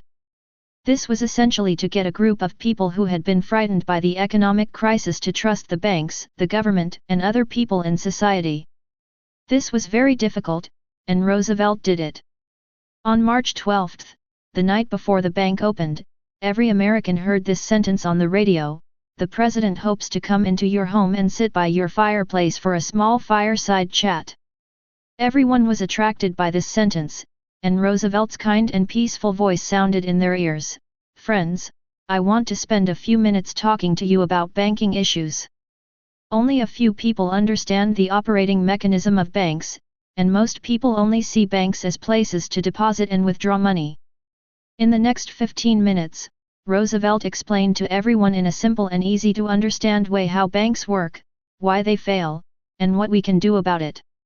His words were simple and clear, so that almost every listener had a basic understanding of the crisis that was happening. On the radio, Roosevelt's tone was so approachable. It was as if he was really a friend sitting by the fire and chatting with you. Many people were moved by this way of communication. They heard the president asking for help: "Without your support, everything we do in Washington is meaningless." The next morning, there was a long line in front of the bank again, but people did not come to withdraw money, but to deposit money. Many people deposited the money they had withdrawn a week ago, just because they heard the president's call. In just 2 weeks, deposits in banks across the country increased by 50%, and 3/4 of the banks resumed business. On March 15, Wall Street stocks rebounded strongly, and the Dow Jones Index soared 15% in a single day, the largest increase in history. One of Roosevelt's advisors commented, "Zebism was saved in 8 days." But soon, people found that the content of the New Deal was a little less political. On March 31, 1933, the U.S. Congress agreed to establish the Civilian Conservation Corps. This project employed a total of 3 million people in 9 years. The government not only paid them wages, but also provided them with food, accommodation, training, and medical care. They planted 31 trees and protected 20 million acres of land from water erosion. Americans found that their government had changed. This government suddenly took action and hired a large number of workers like a company, but what it did was not what a private company pursuing profits would do. Roosevelt did not stop there. He extended his hand to all areas of the national economy and began to intervene in all aspects. On May 12, Congress passed the Federal Emergency Relief Act, allocating hundreds of millions of dollars to provide relief to those who were in trouble due to unemployment. Relief, which was once regarded as a generous act exclusive to the rich and companies, was now also defined as the responsibility of the government by Roosevelt. Roosevelt pointed out that people should not only have freedom of speech and freedom of belief, but also freedom from poverty. The Agricultural Adjustment Act passed on the same day allowed the government to control the output of agricultural products and use the visible hand to guide the supply and demand to restore balance. On June 16, Roosevelt's reforms reached a climax. In order to increase the purchasing power of the people, he took action against the capitalists and forced them to give a piece of the cake on the plate to the workers. The National Industrial Recovery Act was born. This bill requires each industry to set maximum working hours and minimum wage standards, and gives workers the right to unite and bargain collectively with capitalists. The practice of employing child labor was also banned. In a fireside chat, Roosevelt pointed out that according to this decree, our workers have inalienable rights and no one can reduce their rights. The newly established National Public Welfare Recovery Administration also launched a slogan, a 40-hour work week and a minimum wage of $12. A stone stirred up 1,000 waves, and the ecstatic people held a large-scale celebration parade in New York. The parade of 250,000 people marched for 10 hours amidst laughter and cheers, and the number of onlookers reached 2 million. Companies that comply with the National Industrial Recovery Act will receive a Blue Eagle logo, which quickly becomes popular in America. In the room, Fang Yuan wrote it in one go. He wrote down the New Deal plan for Roosevelt in his mind. His thinking was very clear. And in his writing, Roosevelt's thinking was also very clear. After taking office, Roosevelt clearly realized, banks are the key to this series of problems. If it weren't for the run on banks by stockholders after the stock market crash, banks would not have collapsed. If a large number of banks had not collapsed, the crisis would not have spread to all aspects of the country. So his first step was to save the banks. The 4 words save the banks are simple to say. But it is very difficult to do it. The government has money to open some banks and let the economic market return to normal operation. However, Americans who have already stepped half a foot into the abyss see that there are banks that can meet their withdrawal requirements. Wouldn't they run on the banks like crazy? By then, the nightmare will be repeated. These newly opened banks will once again go bankrupt in the run. So now the problem comes. How to ensure that these banks can operate normally after reopening? At that time, in the context of panic, this is almost an unsolvable problem. But Roosevelt did it. He used the radio. Just like an ordinary neighbor. In your living room, by the fire, he explained to you the origin of the crisis and what we need to do in a simple and easy to understand way. That's it. These banks miraculously did not go bankrupt. Not only did they not go bankrupt. On the contrary, there was a long queue in front of the bank door they came to deposit money. Looking at the thousands of years of history of the world, fireside chats are also explosive. He single-handedly stopped the entire country on the verge of collapse. American personal heroism is fully reflected at this moment. I was dumbfounded when I saw this paragraph. Seeing that Roosevelt actually controlled the crisis in this way. For a while, everyone was a little stunned. Too amazing. Too incredible. Too shocking. Rowling said 2-3 times in a row. As you can see, this paragraph is beyond her imagination. She could have expected that Roosevelt would be able to solve the economic crisis. But she never expected that it would be in such a way to show personal heroism. I can only say, this is why Fang Yuan insisted on writing Roosevelt's story on the stage of World War II. If this famous disabled president is missing, wouldn't it be a sin? Inside and outside the studio, countless viewers have been completely attracted by Roosevelt's story at this time. So far, this story has gone from being ordinary in their mouths to being completely unable to take their eyes off now. Unlike the jubilant people, the capitalists hated this bill. They formed the American Freedom League, accusing Roosevelt of being a dictator who violated the Constitution and would only provoke positive conflicts. Its leader Smith insisted that the New Deal was Shi'ism. He said alarmistly that the United States can only have one capital, either Washington or Moscow. The capitalists' mouthpieces also came out one after another to comment on Roosevelt's New Deal. Roosevelt scoffed at these criticisms. In his speech, he pointed out, some people who are afraid of progress have given our work all kinds of strange names. Sometimes it is fascism, sometimes it is communism, and sometimes it is socialism. They are complicating something very simple by doing this, and I only believe in pragmatic explanations and pragmatic policies. With such a belief, Roosevelt continued to deepen the reform. On June 6, 1934, the Securities Exchange Act was introduced. The newly established Securities and Exchange Commission will regulate the entire stock market and crack down on financial fraud, report fraud, insider trading and other behaviors. Many financiers expressed opposition and regarded government regulation as a prelude to communism. Roosevelt responded that people at the New York Stock Exchange had been to college, but they did not understand their responsibilities to their fellow citizens. On June 27, Roosevelt signed the National Housing Act, reducing mortgage interest and extending the repayment period from 10 years to 30 years. Before this, less than 50% of Americans owned their own homes, and this proportion soon rose to 70%. After entering 1935, Roosevelt had a more ambitious plan in mind. He wanted to start a great infrastructure era and let the government pull the entire country forward.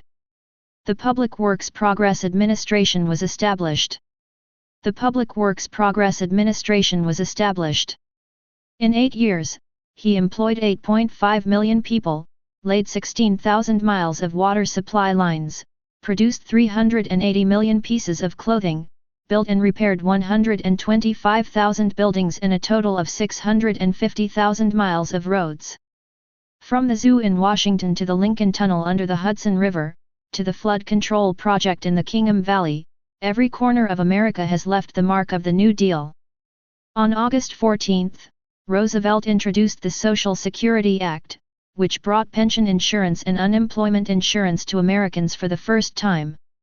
By the end of 1935, Roosevelt's New Deal had given America a new look. The unemployment rate dropped from 22.9% to 14.2%, GDP growth exceeded 11% for 2 consecutive years, and national income increased by 34%. Roosevelt's large infrastructure plan made the entire society start running again. He was deeply loved by the people, and people posted his portrait at bus stations, libraries, barber shops, and even at home. The New York Times conducted a poll at the time, "Who do you think is the greatest person in the world?" The result is surprising. God can only be ranked second, and Roosevelt is the first. Not surprisingly, in the 1936 presidential election, 46 of the 48 states in the United States voted for Roosevelt, allowing him to win re-election with an overwhelming victory. Roosevelt had supreme authority that exceeded any previous president. At that time, a reporter said, if he wanted to be a dictator, it would be easy. In fact, this is exactly the case. Roosevelt even dared to openly confront the Supreme Court, challenging the most basic political principle of the United States, the separation of powers. The Supreme Court has repeatedly rejected Roosevelt's New Deal bills. They are keen to maintain the laissez-faire economic tradition and help big companies fight against the invasion of government power. Under the halo of judicial independence, the justices are fearless. They serve for life, and no one can drive them out of their positions unless they voluntarily retire. After unsuccessful communication, Roosevelt came up with a ruthless trick. Chapter 82. After the communication failed, Roosevelt came up with a ruthless move. What was this ruthless move? The audience's curiosity was fully aroused. On the screen, new text appeared. Since the justices are fearless and help big companies fight against Roosevelt's New Deal, he doesn't mind them openly fighting.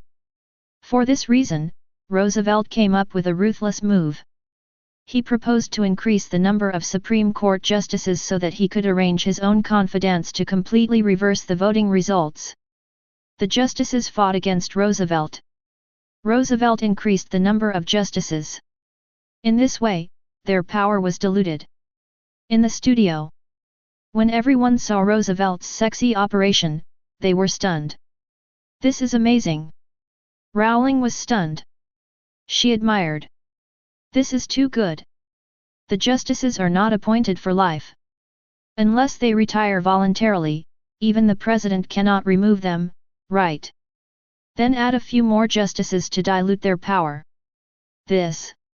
I can only say that he is worthy of it. Yes. I guess those justices must be stunned. No one would have thought that he would use this method to defeat these judges who are against him." On the side, Jiang Wen couldn't help laughing and speaking. He looked at little Leo on the other side. "But, Mr. Leonardo, I remember that in America, even the president only has executive power. Is it feasible for him to blatantly reach into the court like this?" "Of course it's not feasible. This is a shake to the foundation of the founding of the United States. The law does not allow the president to disrupt the court in this way. Congress will not pass this proposal," little Leo said without thinking. "But..." He then changed the subject. "Anto." He looked at the previous part of the document. "But I think no one would oppose him at that time. People in 46 of the 48 states support him. If he wants, I even think he can be a dictator. The law certainly does not allow Roosevelt to act so presumptuously. But, as the survey shows, in the vote of the American people, they think Roosevelt is the greatest man in the world. In front of Roosevelt, even God can only be second. It can be seen. Let alone adding a Supreme Court justice. Even if he forcibly removes the Supreme Court justice who opposes him, maybe he can do it. Indeed. Looking back at the more than 200 years since the founding of the United States, I think no one except Washington can have such a terrifying support rate. So even if adding a Supreme Court justice is unconstitutional, it is not difficult for Roosevelt at all." Miyazaki was talking. At this time, new content appeared on the screen. People were stunned by this idea. Roosevelt had already controlled Congress, and now he was going to control the Supreme Court. The figure of a dictator was about to emerge, and opposition continued to emerge. However, in Congress and in polls, Roosevelt's approval rating steadily outweighed the opposition. Finally, the Supreme Court compromised. A justice voluntarily retired, allowing Roosevelt to be replaced by a justice who supported the New Deal. Seeing this, Miyazaki nodded. Look, even so. Even though he knew he was close to being a dictator, there were even voices of opposition. But even so, his approval rating was still able to be stable. Nothing can stop Roosevelt anymore. Nothing can stop Roosevelt anymore. This is not just Miyazaki's judgment. It is what actually happened at the time. A person who curbed the crisis of America. Pulled the people back from the abyss personally. He deserved no more support. Too strong. This is simply a hunk from heaven. From the results alone, 46 out of 48 states support him. This seems a bit stupid, but think about what he did. Well, It's not too much. That's for sure. Put yourself in their shoes, if we were Americans at that time, if we were living in an era that was about to collapse, and suddenly someone saved everything. Why don't you support him? Don't even mention support. I'll vote for him with both hands and feet. Hunk from heaven. A real hunk from heaven. To be honest, the more I read, the more I admire him. You see, this story how similar is America in the Great Depression to Germany? In the same situation, Hitler chose military righteousness, turned the country into a war machine, and fantasized about solving everything with war, while Roosevelt saved America from the crisis bit by bit. If it weren't for him, perhaps America would have the possibility of becoming the next Germany. Indeed, the situations of the two countries are too similar. Fortunately, Roosevelt is not Hitler. Speaking of Hitler, now that America has recovered, if we calculate the time, the battlefield in Europe is about to start, right? When can they meet? I'm looking forward to their meeting. In the live broadcast room. The barrage of comments. And as they talked, some people thought of Hitler. The beginning was also a country on the verge of collapse. But the different choices of the two people brought their respective countries on a completely different path. They were very curious. If Hitler and Roosevelt faced each other in this war that swept the world, what kind of sparks would collide? If you keep thinking about it, there will be a response. When the audience thinks of this. In the creative room. Fang Yuan's story also comes here. After initially solving the domestic crisis, Roosevelt can finally free up his hands. Looking forward to the world outside America. At that time, both Hitler and Roosevelt had recovered their countries from the economic crisis. They drew their swords and looked across the sea, and they all turned their eyes to the throne of world hegemony. There is a mysterious reincarnation in the world. Some generations will receive more blessings from God, some generations will be placed with high hopes, and our generation is destined to accept the destiny. When Roosevelt said this in his campaign speech in 1936, most of the audience thought that the president meant that their generation must overcome the Great Depression. No, not only that, Roosevelt has greater ambitions. 300 years ago, when the Mayflower sailed to the New World, the passengers on it believed that they had left the past behind, and all the grievances of the old world were gone. It has nothing to do with them, they want to live a new life in the new world. This idea of being independent from the world has influenced generations of Americans, and eventually turned into isolationism that is deeply rooted in their hearts. As Washington said in his farewell speech, America is alone and far away from other countries. This geographical location allows us to pursue a unique foreign policy.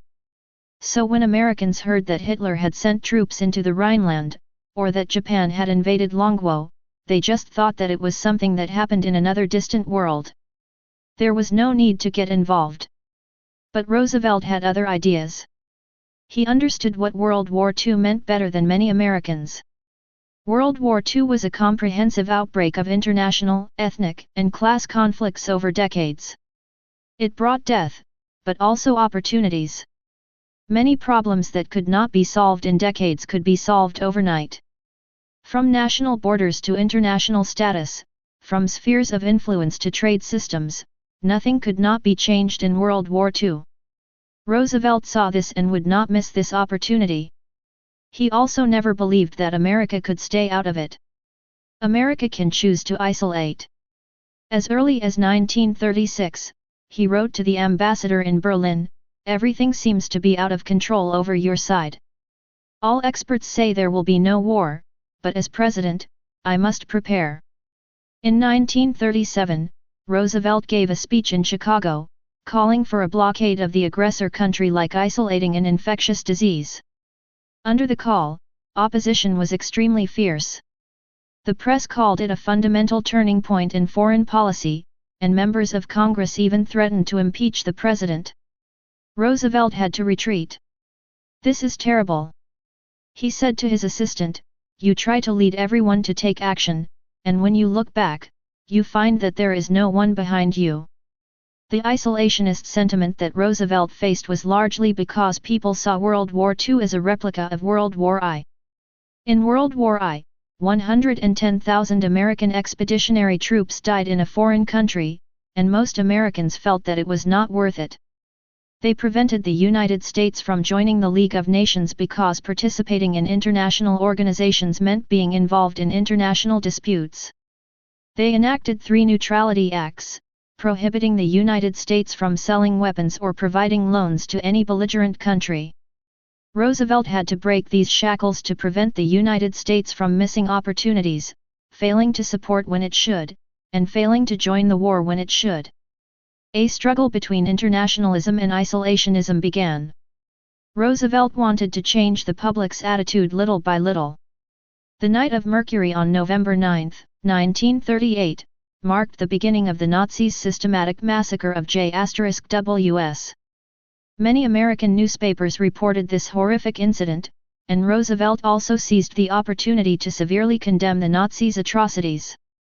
The image of Germany in the eyes of Americans became worse and worse, and the balance of neutrality began to tilt.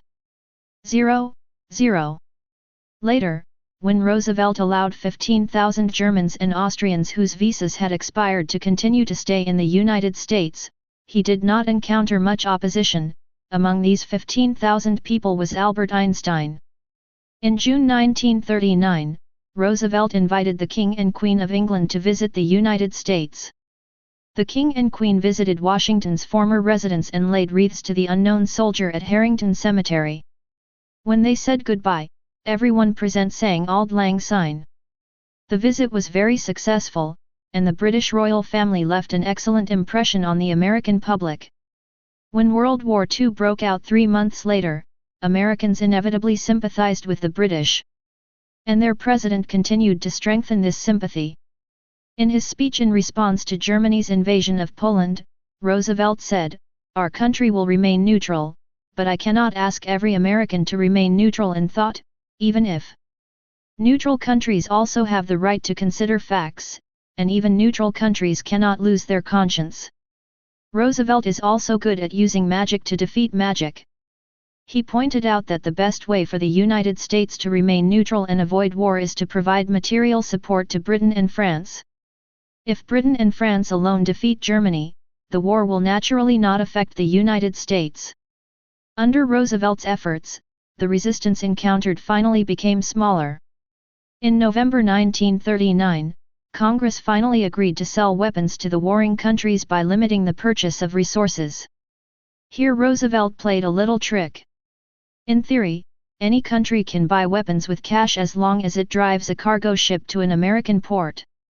But with Britain and France controlling the Atlantic shipping, Nettles cargo ships were few and could hardly resist the United States. 0.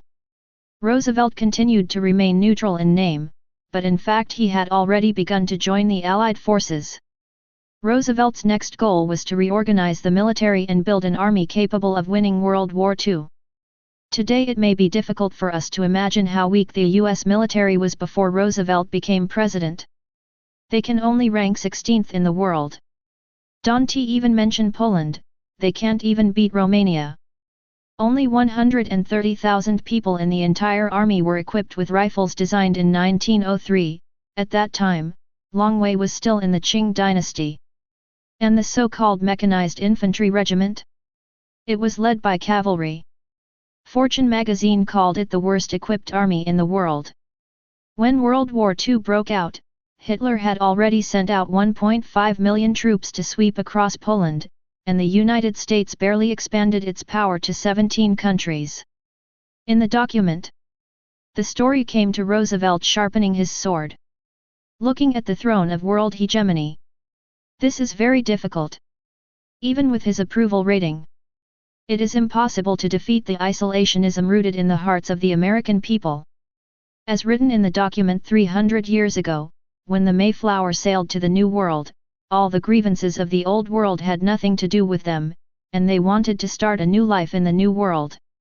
In terms of defeating isolationism, Roosevelt adopted a slow push strategy.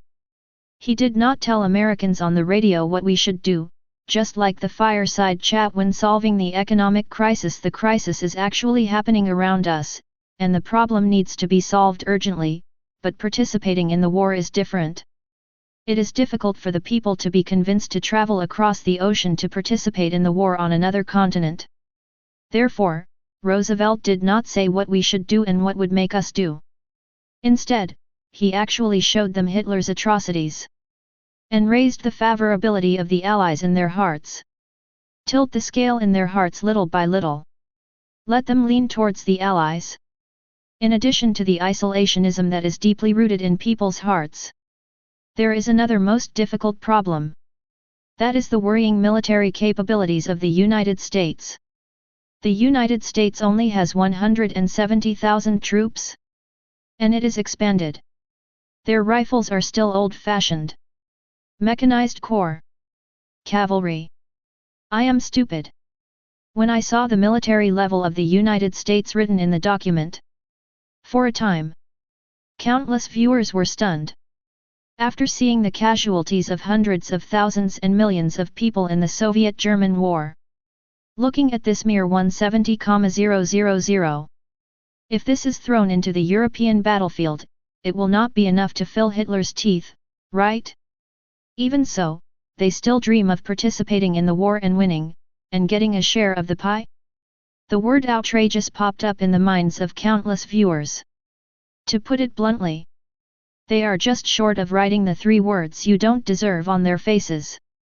At this time, they are far from knowing. Once the terrifying war machine of the United States is launched, how much energy will burst out? There is a special term in later generations to describe it. That is military-industrial complex 4. Chapter 83. It's similar to the original Time and Space. America in the parallel world. It is still the only superpower among the superpowers. For the people nowadays, when mentioning America, the first thing that comes to mind is its dominant position. So, before the military part of the story was involved, everyone's impression of it was powerful. America only has 170,000 troops. In the studio, when seeing this information, several judges were also stunned. Rowling blinked. Isn't it a bit out of touch with reality to write like this? The so-called out of touch with reality. It doesn't mean that the military strength of America should be written in sync with reality. But, at least the difference should not be so big. A dignified world hegemon. In the story, it turned into little Karami. This strong sense of disobedience.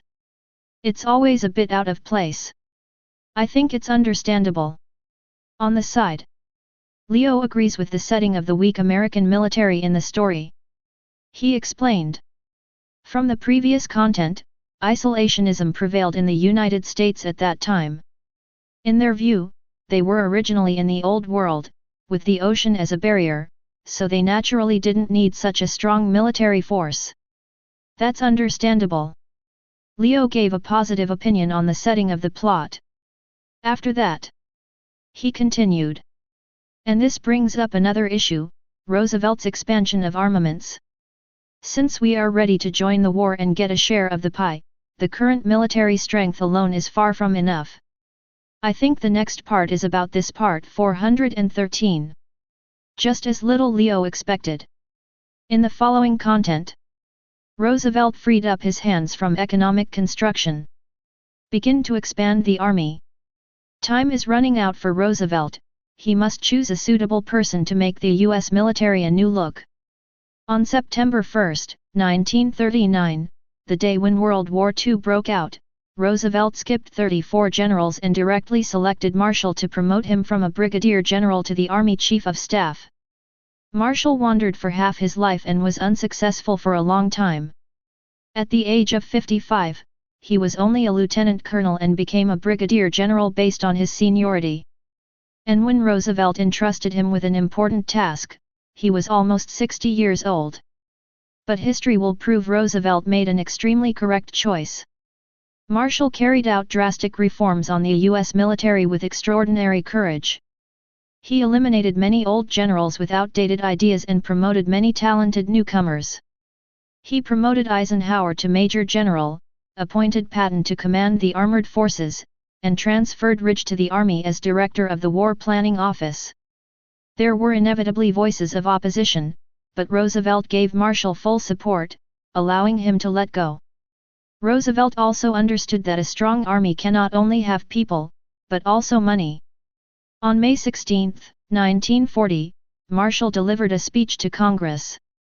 He listed the time it takes for fighter planes to fly from all over the world to the U.S. mainland, to illustrate that in the era of air combat, the Atlantic and Pacific Oceans are no longer natural barriers to resist war, and Germany has far more fighter planes than other countries. In order to deal with this imminent threat, Roosevelt asked Congress to allocate funds to increase military spending and recruit another 500,000 troops. At the end of the speech, he called on the American people to not be afraid of bloodshed and sacrifice, and to resolutely defend the democratic system they created with their own hands. The speech was an unprecedented success, and the two houses of Congress were excited and the cheers were still echoing in the hall after the president left. Congress finally approved more military spending than Roosevelt requested, and hundreds of millions of funds were injected into the military industry. Awakened the world's first industrial country at the time. In the content, Fang Yuan did not spend too much time and effort to talk about how Roosevelt expanded the military strength of the United States. In fact, this part of the content is more like a beginning and the main show has not yet begun. The audience also noticed it. They stared at the big screen. They were looking forward to watching the subsequent military expansion. But at this time, an unexpected plot appeared.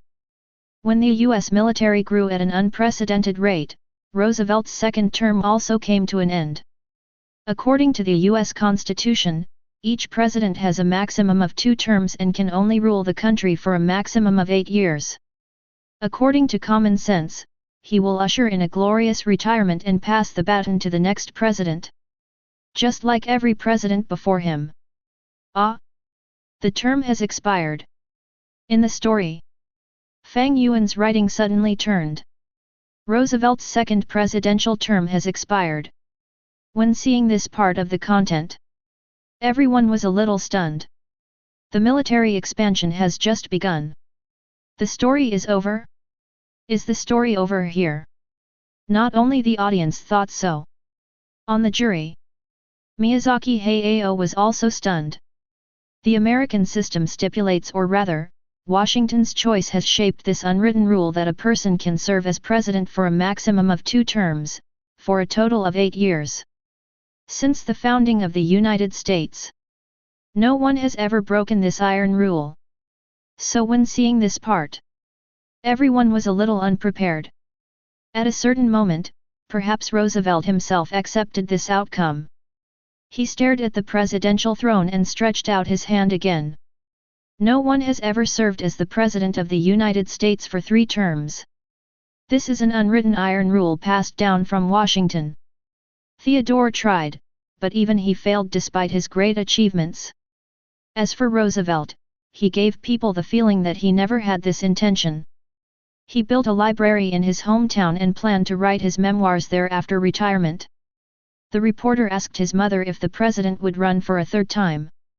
The old lady replied, "I have never heard him talk about a 3rd run. He has always planned to return to his home in Hyde Park after this term ends." On July 16, 1940, the Democratic National Convention was held in Chicago to determine the presidential candidate. And Roosevelt did not even attend the convention. He just asked the host to tell the delegates at the convention that the president had no intention of seeking re-election. He had never planned to do so before and would not do so now. Everyone could elect anyone they wanted. Roosevelt was so humble and so unambitious that it was difficult for anyone to question him. But just after the host finished speaking, someone suddenly shouted, "We need Roosevelt! We need Roosevelt!" which was like a signal that ignited the entire venue. Delegates from all over the country also shouted, "New York needs Roosevelt, Chicago needs Roosevelt, and even the world needs Roosevelt." More and more people joined in. They seemed to be spontaneous, but also seemed to be organized. They held up signs, waved Roosevelt's photos, and began to march in the hall. The atmosphere was so heated that if Roosevelt was there, he would have been covered in the national flag by the excited crowd. After an hour, the venue gradually calmed down. When the voting began, Roosevelt's name was on the list. The president said that everyone could elect anyone, so of course you could elect the president himself. Roosevelt eventually received 946 votes, and the other candidates only received 148 votes in total. When people told Roosevelt the good news, they found that this man who had no intention of seeking re-election was already ready to be president. On July 19, Roosevelt formally accepted the nomination.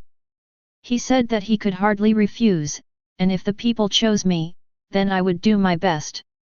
Stupid. After being stunned, everyone was stunned again.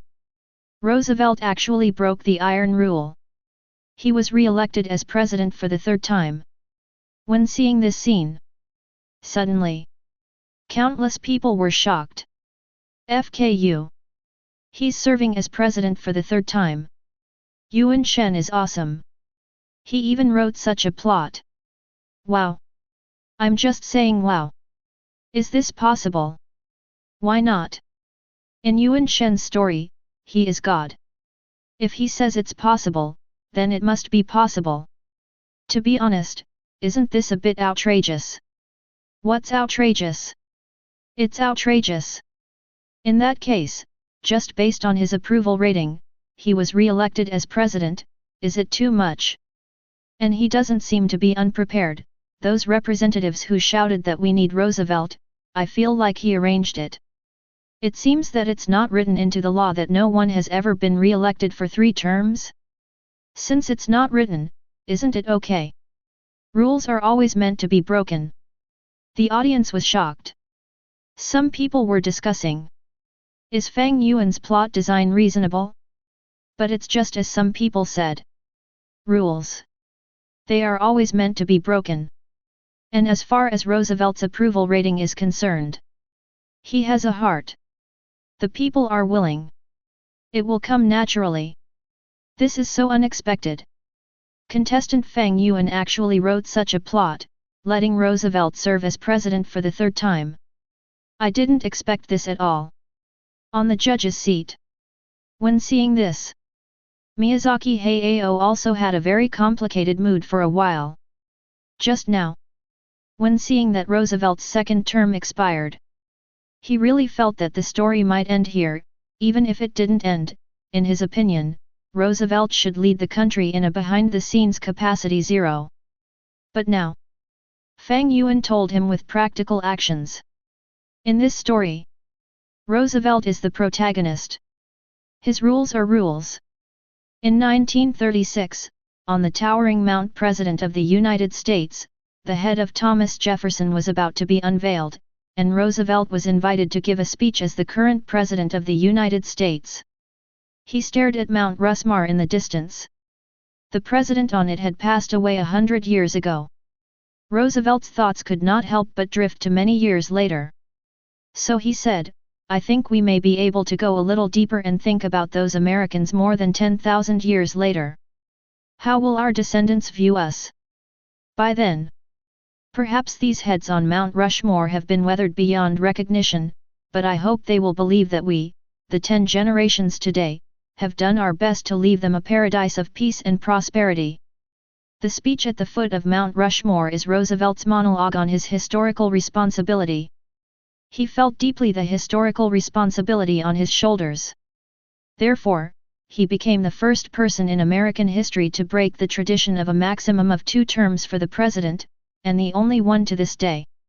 Roosevelt's regime is stable, so let's go back a little bit to the year before Roosevelt's third election, looking at the international situation outside the United States. In September 1993, when World War II broke out and Churchill had just returned to the British cabinet, he received an unexpected letter. The tone of the letter was cordial and respectful. I am very happy that you have become the Minister of the Navy again. If you and the Prime Minister have anything you want me to know, you can write to me and please keep in touch with me, Franklin Roosevelt. This was an unusual thing. The head of a country actually wrote directly to the minister of another country, and they had no previous friendship. Churchill even forgot that he had met Roosevelt during World War I, but he still decided to respond to Roosevelt's enthusiasm. The current situation is very bad. In this way, Churchill and Roosevelt began to correspond, and they later wrote more than 1,900 letters in total. When Churchill became the Prime Minister of England, Roosevelt told others that Churchill was the best candidate for the Prime Minister of England.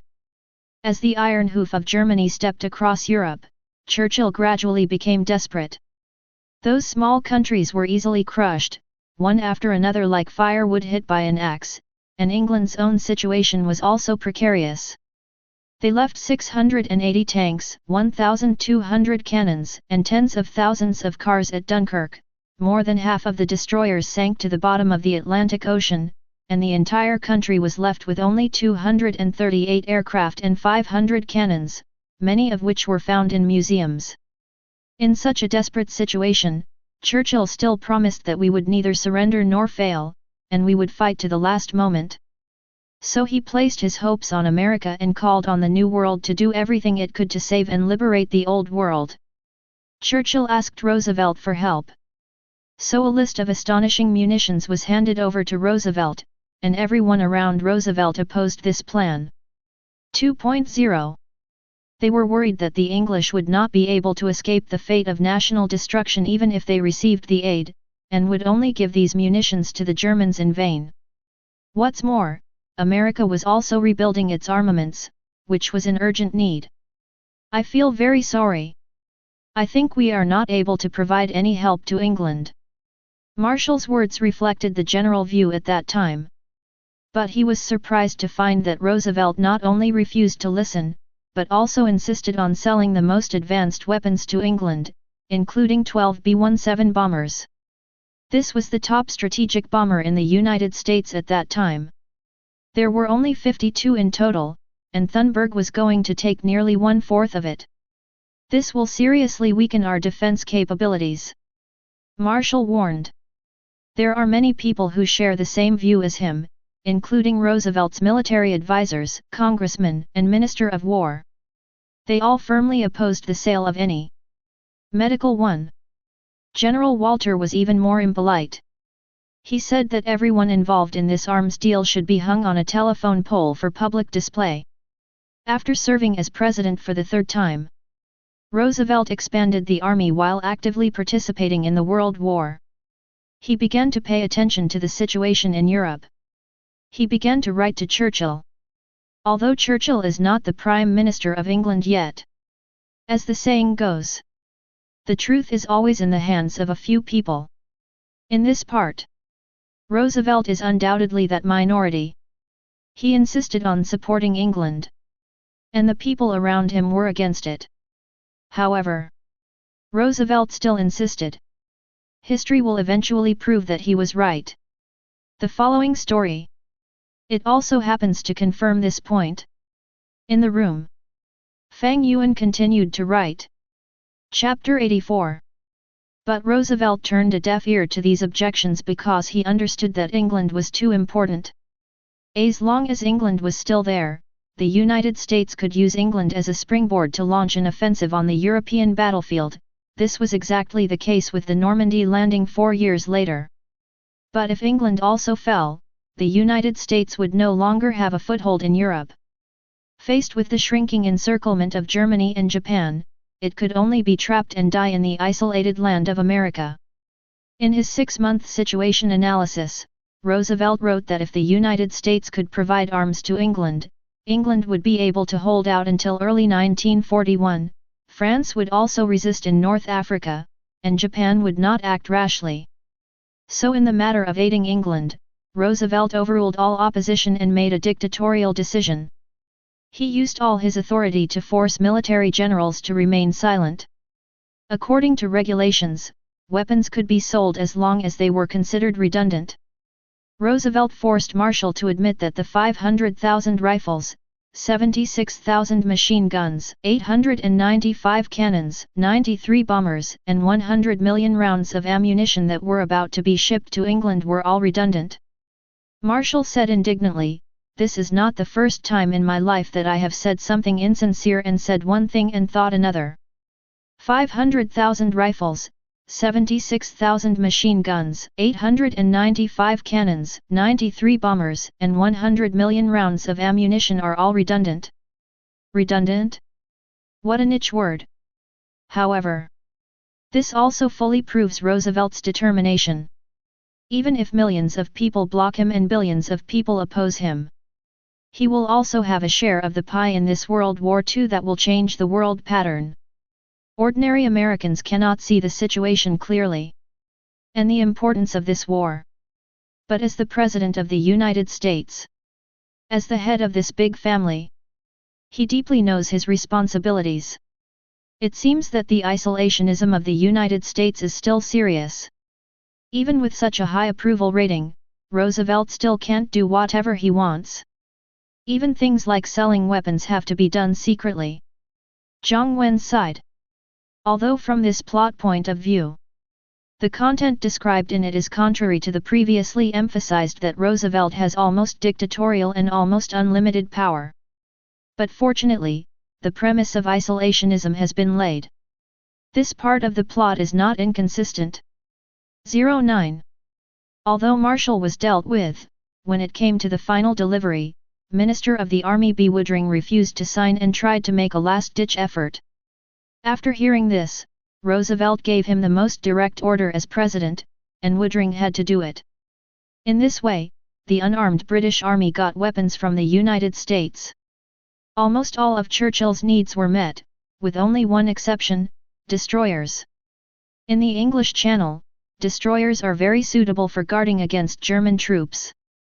But England had already lost more than half of its destroyers, and the new destroyers would not be launched until the end of 1940, by which time Hitler would have already attacked. Churchill had no choice but to ask Roosevelt for help, asking for 50 ships at once.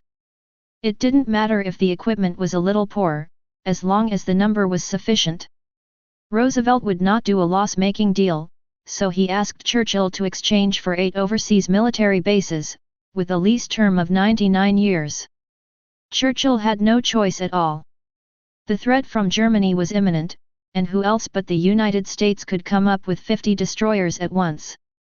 But such a very cost-effective deal for the United States was met with a lot of opposition in the United States. Isolationists warned that selling naval warships to belligerent countries was an act of war. Admiral Stark also testified to Congress that these destroyers were necessary for the defense of the United States. Roosevelt could not convince Congress to approve the deal, so he had to take a risk and let the Attorney General pick out sentences from the legal provisions. Prove that as the President of the United States and the Commander-in-Chief of the Army and Navy, he could directly reach this deal without the approval of Congress. On September 3, 1940, Roosevelt officially announced the deal of destroyers for bases. Reporters asked him whether he needed Senate approval, and Roosevelt said directly that we had already made the deal, and the matter was over. This behavior quickly attracted sharp opposition. The St. Louis News-Post published an article saying, "Please note the word notification." The president was not asking Congress to approve the deal, he was notifying Congress that he had approved it. Mr. Roosevelt provoked a war today, and he became the first dictator in American history. But as the public gradually understood the content of the deal, the public opinion on the whole incident quickly reversed. The Washington Post praised it as the first major expansion of the American mainland since the Spanish-American War. The Louisville Courier-Journal also said that we have never made a better deal than this. The destroyer deal made Roosevelt's reputation soar, and he gained both fame and fortune. When seeing this content, little Leo nodded. It seems that as the war progresses, the people will know more and more about the significance of this war and what they can get from it, and the obstacles Roosevelt faces will become less and less. Yes. Miyazaki Hayao also echoed. The main reason why they opposed it before was that they thought the war in Europe had nothing to do with them. Since it has nothing to do with them, they naturally don't want to make progress. But now it's different. Under Roosevelt's insistence, they sent arms to the belligerent countries and made huge profits from it. With profits, even the most determined isolationists will be moved. He smiled. After all, this is a capitalist country. As long as there is profit, all doctrines will give way. That's right. On the side, Leo quoted a famous saying from a certain ancient philosopher.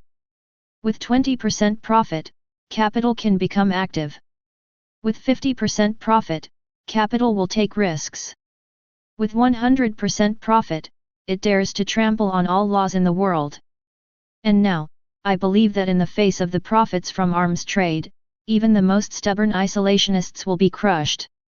Said. He looked at the screen. Through the words in the document. He seemed to have seen it. After seeing the huge profits from the arms deal. Objection? No. He felt that perhaps it was the Americans' turn to urge Roosevelt to continue doing so. The destroyer deal made Roosevelt's reputation soar, and he gained both fame and fortune. But Churchill didn't lose too much. These 50 destroyers not only have military significance, but also strong political significance. With this deal, Churchill pulled America from its neutral position to himself in front of the whole world. As he himself said, no matter which historical standard is used, the German government has reason to declare war on America because of the destroyer deal. From the moment the deal was reached, the affairs of England and America were inevitably linked together, rolling forward like the water of the Mississippi River, unstoppable. The subsequent development was just as Churchill expected, and America and England got closer and closer. When the British government's confidence was gradually exhausted and it was unable to buy weapons, Roosevelt introduced the Lend-Lease Act, allowing England to obtain arms from the United States through leasing and borrowing. If the previous destroyer transaction could still use the word transaction to disguise the United States as neutral, then the Lend-Lease Act completely exposed the United States' position to the world. Now the British don't even have to pay, they just need to return the undamaged weapons after the war. Through the Lend-Lease Act, the United States sent a total of $30.7 billion worth of arms to England during World War II, and England only returned $650 million in the end. It can be said that most of the aid under the Lend-Lease Act was free of charge. In order to convince the American people to accept this bill, Roosevelt used a very wonderful metaphor. He said, "Suppose my neighbor's house is on fire, and I have a water pipe, what should I do? I can't say that this water pipe is $15, you take the money first, I don't want the $15, I just want my water pipe back after the fire is out." That's what the Lend-Lease Act is about. But Americans know very well that the English will never return the destroyed planes and sunken warships. Captain B of the Navy said bluntly that it is our turn to pay now. In fact, what really prompted Americans to accept the Lend-Lease Act was the growing threat of Germany. As Roosevelt said in his fireside chat, the experience of the past 2 years has proved that no country can tolerate the Nazis. A tiger cannot be stroked into a kitten. If America wants to share peace with the Nazis, it can only surrender completely.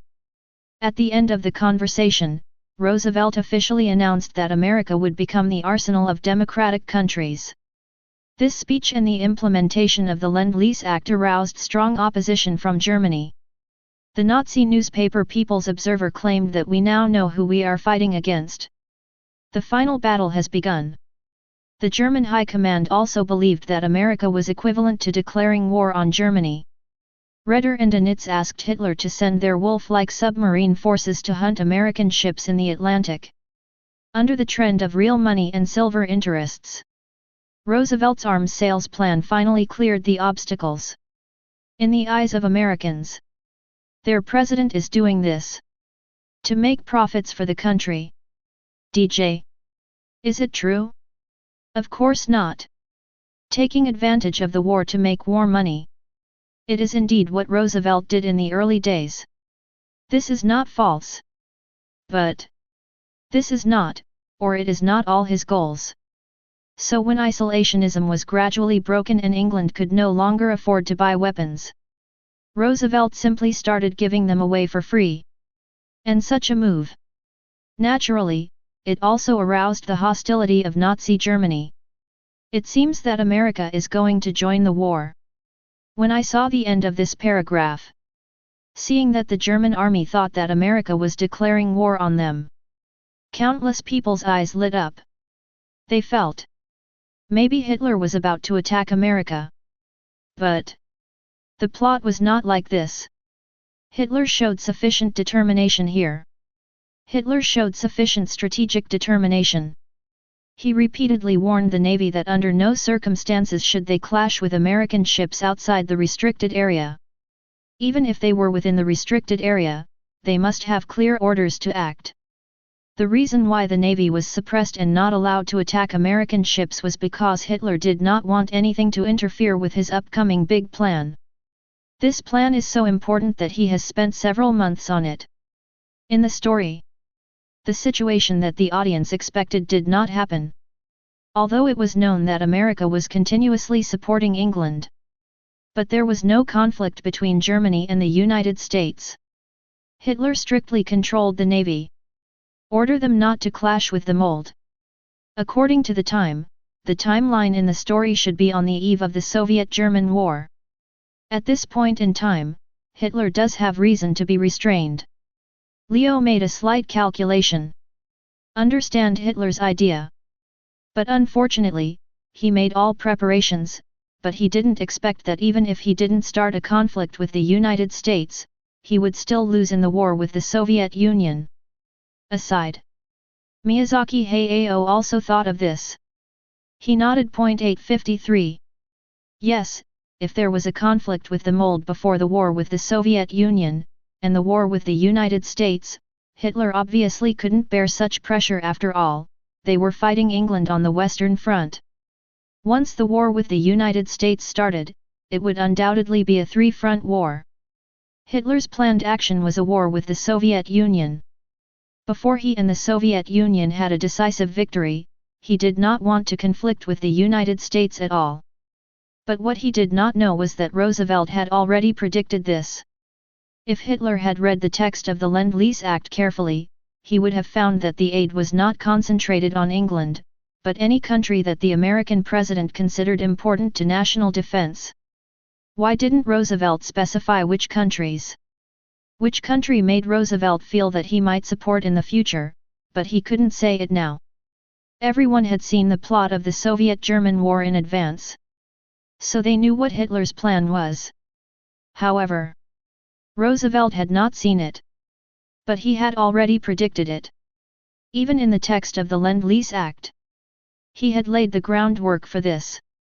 On June 22, 1941, Roosevelt was awakened from his sleep.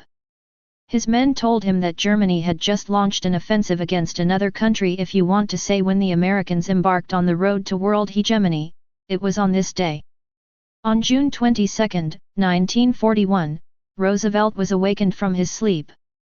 His men told him that Germany had just launched an offensive against another country. If you want to say when the Americans embarked on the road to world hegemony, it was on this day.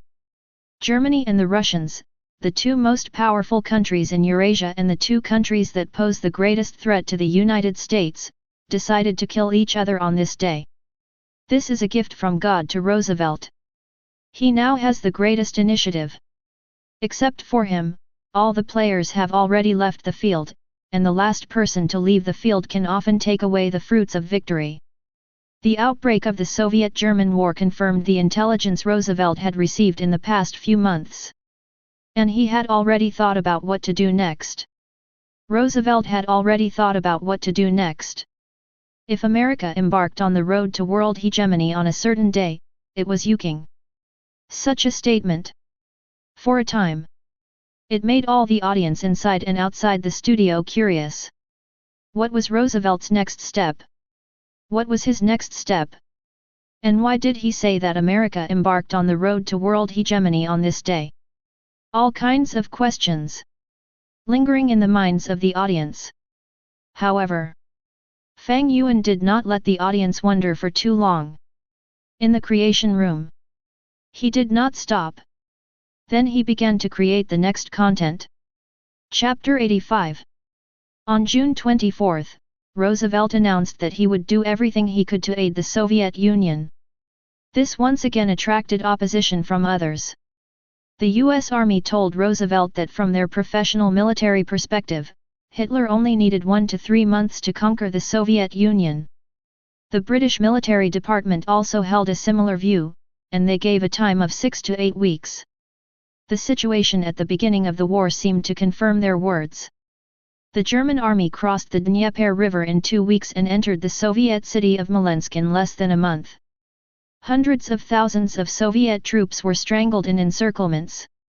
Badani, Timoshenko, Khrushchev, these top Soviet generals were defeated one after another, and the door to escape to Moscow was opened. In the United States, in addition to military pessimism, hostility to the Communist Party also prevented Roosevelt from providing assistance to the Soviet Union. The Pope issued an encyclical saying that the Communists were fundamentally wrong and should not be helped. In a country like the United States where Christians are the majority, the Pope's words had a wide impact. Isolationists also took the opportunity to jump out. Senator Barrett Clark said that this was a dog-eat-dog war and we should stay away from it and mind our own business. Roosevelt disagreed with these views. Because he understood that the Soviet Union was the only country left on the battlefield in Europe and Asia that could compete with Germany. America is strong, but it is separated from Germany by an ocean. It would take millions of troops across the Atlantic to defeat Germany, and the cost is unimaginable. The more cost-effective choice is obviously to support the Soviet Union and buy the Soviet Union's blood with one's own money. Roosevelt's military advisors, including the Chief of the Army, the Chief of the Navy, and the Chief of the Army Staff, all understood this truth. But they thought that the Soviet Union could only hold off Germany for 3 months at most, so it was not worth helping. Only Roosevelt thought that the Soviets could hold out until winter. After the outbreak of the Soviet-German War, Roosevelt's prediction was confirmed.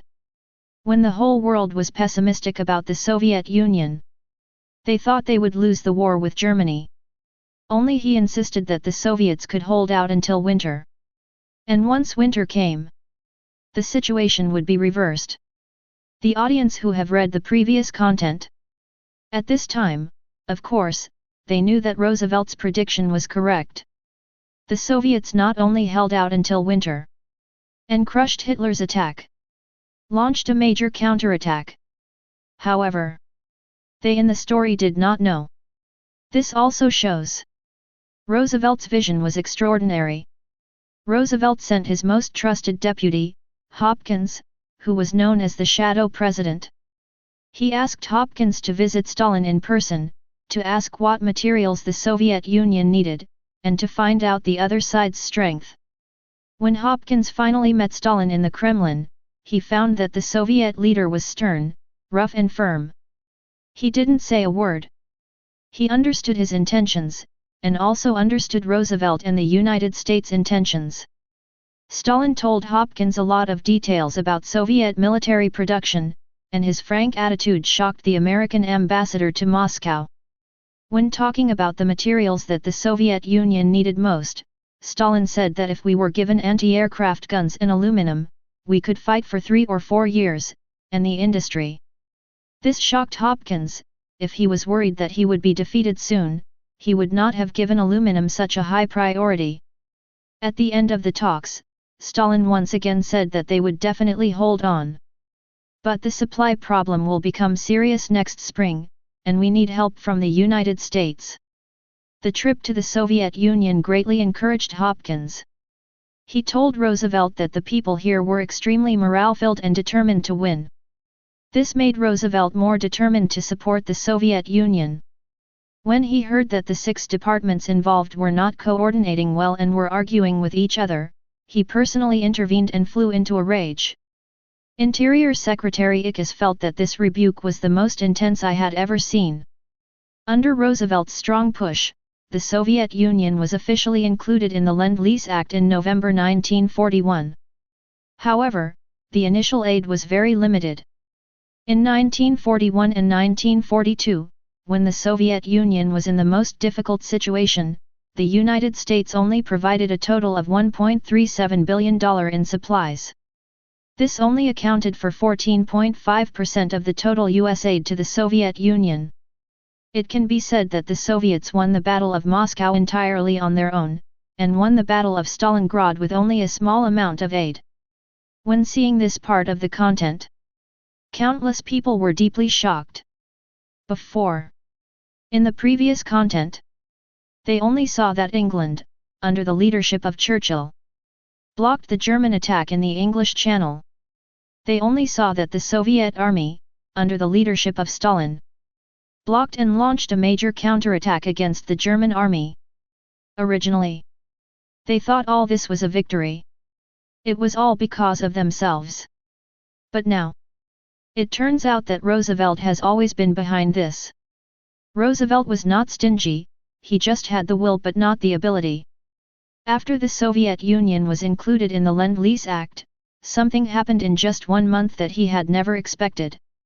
On December 7, 1941, Nimitz was spending the weekend with his family in his apartment in Washington, D.C. At 3 p.m., they turned on the radio as usual to listen to the music program of Columbia Broadcasting System. The symphony conducted by Arturo Dekinsky poured out from the radio, and everything seemed so beautiful. But suddenly, the music was interrupted. Instead, an emergency broadcast, the Japanese attacked our Pearl Harbor. Nimitz jumped up from his chair in an instant. Before he walked out of the house, he said, "Only God knows when I can come back." 10 days later, he became the Commander-in-Chief of the American Pacific Y Fleet. In the studio, in the judges' seats, when they saw this part, when they saw that the Japanese actually attacked Pearl Harbor in the United States, although they didn't know where Pearl Harbor was, it was America's, which was tantamount to Hitler and his love declaring war on America. Therefore, for a moment, everyone's eyes suddenly lit up. They had a feeling, Roosevelt going to the war. Pearl Harbor was attacked, and the official report said that the Pacific Fleet suffered little loss. But Nimitz told his wife, "Dear, our fleet has sunk to the bottom of the sea." To understand how the United States came to this point, we need to go back to July 28, 1941. On this day, 40,000 Japanese troops entered the southern part of French Indochina and opened the road to the Dutch East Indies. There was the oil they needed most. The Japanese did not expect that their behavior would bring about strong retaliation from the United States. The United States quickly announced an oil embargo on Japan and froze all Japanese property in the United States. Japan's target was clearly the colonies of the Netherlands and France. Why did the United States react so strongly? Is the United States a righteous international policeman? Of course not. There are 2 reasons why the United States did this. First, the United States does not want Japan to achieve oil independence. For a long time, Japan has been particularly dependent on the United States for oil. Take 1939 as an example, 92.9% of Japan's oil needs to be imported. Among these imported oil, American oil accounts for 83.4%. The oil trade has brought huge profits to the United States, but also allowed the United States to strangle the lifeline of Japan. Another reason is Southeast Asia, especially the Dutch East Indies and British Malaysia, where scarce rubber and tin are produced. Of course, the United States does not want them to be under the control of Japan. Faced with the sudden economic blockade of the United States, the Japanese Prime Minister tried to resolve it through negotiations. But Roosevelt's conditions surprised him. Japan must withdraw not only from French Indochina, but also from Longguo.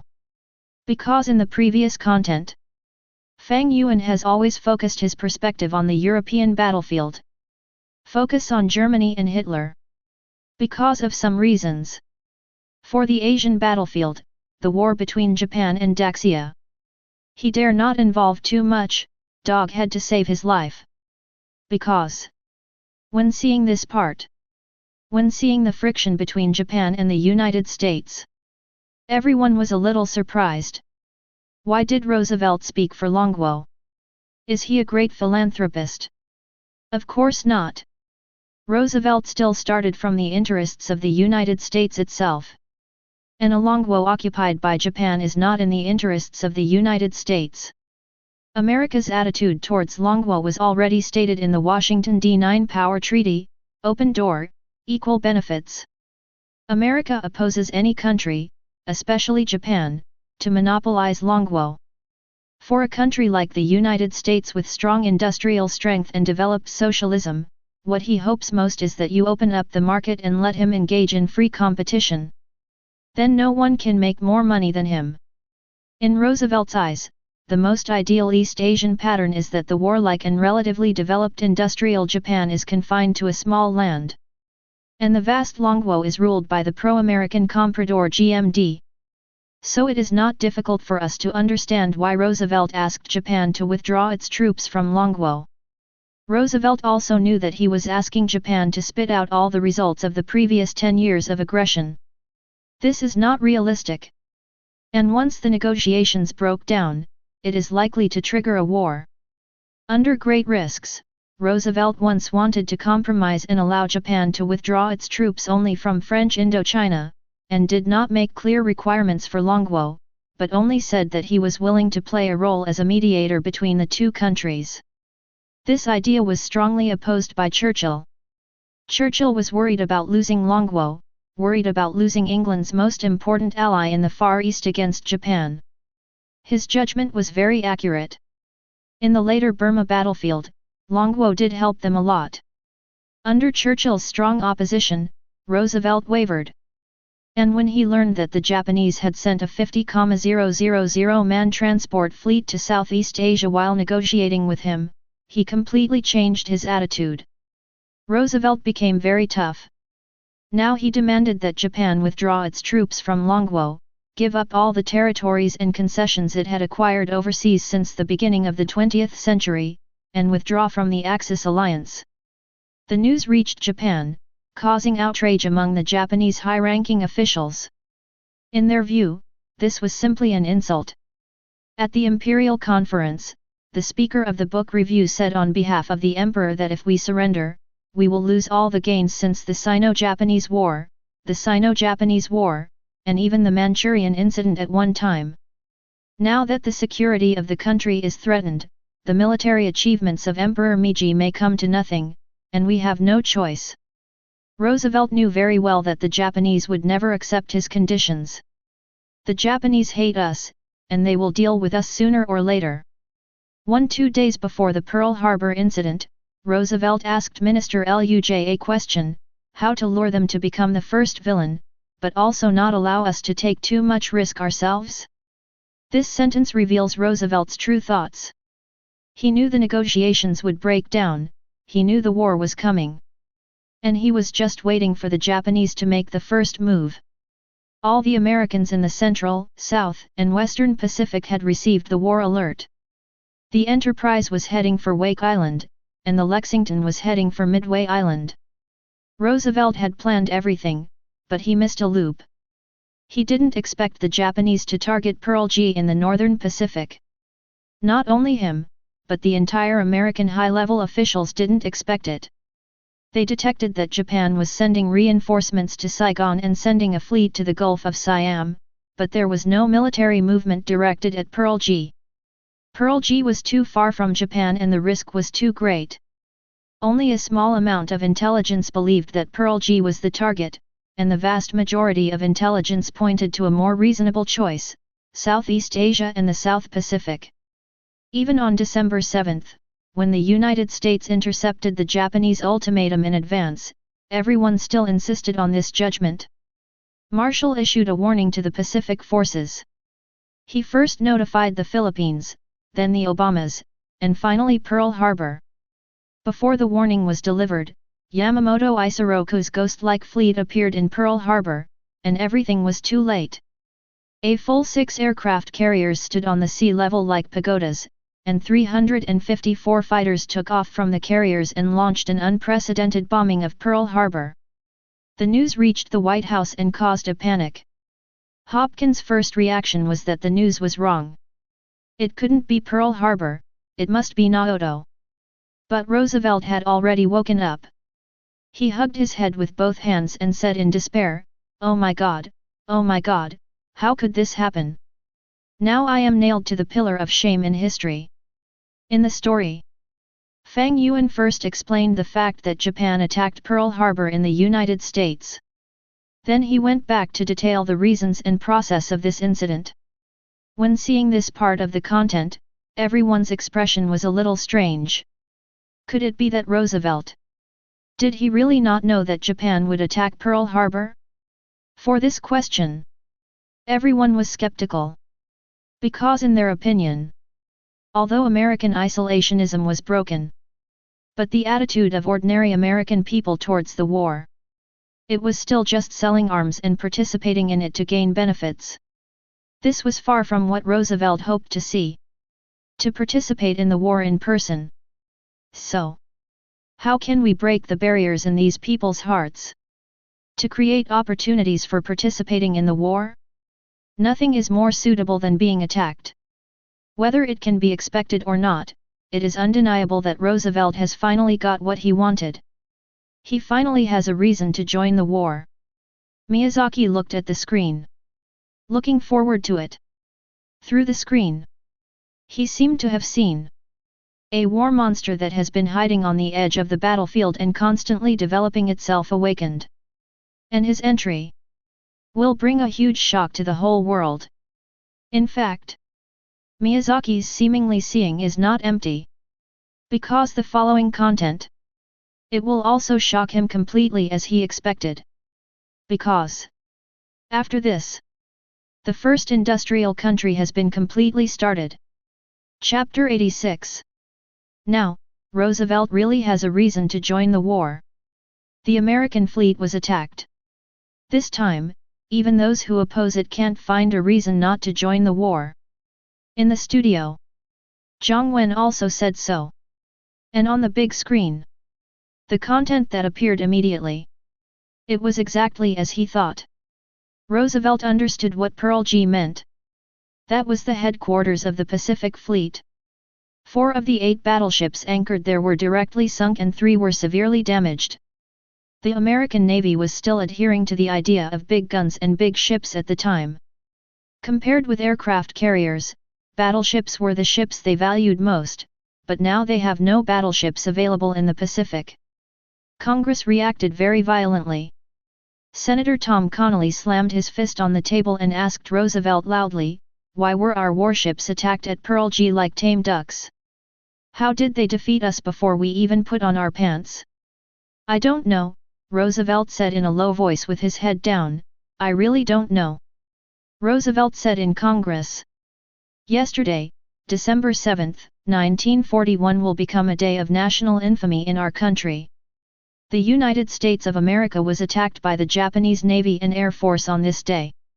As the Commander-in-Chief of the Army and Navy, I have ordered all means to defend. No matter how long it takes, the American people will surely win a complete victory with the power of justice. We must not only defend ourselves, but also ensure that we will never be harmed by such treacherous acts again. I ask Congress to declare that our country has declared war on Japan because of its despicable and shameless sneak attack. As soon as Roosevelt finished speaking, all the members of Congress stood up and responded with warm applause. Isolationism collapsed overnight. Roosevelt's most staunch opponents now stand with him. Former President Hoover said that we must fight with all our strength. Senator Vandenberg, who has long opposed joining the war, called the White House and said that he would support the president without reservation. Union leaders also stated that there would be no strikes or work stoppages during the war. All of this shows that America is determined to go to war. As everyone analyzed, after the attack on the U.S. Pacific Fleet, almost overnight, isolationism no longer exists. From the president to the civilians, every 590 people are clamoring for war. Even the congressmen who opposed Roosevelt expressed their position to Roosevelt. He would support Roosevelt without reservation. Roosevelt's goal has been achieved. This is the last step of his New Deal. Use a war to completely resolve the domestic crisis. Miyazaki said affirmatively. Yes. In Miyazaki's view, dealing with the domestic economic crisis and actively seeking to participate in World War II. In Roosevelt's New Deal system, it is integrated. The economic crisis in the United States has affected all aspects so greatly. It is absolutely impossible to completely repair it through the adjustment of economic policies in just a few years. In fact, Miyazaki's vision is very accurate. Although Roosevelt's New Deal allowed the United States to survive the Great Depression, but until they entered the war, there were still more than 7 million unemployed people in the United States. If it weren't for this war, America is unlikely to recover. Hitler is going to have a hard time. They just lost the Soviet-German War, and now America is involved. I feel that his defeat is not far away. On the other hand, Rowling's thoughts flew back to Europe. It seemed that she had seen Hitler's expression, when she heard the news that America was going to join the war. She must have panicked, right? However, is that so? What Rowling didn't know was, although America had united to join the war, but who was it fighting against? At present, it was only Japan. All of this shows that America is determined to go to war. But it is only going to war with Japan. America still has no sufficient reason to declare war on Germany at this time, and people are still undecided about whether to go to war. He was hesitant to launch an attack on the Nazi Empire. In his fireside chat, Roosevelt encouraged everyone to treat the three Axis powers as the same. He made propaganda mobilization, but he did not intend to declare war. He left this opportunity to Hitler. And Hitler had already made a decision. Before the Pearl G incident, Hitler promised the Japanese that once Japan and the United States went to war, Germany would immediately join the war, and there was no possibility that Germany and the United States would maintain peace alone. And when the Pearl G incident really broke out, Hitler said ecstatically that we could not lose this war. Our allies have never been conquered in 3,000 years. Although Hitler had always avoided conflicts with the United States, it's not that he didn't want to go to war with the United States, he just didn't want Germany and the United States to go to war alone. If Japan took on the main task of fighting the United States, Hitler would be happy to join the war. He wishfully believed that Japan's participation in the war was a turning point in history, which meant that someone would lose a continent. Unfortunately, that was the Anglo-Saxons. The United States can't take care of the Soviet Union now, and it's difficult to transport valuable materials to England. On December 11, 1941, Hitler officially declared war on the United States, and Mussolini followed his footsteps and investigated the United States. This is exactly what Roosevelt wanted.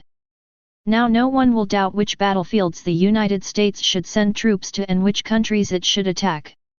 Roosevelt can finally let go and fight a war. Roosevelt's target is not limited to the small country of Japan. In his eyes, the European battlefield is the core of this war. So, from the beginning, he wanted to get involved in the European situation. But it was Japan that attacked Pearl G. He had no reason to declare war on Hitler. But Roosevelt needed a reason to fight Germany.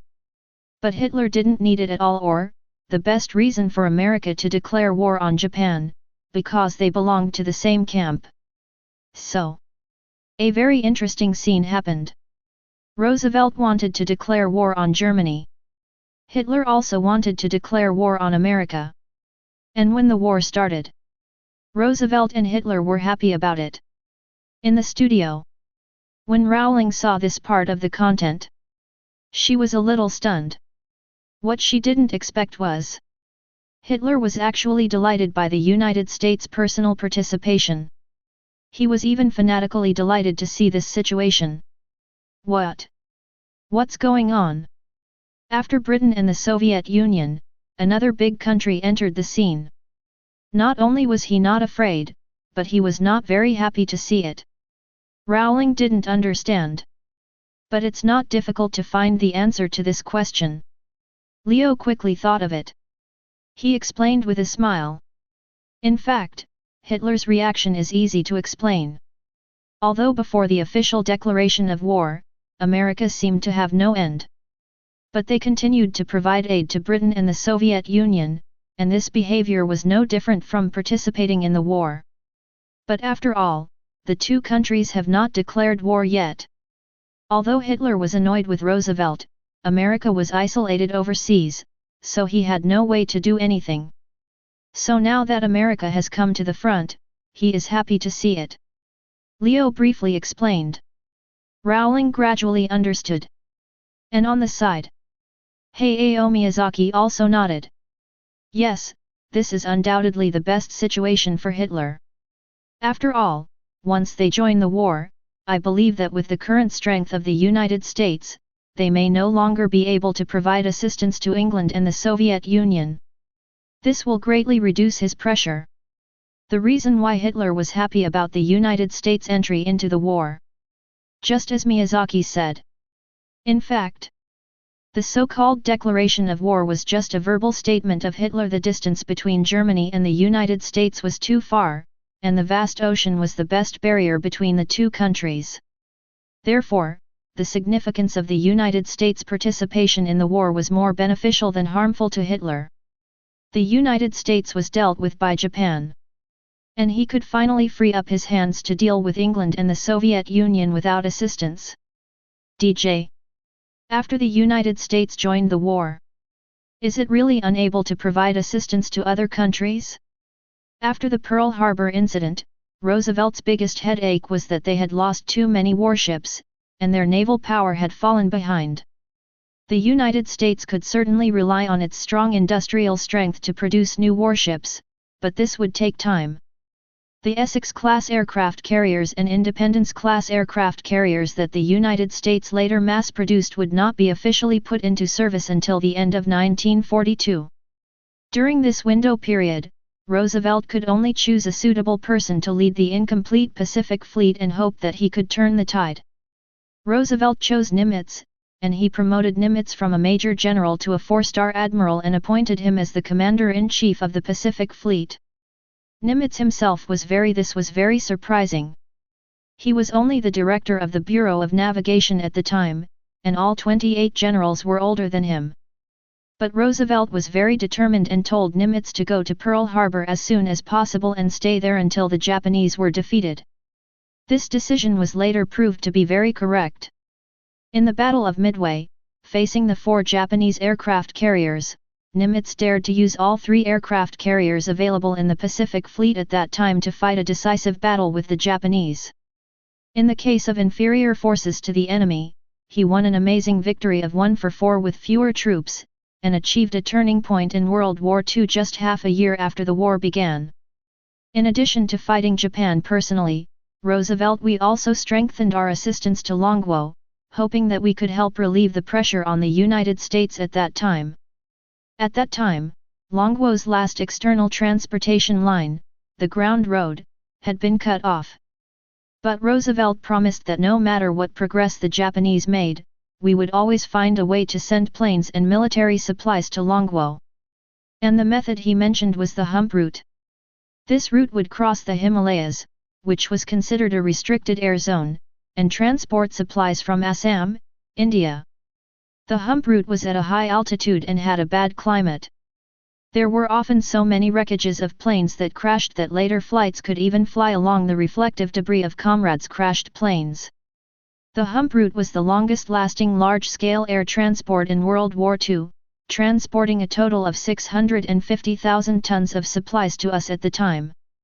A total of 1,579 American pilots and 168 Hyuxia pilots died for this.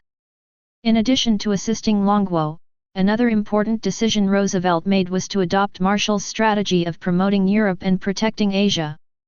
This strategy pointed out that although Japan directly attacked the United States, Germany was the #1 enemy. As long as Germany was defeated, the failure of Italy and Japan would also follow. So compared with the Asian battlefield, the European battlefield should receive more resources and higher priority. This judgment is very accurate, but it is not easy to implement. Because for the United States, the threat from Japan is obviously more imminent. From the perspective of national sentiment, Americans are also more willing to fight Japan. But Roosevelt insisted on the strategy of Europe first and Asia later, and reached a consensus with Churchill and Stalin. So, the three giants jointly wove a big net to form a strategic encirclement of Hitler. After joining the war, Roosevelt not only did not stop the aid. Instead, he further expanded the scope of aid, including Longwo in the scope of military aid. After all, this is Japan's main opponent. As the saying goes, the enemy of my enemy is my friend. Roosevelt naturally did not want the Longwo battlefield to end too early so that Japan could free up its troops. Too strong. Not only did they participate in the war, but they also have the ability to support another country. Is this the American Empire? I was stunned. This is unscientific. Didn't you say that the military strength of the United States is not strong before? How can they have such a great ability to fight and support various countries at the same time? Besides, didn't they just experience an economic crisis? At this time, America should have just recovered, right? Why is it written like this? Why do I feel that they are not experiencing a crisis, but digging a big gold mine? The audience saw Roosevelt's big hand. They were also surprised. And in addition to being surprised, a question arose in everyone's mind: can America at this time have such strong capabilities? After deciding to join the European battlefield, Roosevelt began to prepare for war. He deeply understood a truth: if you want to prepare for war in a capitalist country, you have to let companies make money in the process. So he untied the chains that once bound the capitalists and allowed them to make excess profits from military production. And Roosevelt had only one requirement, which was to produce the most and best weapons at the fastest speed. Whenever the advisors handed the planned number of weapons to Roosevelt for review, Roosevelt always crossed out the original number and wrote a higher number. He said that if they really worked hard, they could achieve this goal. Roosevelt opened the Pandora's box of the military-industrial complex. Although this laid a hidden danger for the United States later, the chain that bound capital could never be chosen again. However, under the guidance of the president, America's productivity exploded to the extreme. On the production line of the Yuan factory, an airplane rolls off the line every 63 minutes. On the seashore, warships are launched like dumplings, densely packed together. Does America have such a strong ability to fight and support at the same time? In this content, Fang Yuan explains this. An airplane rolls off the line every 63 minutes. The warships on the seashore are densely packed like dumplings. Roosevelt untied the chains that bound capital. The potential of the world's first industrial country, fully launched. A beast called military-industrial complex was born. When seeing all this, all the audience was stunned. Cito. This is just the beginning. The next content is the true strength of America's full-scale launch. Chapter 87. Every 63 minutes, a plane rolls off the assembly line. The warships on the seashore are as dense as dumplings. This is just the beginning. In the room, Fang Yuan continued to write. The United States was the world's first industrial country at the time. Take steel as an example. Before joining the Allied camp, the United States' annual steel production was 30 million tons. By 1941, it had more than doubled to 750 million tons. By 1944, it reached a peak of 81.32 million tons. The annual output of 81.32 million tons of steel may not be conceptualized by just looking at this number. We only need to make a simple comparison to see how terrifying it is. In the same year, the total steel production of the five capitalist powers, the Soviet Union, Germany, England, France, and Japan, was 56 million tons. The combined strength of the 5 countries is equivalent to 70% of the annual steel production of the United States alone. Take oil as an example. In 1940, the annual oil production of the United States was 200 million tons. By 1945, it was 2.3 million tons. At that time, the total oil production in the world was only 360 million tons. That is to say, the oil production of the United States alone accounted for more than 60% of the world's total. After having steel and oil, the United States began to produce aircraft, tanks, guns, and various ships in a steady stream and provided them to the Allies. By 1942, the United States had become the main supplier of arms to the Soviet Union, England, Germany, and France. In 1942, the United States could produce 47,000 aircraft and 30,000 vehicles a year.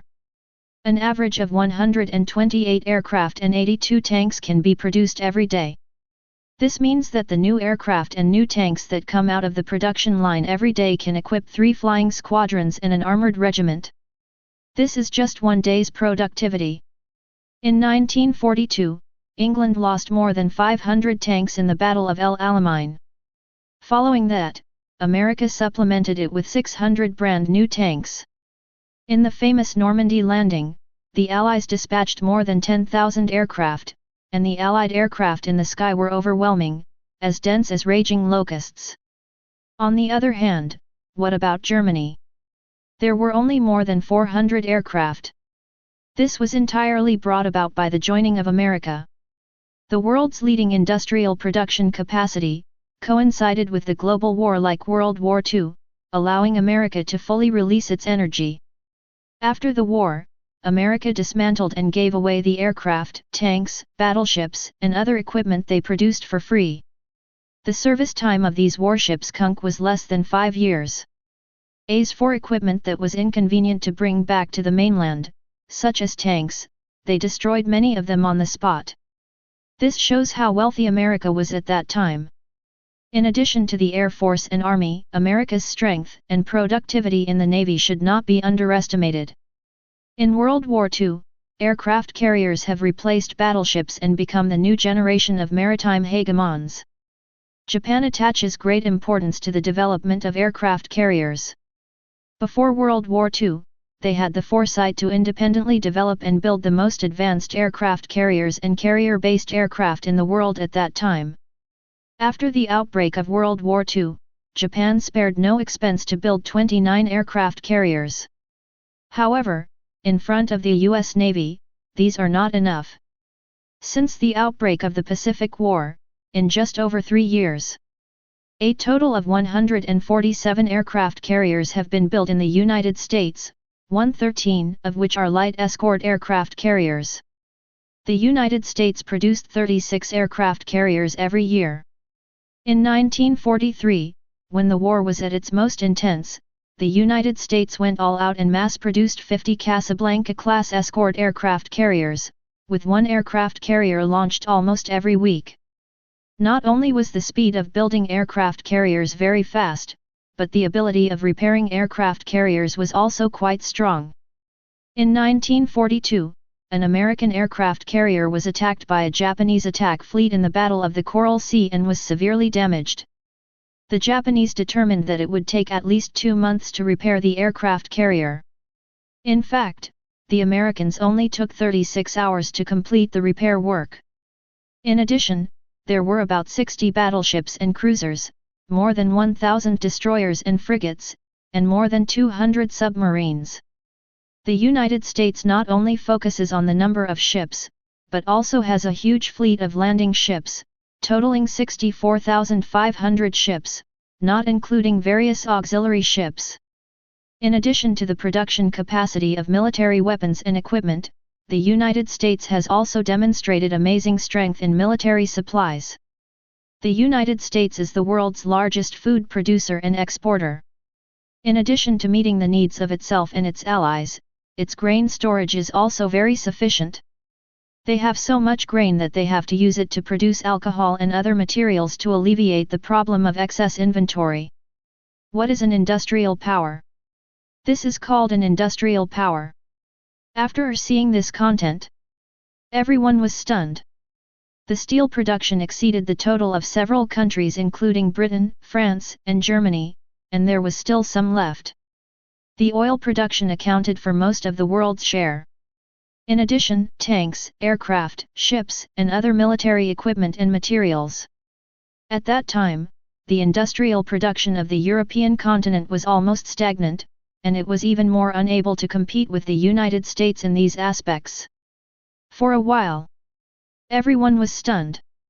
In the live broadcast room, the barrage suddenly broke out. The oil production is the highest in the world, and the steel production is more than several countries combined. My God! This is too fierce. It's numb. It's completely numb. Who is good at making airplanes and tanks like dumplings? Wow! 147 aircraft carriers in more than 3 years. This is still a person. Horror. Too terrible. In the studio, Jiang Wen stared at the screen blankly. After a moment, he came back to his senses. He said something meaningful. I finally know why they have an economic crisis. With such a terrifying production capacity, how can there not be a crisis? When hearing Jiang Wen's sigh, Miyazaki Hayao also felt the same way. Yes. Such a terrifying industrial production capacity. It would be abnormal if there was no crisis. As he said. He looked at the text on the screen. His face was very complicated. Originally, he thought. Given the current situation of the United States just experiencing the Great Depression, even if it joined the war, it was just so-so. But now he knows. The reason why the United States broke out such a big depression. It was completely supported. Teachers, what do you mean? The economic crisis in the United States was caused by their excessive production capacity. Jiang Wen and Miyazaki Hayao's sigh. Let Rowling listen to it a little confused. The cause of the Great Depression. It turned out to be because of his excessive production capacity? Where did this come from? On the side. Little Leo laughed. It seems that teacher Rowling doesn't understand economics very well, it's like this. Then, he explained for Rowling. In fact, what Miyazaki and Jiang Wen meant was very simple. The source of America's crisis. It comes from the imbalance between supply and demand. To put it bluntly, the American market can no longer keep up with their growing production capacity. To put it more bluntly, America's production capacity is too strong. They produce too much and too fast. So that the current market cannot digest it. Since it cannot be digested now. So what should we do? They chose a way, early consumption. By overdrawing future income. To pay for the goods produced now in advance. So the goods produced by the factory are consumed. Goods are consumed.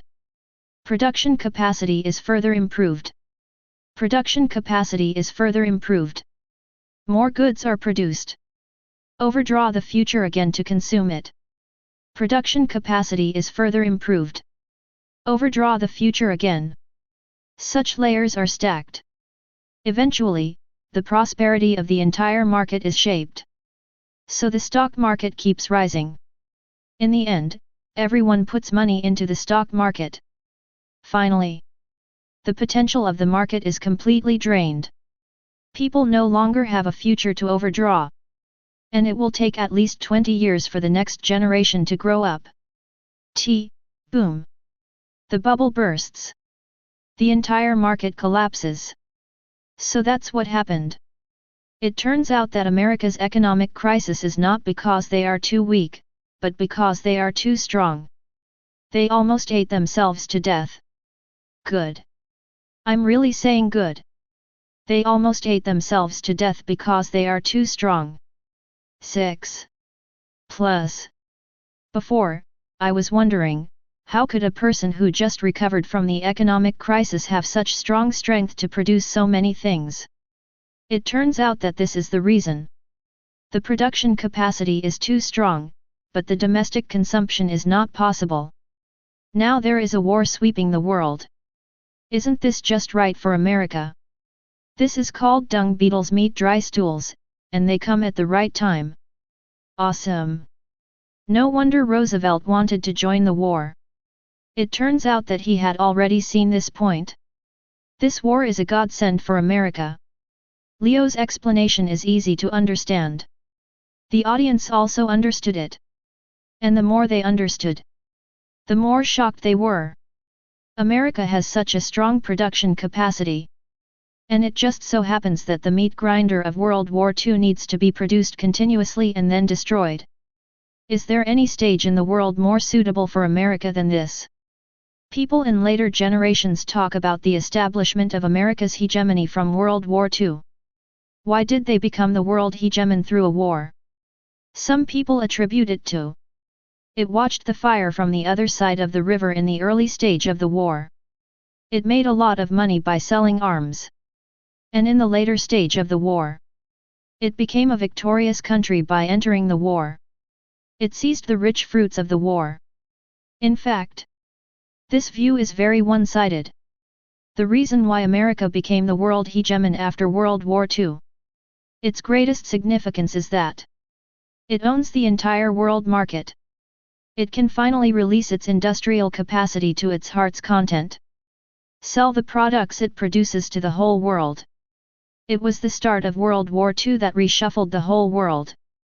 America took this opportunity to own a vast market. It is said that a dragon enters the sea. From then on, the world is wide. After America joined the war, Hitler was shocked to find that its strength was unfathomable. It could not only defeat Japan in the Pacific. It can also deliver massive amounts of supplies to all the Allies at the same time. It can even free up its hands to give Germany a heavy blow in Normandy. Hitler later had to admit that America was an opponent he had no idea how to defeat. On the long road to victory, Roosevelt has always been with the people. He knew that many parents were reluctant to let their children go to the battlefield, so he took the lead in sending all 4 of his sons to join the army. He knew that people were concerned about the situation on the front line, so he asked everyone to take out a map during the fireside chat, and he pointed to the map to explain the current world situation to everyone. People looked at the map in front of them and put a pin at the location of their loved ones. There was also such a pin on Roosevelt's map, which was the location of his youngest son. At this moment, the people and the president were so closely connected. They shared the same sorrows and joys and spent the most difficult years together. As the war gradually came to an end, everyone's face showed irrepressible joy. They laughed and hugged to celebrate, and no one noticed that their president had fallen behind. In February 1945, the Big Three met at the Yalta Conference. The 3 of them looked domineering just sitting there. But Churchill's Dr. Nord Moran saw the clue. He found that Roosevelt was very ill and had all the symptoms of early cerebral vascular sclerosis. I estimate that he can only live for a few more months, Moran said. Moran was right, and Roosevelt knew that he didn't have much time left. He had been hiding his illness from the outside world. He supported his weak body and continued to play the role that his country wanted him to play on the international stage. After the Yalta Conference, Roosevelt couldn't even stand to report the results of the meeting to Congress. That was the first time he appeared in public in a wheelchair. For the first time, he admitted to everyone that he had to rely on a 10-pound steel support to stay standing. The congressmen were very moved. They thought the president had finally opened his heart to them and was willing to admit his disability to them. No, Roosevelt didn't want to admit it. He didn't want to admit it until he died. He was just too weak. He was dying and he couldn't pretend anymore. On April 12, 1945, after decades of paralysis and heavy work, Roosevelt's body finally collapsed. He died of a cerebral hemorrhage. In the story, Fang Yuan suddenly accelerated the progress of the story. After writing about the United States' entry into the war, he did not write about the progress and details of the war. Instead, he returned to Roosevelt himself. The last sentence. He even directly wrote Roosevelt's death. Just died like that? When I saw that Roosevelt's chapter ended abruptly. In and outside the studio, countless people were stunned. They were watching the exciting part. They saw the scene of America firing at full force. They were also looking forward to the exciting chapter of the heavy blow to Hitler. What's going on? Is it over? In the studio, several judges were also stunned. The war is not over yet. Hayao Miyazaki had a lot of question marks in his head. He was also confused by Fang Yuan's choice. And on the side, little Leo was slightly stunned. Then he came back to his senses. After a little thought, he understood Fang Yuan's intention. So, he said with Chapter 88. Little Leo thought for a while. Then he understood Fang Yuan's intention. He smiled.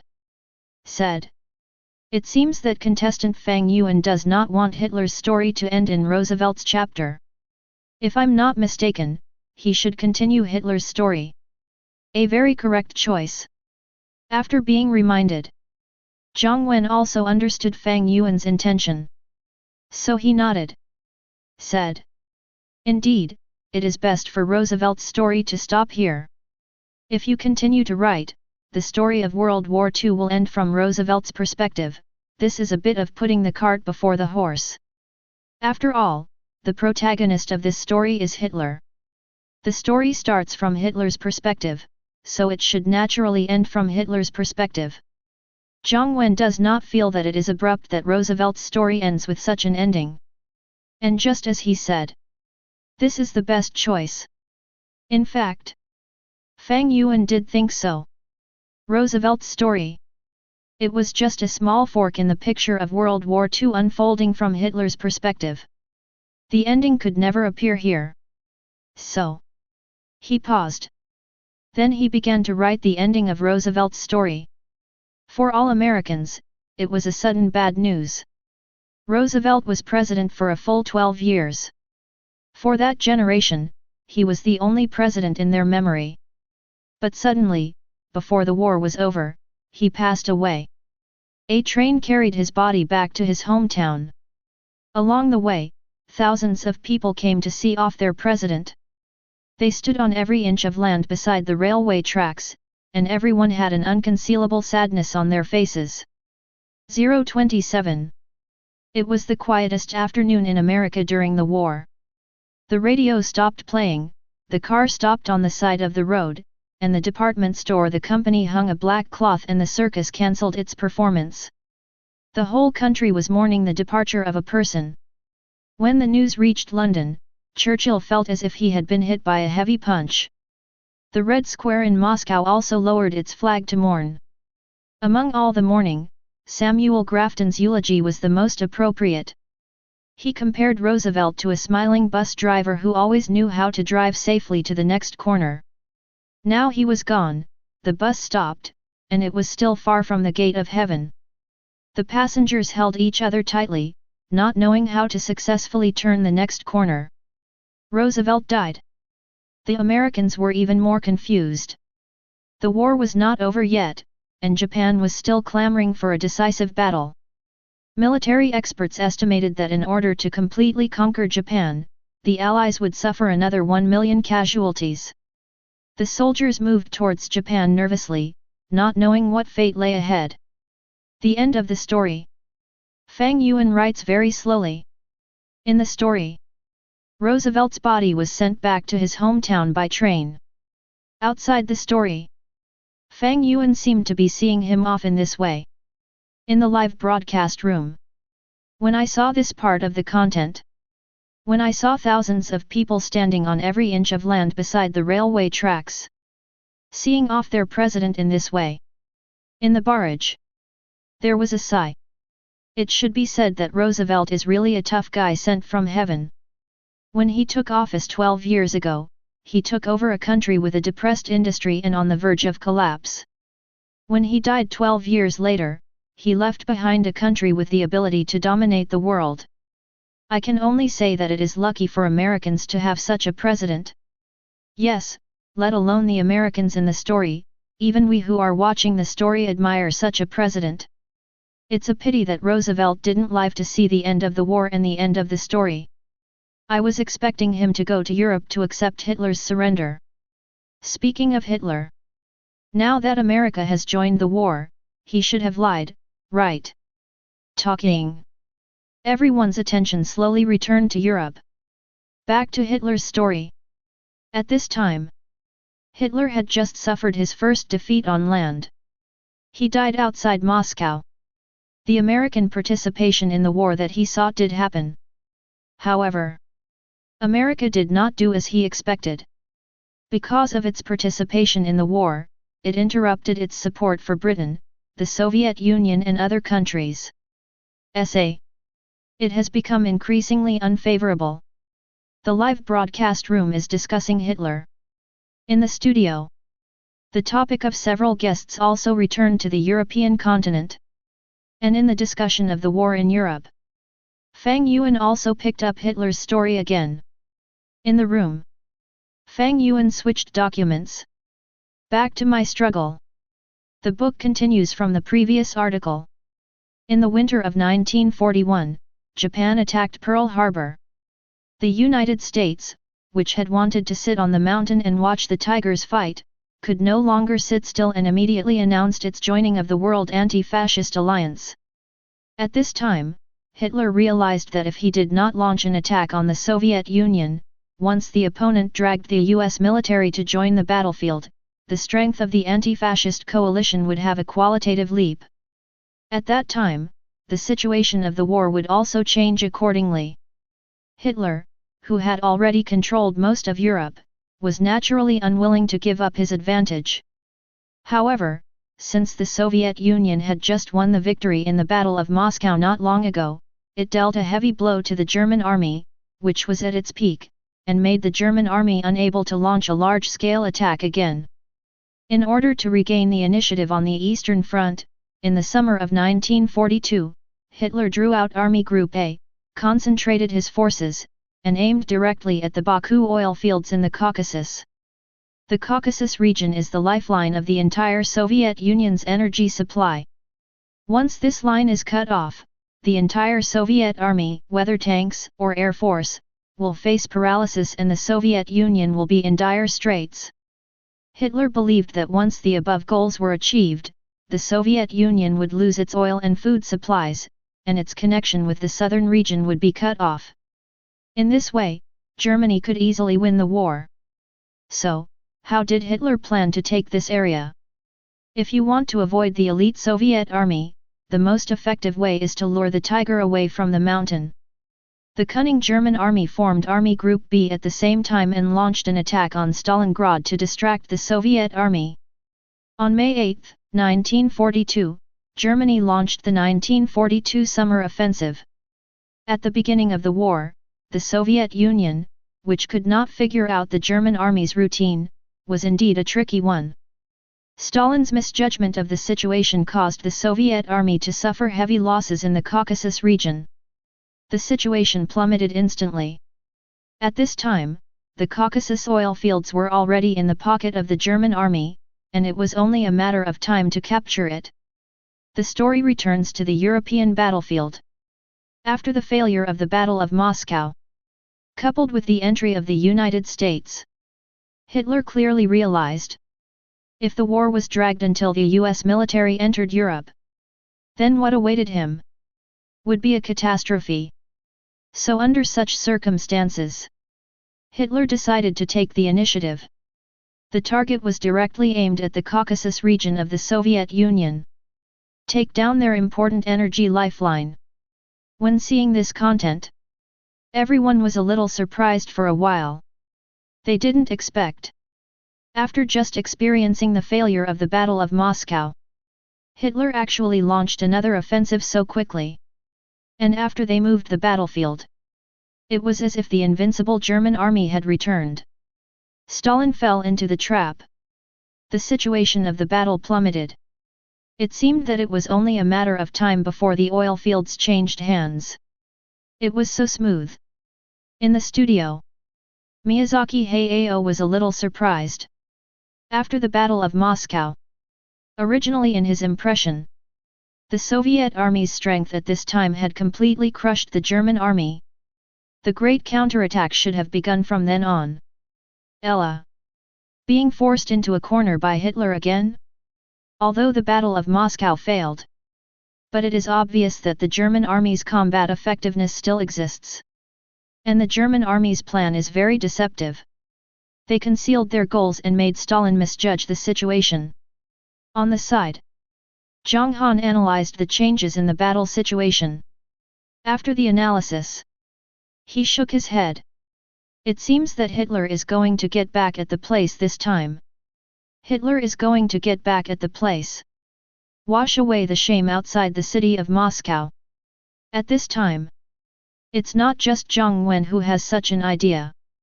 Many people are like this. After all, Fang Yuan has already said it in the story. The Caucasus oil fields are already in Hitler's pocket. It's only a matter of time to take him down. DJ. Is it really like this? People in this world don't know that there is a very unique label in the evaluation of Hitler by later generations, the master of micromanipulation. Hitler is a person who loves micromanipulation. And because of his various psychedelic operations, the German army lost a good situation several times. And this summer offensive against the Caucasus oil fields, it is his countless micromanipulation cases in the most classic and most colorful stroke. At this time, the Caucasus oil fields were already in the German army's pocket, and it was only a matter of time to take it down. Hitler obviously thought so too. So when Army Group A was advancing all the way, he temporarily changed his mind. He drew a large number of troops from Army Group A to support Army Group B to attack Stalingrad. Stalingrad, as the heavy industrial center of the Soviet Union, is also the main source of food, coal, and oil for the country. As an important railway hub, food, oil, and cotton from the Caucasus were transported to all parts of the country through this hub. So in Hitler's view, the strategic significance of conquering Stalingrad was no less than that of conquering the Caucasus. And conquering this city named after the Soviet leader would also have a significant impact on the Soviet army's spirit. With this goal, the capture of the Caucasus region turned into an encirclement and suppression of Stalingrad. With the previous experience of being defeated, the German army did not dare to make a big move this time. Hitler also sent out the best armored forces. Hitler sent out 300,000 infantry, 3,000 artillery pieces and 300 heavy tanks. Such a configuration is enough to scare most countries just by its appearance. What? They didn't attack the Caucasus oil fields. Instead, they attacked Stalingrad? The so-called luring the tiger away from the mountain turned into a real attack? The feint and the main attack rotated? When seeing this unexpected scene, countless people were stunned. They didn't attack the Caucasus oil fields again. When seeing this scene, on the judge's bench, Zhang Wen was also somewhat stunned. He frowned slightly, somewhat confused. It has been said before that the Caucasus oil fields are basically in our pockets. In such a situation where it is within reach, well, it is difficult to judge. Even from the perspective of later generations, Hitler's decision is debatable. Of course. Even at that time, in the German army, there were many senior generals who questioned the head of state's decision. For example, the commander-in-chief of Army Group B, Marshal Bock. Hitler was furious. He immediately revoked Marshal Bock's position as commander. However, Miyazaki Hayao on the side seemed to understand. I think this idea is good. Miyazaki Hayao explained. Stalingrad, this is a city named after Stalin. I don't think I need to say much about its importance to the Soviet Union. Compared to taking the oil fields, taking Stalingrad is undoubtedly a greater victory. This will not only destroy the morale of the Soviets, but also, as the plot says, this is an important railway hub of the Soviet Union. Taking it here will cut off the Soviet Union's transportation lifeline. Isn't the failure of the Moscow battle because the Soviet Union has a steady supply? Miyazaki finished speaking. Zhang Wen did not comment. But there is one thing he agrees with. Stalingrad is indeed important to the Soviet Union. So, will such a military stronghold be taken by Hitler? Hitler's troops are heading straight for Stalingrad. His attack was very successful, and the Soviet army it was difficult to conduct effective resistance in the open steppes. The most fertile areas of the Don River and the Donbass Basin fell into the hands of the German army. Such rich results were achieved in the early stages of the battle, which made Hitler happy on May 6 and changed his plan again. He believed that it would not take so many troops to capture Stalingrad, so on the 17th he ordered Hoth's 4th Panzer Army to move south from Stalingrad and transfer to Army Group A to support Kleist's 1st Panzer Army to force a crossing of the lower reaches of the Don River. So the only offensive force in the direction of Stalingrad was Paulus' 6th Army. At this time, the Soviet Union also began to gradually clarify the intentions of the German army. On July 12, in the southwest on the basis of the original army, the Stalingrad front was established with Marshal Timoshenko as the commander and Khrushchev as a member of the military committee, responsible for the defense of the Stalingrad direction. Its composition includes the 62nd, 63rd, and 64th Armies transferred from the Soviet Army Strategic Reserve, the remnants of the 21st, 28th, 38th, and 57th Armies of the former Southwestern Front, the 1st and 4th Tank Armies, the 8th Air Force Army, and the Volga Fleet of the Navy. The Stalingrad Front has a total of 38 divisions, but only 16 divisions, all of the 62nd and 63rd Armies, 2 divisions of the 64th Army, and 1 division each of the 1st and 4th Tank Armies, can occupy the defensive positions in the main zone. Its mission is to hold a defensive zone about 530 km long and 120 km deep.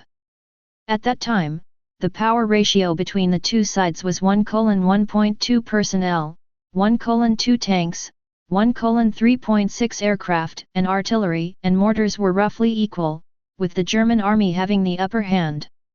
In the content, the Soviet Union and Germany began to deploy troops in Stalingrad. A big war. It was about to begin. Can the Soviet Union hold on? Can Hitler succeed? Looking at these, countless people were full of expectations. At this time, what they didn't know yet, what was about to unfold before their eyes was, more than 2 million people were killed and wounded on both sides. The most tragic street fighting in history. Chapter 89. In the content, Fang Yuan detailed the power comparison between the two sides. And when he finished writing these, he turned his pen. The Battle of Stalingrad began. On July 17, 1942, the Soviet and German sides launched a fierce battle near Stalingrad. The battle officially began. The German 6th Army, under the command of General Paulus, used the 8th Infantry Army and the 14th Armored Army as the Northern Assault Group and the 51st Infantry Army and the 24th Armored Army as the Southern Assault Group to attack the defense of the Soviet Army 62nd Army and encircle it, and develop an attack in the direction of Karachi. At the same time, part of the troops launched a feint attack on the Soviet Army 64th Army to attract the attention of the Soviet Army. On July 23, the German army broke through the right-wing defense line of the Soviet Army 62nd Army, encircled 2 divisions of the army, and advanced to the Don River bank west of Stalingrad. On July 25, 1942, the German army launched an attack on the right-wing position of the Soviet 64th Army, attempting to force a crossing of the Don River near Kalaki. On July 29, 1942, the Soviet 64th Army was forced to retreat across the Don River. The Soviet Army showed a clear disadvantage at the beginning of the battle and was defeated step by step. Stalin could no longer suppress his disappointment with the elderly Marshal Timoshenko, and dismissed him from the post of commander of the Stalingrad front. He was replaced by Lieutenant General Goldev, commander of the 64th Army, and Chief of the General Staff Vasilevsky was sent to Stalingrad as a representative of the Supreme Command to assist in commanding the battle. Stalin also decided to quickly transfer the 1st and 4th Tank Armies of the reserve to the Stalingrad area. Later, in order to enhance the morale of the defenders of Stalingrad, Stalin issued Order No. 227 on July 28, 1942. Any soldier who disobeyed orders and left the combat post or retreated would be severely punished, and the Soviet army was strictly required to never take a step back. Under Stalin's strict order, the Soviet army fought to the death. On the other side, the German 6th Army was forced to switch to a defensive posture due to the lack of armored support. The German army's plan to occupy Stalingrad on the march was shattered. But at this time, the situation of the Soviet army on the west bank of the Don River was very difficult, and both wings were surrounded by the German army. On July 28, 1942, the Soviet army withdrew from Rostov. At the beginning of the battle, as expected by everyone, an unexpected scene appeared. Originally in the Battle of Moscow, the Soviet army crushed the German offensive plan and launched a major counterattack. This made many people naively think the Soviet army's combat effectiveness was far superior to that of the German army. However, when the battlefield was transferred, the Soviet army once again fell into a passive situation of being beaten. Although there was Stalin's strict order, but it was still retreating step by step. Such a result made everyone a little unexpected for a while. And in the studio, several judges were also very confused. What's going on? Didn't the Soviet army defeat the German army before?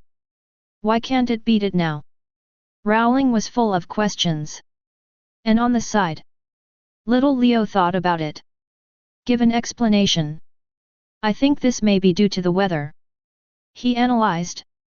In the Battle of Moscow, the Soviet Union was able to defeat the German army largely because the weather entered a cold winter, which gave the Soviet army an advantage. But now it's different. This battle took place in July, which is summer. The German soldiers are no longer troubled by the severe cold, and tanks and other equipment will not freeze, so the offensive and defensive situation will naturally reverse. Little Leo reacted quickly. He immediately thought of the weather. In fact, it is true. In the secret order issued by Hitler before this battle, it was mentioned, once the weather and terrain conditions are met, the advantages of the German commanders and troops will win the action against sovereignty, breaking the enemy into submission. Hitler attributed the failure of the Battle of Moscow to the weather. So he chose the summer. Reignited the war against the Soviet Union. Facts proved. He was indeed right. The arrival of summer made the Soviet army look so vulnerable. July 28, 1942, Soviet troops retreated from Rostov. On July 30, 1942, Hitler made another decision that affected fate. He announced, because the fate of the Caucasus will be decided in Stalingrad, due to the importance of this battle, it is necessary to withdraw troops from Army Group A to strengthen Army Group B. So, Hoth's 4th Panzer Army was returned to Army Group B, and was ordered to attack northeast along the Kotelnikovo-Stalingrad Railway on August 1, 1942. On the same day, Hoth's 4th Panzer Army quickly broke through the defense line of the Soviet 51st Army and occupied Montynaya. On August 3, 1942, Hoth captured Kotelnikovo, and then on the 5th he broke through the defense of the Soviet 64th Army and advanced to the Abgainaravo area. But after that, he encountered increasingly stubborn resistance and counterattacks from the Soviet Army, and Hoth had to give up the idea of independently capturing Stalingrad and went on the defensive on August 9, 1942. On August 5, 1942, the Soviet Army Supreme Command decided to reorganize the Stalingrad front into the southeastern and Stalingrad fronts were under the unified command of General Vasilevsky. The southeastern front was commanded by General Eremenko, and consisted of the 64th, 57th, and 51st Armies, as well as the 1st Tank Army, the 13th Tank Army, and the 8th Air Force Army. The Stalingrad front was still commanded by Lieutenant General Golduff, and consisted of the 21st, 62nd, and 63rd Armies, as well as the 4th Tank Army, the 28th Tank Army, and the 16th Air Force Army.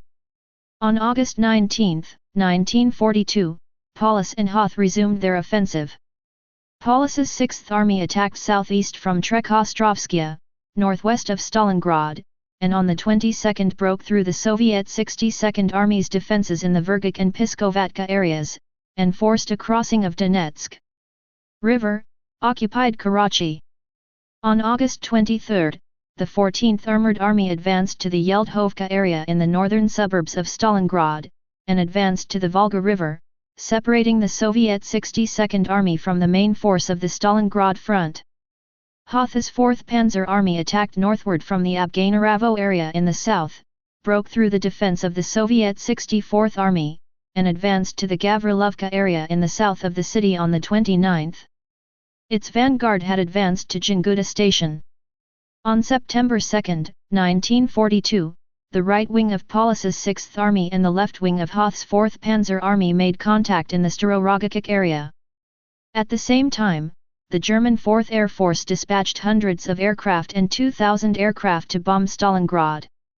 In view of Stalingrad in the extremely serious situation, Stalin appointed Zhukov as the Supreme Deputy Commander, and decided to immediately allocate the 24th, 66th Army and the 1st Guards Army to Stalingrad. On August 29, 1942, Zhukov flew to Stalingrad and began to organize the counterattack of the 24th, 66th Army and the 1st Guards Army. On September 3, 1942, Stalin called Zhukov and asked him to immediately attack Stalingrad to ease the tension there. At dawn on September 5, 1942, Zhukov put 3 new armies into the counterattack. Due to hasty preparations, the counterattack did not achieve the expected goal. That night, Stalin ordered Zhukov to sell Daxia. On September 6, 1942, the Soviet Army launched another offensive and failed again. On September 10, 1942, the Soviet Army attempted to launch an assault from the north to restore contact with the 62nd Army, but failed again. On September 12, 1942, the Soviet Army withdrew to the city perimeter, and the outer defense zone had been completely lost. The German army broke through the defense of Stalingrad and advanced from the south to the Volga River, separating the 62nd Army guarding the city from other troops on the battlefield. In the Caucasus direction, List's Army Group A advanced at high speed. On August 9, 1942, Kleist's 1st Panzer Army occupied the Mako oil field. On August 22, 1942, Kleist's soldiers raised the swastika flag of the Third Reich on the peak of Mount Elbrus at an altitude of 18,526 feet. On August 25, 1942, Kleist's troops captured Mozdok, which was only 50 miles away from the largest Soviet oil production center around Grozny and only 100 miles away from the Caspian Sea.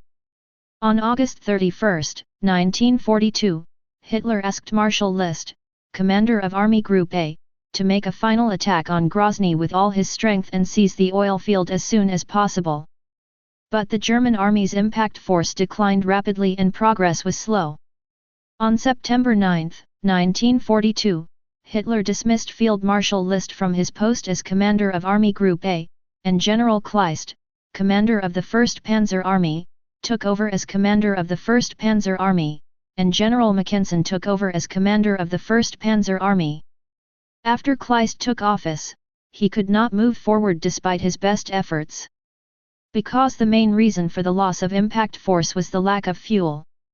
On September 12, 1942, Hitler flew from East Prussia to Vinnytsia, Ukraine, and summoned General Wakes, commander of Army Group B, and General Paulus, commander of the 6th Army.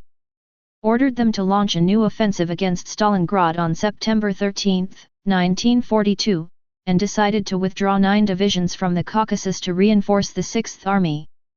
The situation of the Soviet Army is not good. Seeing this new content, Miyazaki Hayao said worriedly. In the story, Although the Soviet army fought desperately under Stalin's command. But, just as Hitler expected, when the severe winter is over, the German army will regain the initiative. Stalingrad has been breached under the attack of the German army.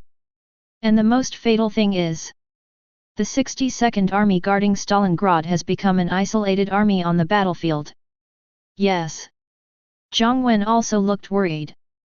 And the most fatal thing is that Hitler has also achieved his initial strategic goal and captured the oil fields in the Caucasus region. Although it is just a Mako oil field that has not been mentioned before, but they are not far from the largest oil production center in the Soviet Union. But fortunately, these oil fields seem to be unable to be used by Hitler in the short term. Their 1st Panzer Group can no longer go further due to lack of fuel. Although the oil fields were occupied. But fuel cannot be used just by pumping it out of the ground. This is also a blessing in disguise.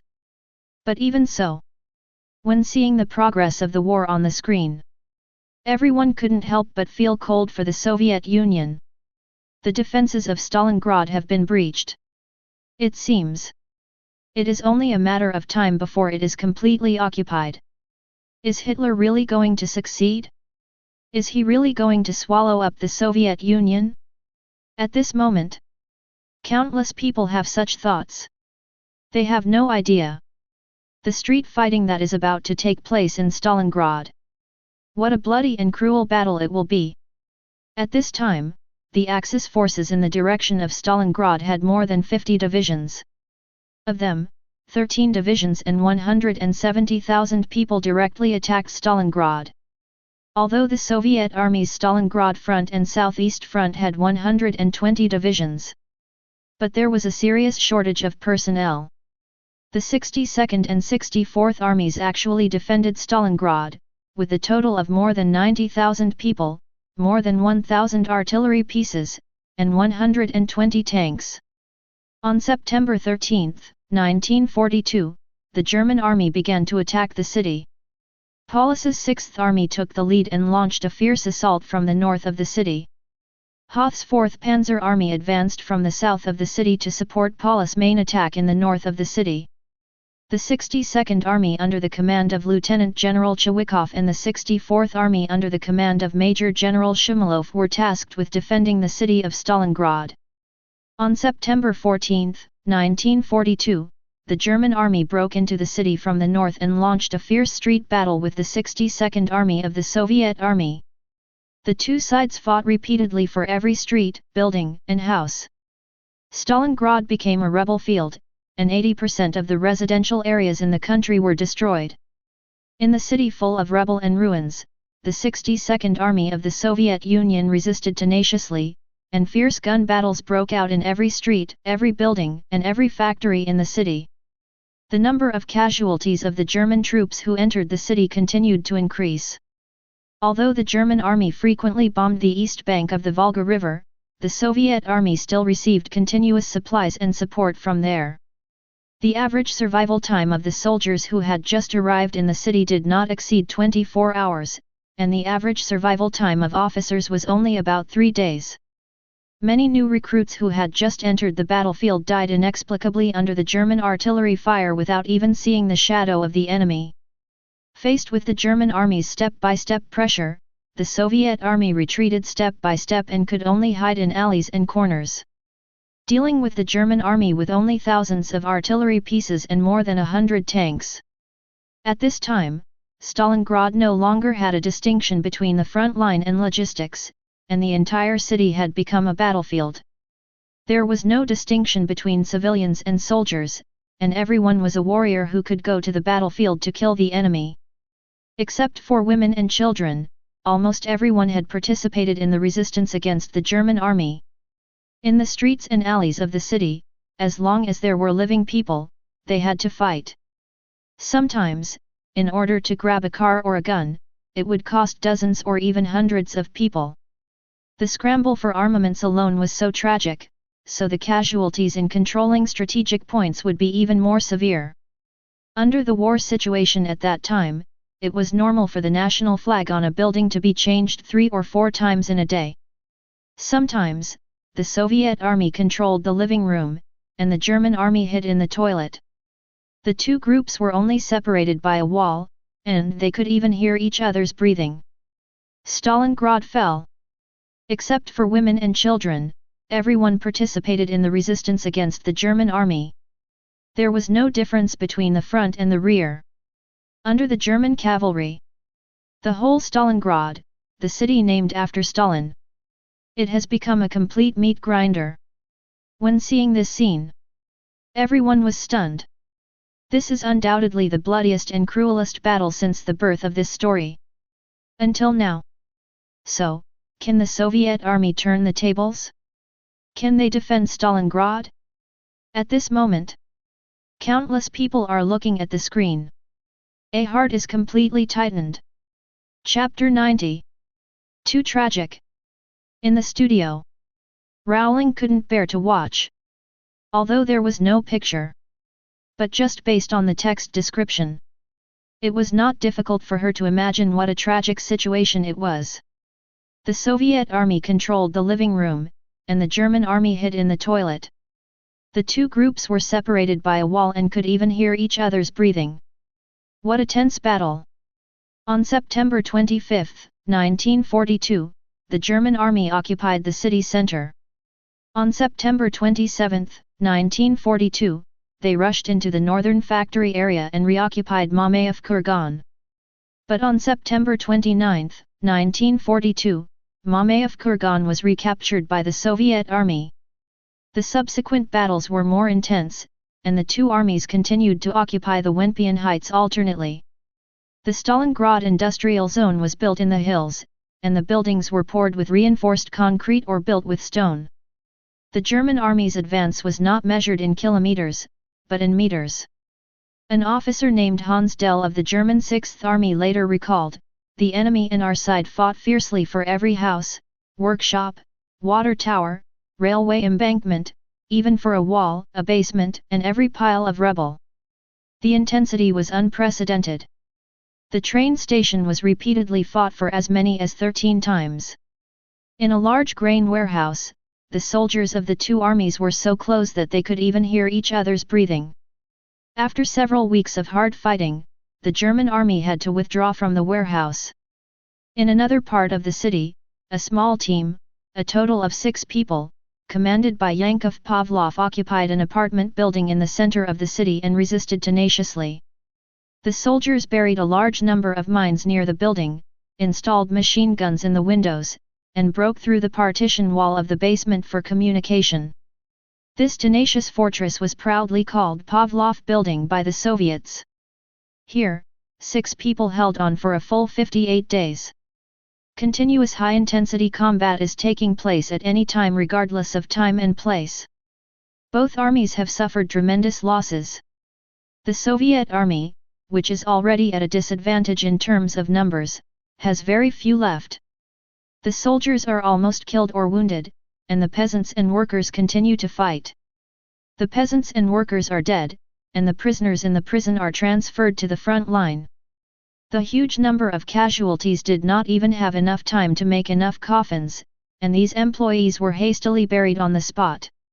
Since the German army could not see any signs of the end of the battle, they began to dispatch heavy armored forces including 600 mm mortars into the city.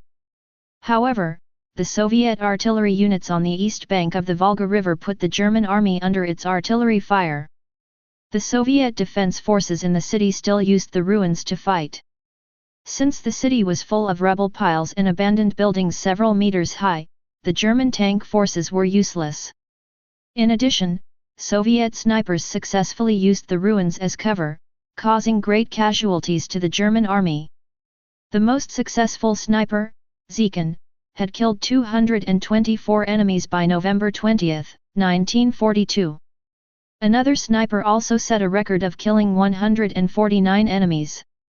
For both Stalin and Hitler, the Battle of Stalingrad was a key battle that determined success or failure. The Soviet Army Command shifted its strategic focus from Moscow to the Volga River region and mobilized all the country's air power to support Stalingrad. In late September and early October, the Soviet army transferred 6 infantry divisions and 1 tank brigade to the urban area of Stalingrad.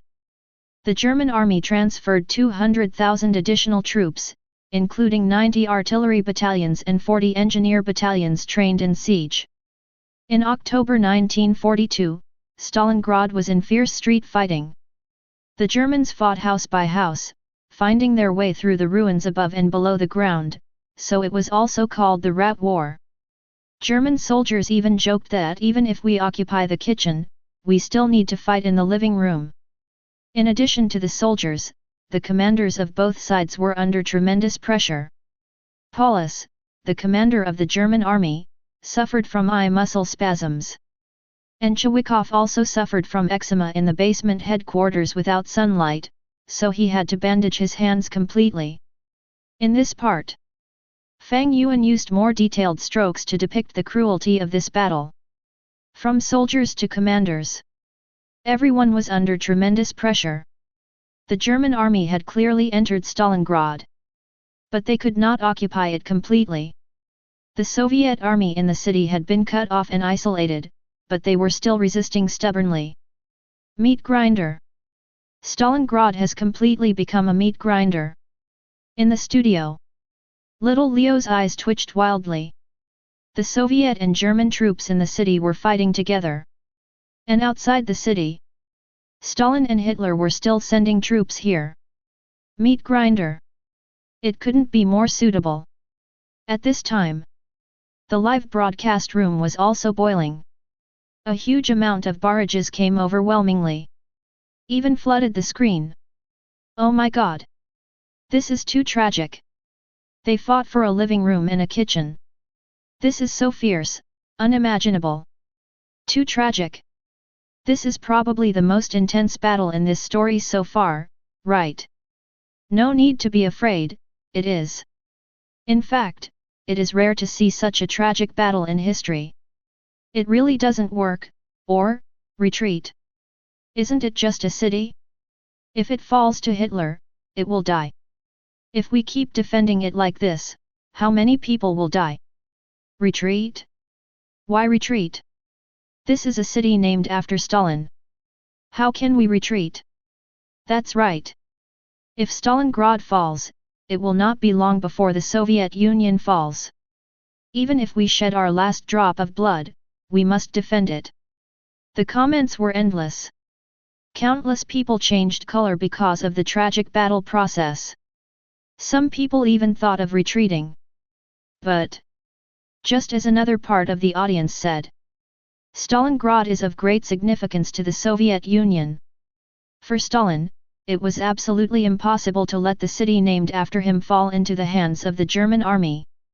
He personally ordered General Eremenko to hold on to the city under any circumstances.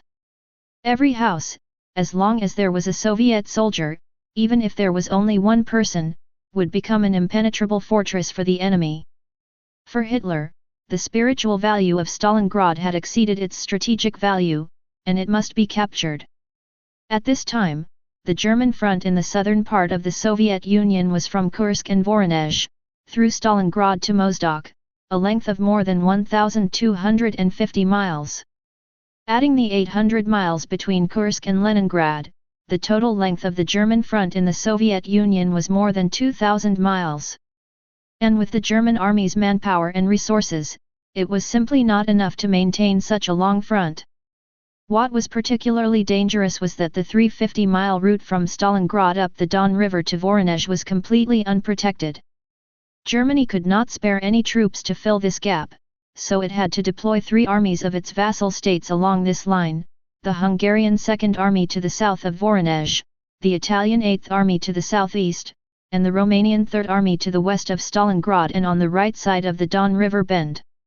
This made the front line very narrow and long, and in some areas, there was only one field platoon to defend the entire 1 to 2 kilometer line of defense. The Soviet army retained several attack points on the south bank of the Volga River, which posed a potential threat to the German army. Hitler was not unaware that these vassal troops with extremely poor equipment and combat effectiveness were not enough to undertake this task. But he was convinced that as long as Stalingrad could be quickly captured, enough troops could be drawn out. German Army Chief of Staff Franz Halder expressed concerns and objections, believing that Stalingrad could not be captured, and insisted on abandoning the operation and retreating westward. As a result, Hitler dismissed Halder from the post of Chief of the Army General Staff at the end of September and appointed General Kurt Zeitzler, the former Commander-in-Chief of the German Army in France, as the new Chief of the Army General Staff. Faced with the German Army's overly long front, General Zeitzler was also worried. He carefully pointed out the risks of the Don River front to Hitler and suggested withdrawing the 6th Army to the Don River bend. Hitler sternly replied, "Where the German soldiers are, they must defend." After 3 months of bloody fighting until early November 1942, the German army finally slowly advanced to the banks of the Volga River and occupied 80% of the entire city. Although the German army divided the remaining Soviet troops into 2 narrow pockets, it was never able to completely occupy Stalingrad. In addition, the Volga River began to freeze, making it impossible for the Soviets to transport supplies to the city's defenders by ship. Despite this, the fighting near Mamayev Kurgan and the factory areas in the northern city were still very fierce. Among them, the battles at the Red October factory, the tractor factory and the barricade factory are known to the world. While Soviet soldiers were engaged in a gunfight with the Germans, factory workers were repairing damaged tanks and other weapons nearby. Sometimes they even repaired weapons directly on the battlefield. The tanks were driven by factory worker volunteers. These tanks often drove directly from the arsenal production line to the front line of the battle, without even having time to paint or install shooting sights.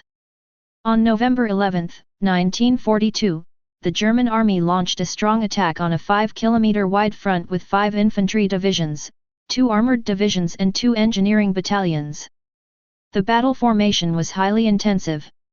Within a day, the Soviet and German armies fought extremely fierce battles for every inch of land and every house, and both sides suffered heavy casualties. Although the German army rushed to the bank of the Volga River south of the barricade factory, the troops were exhausted. Its offensive has become a spent force.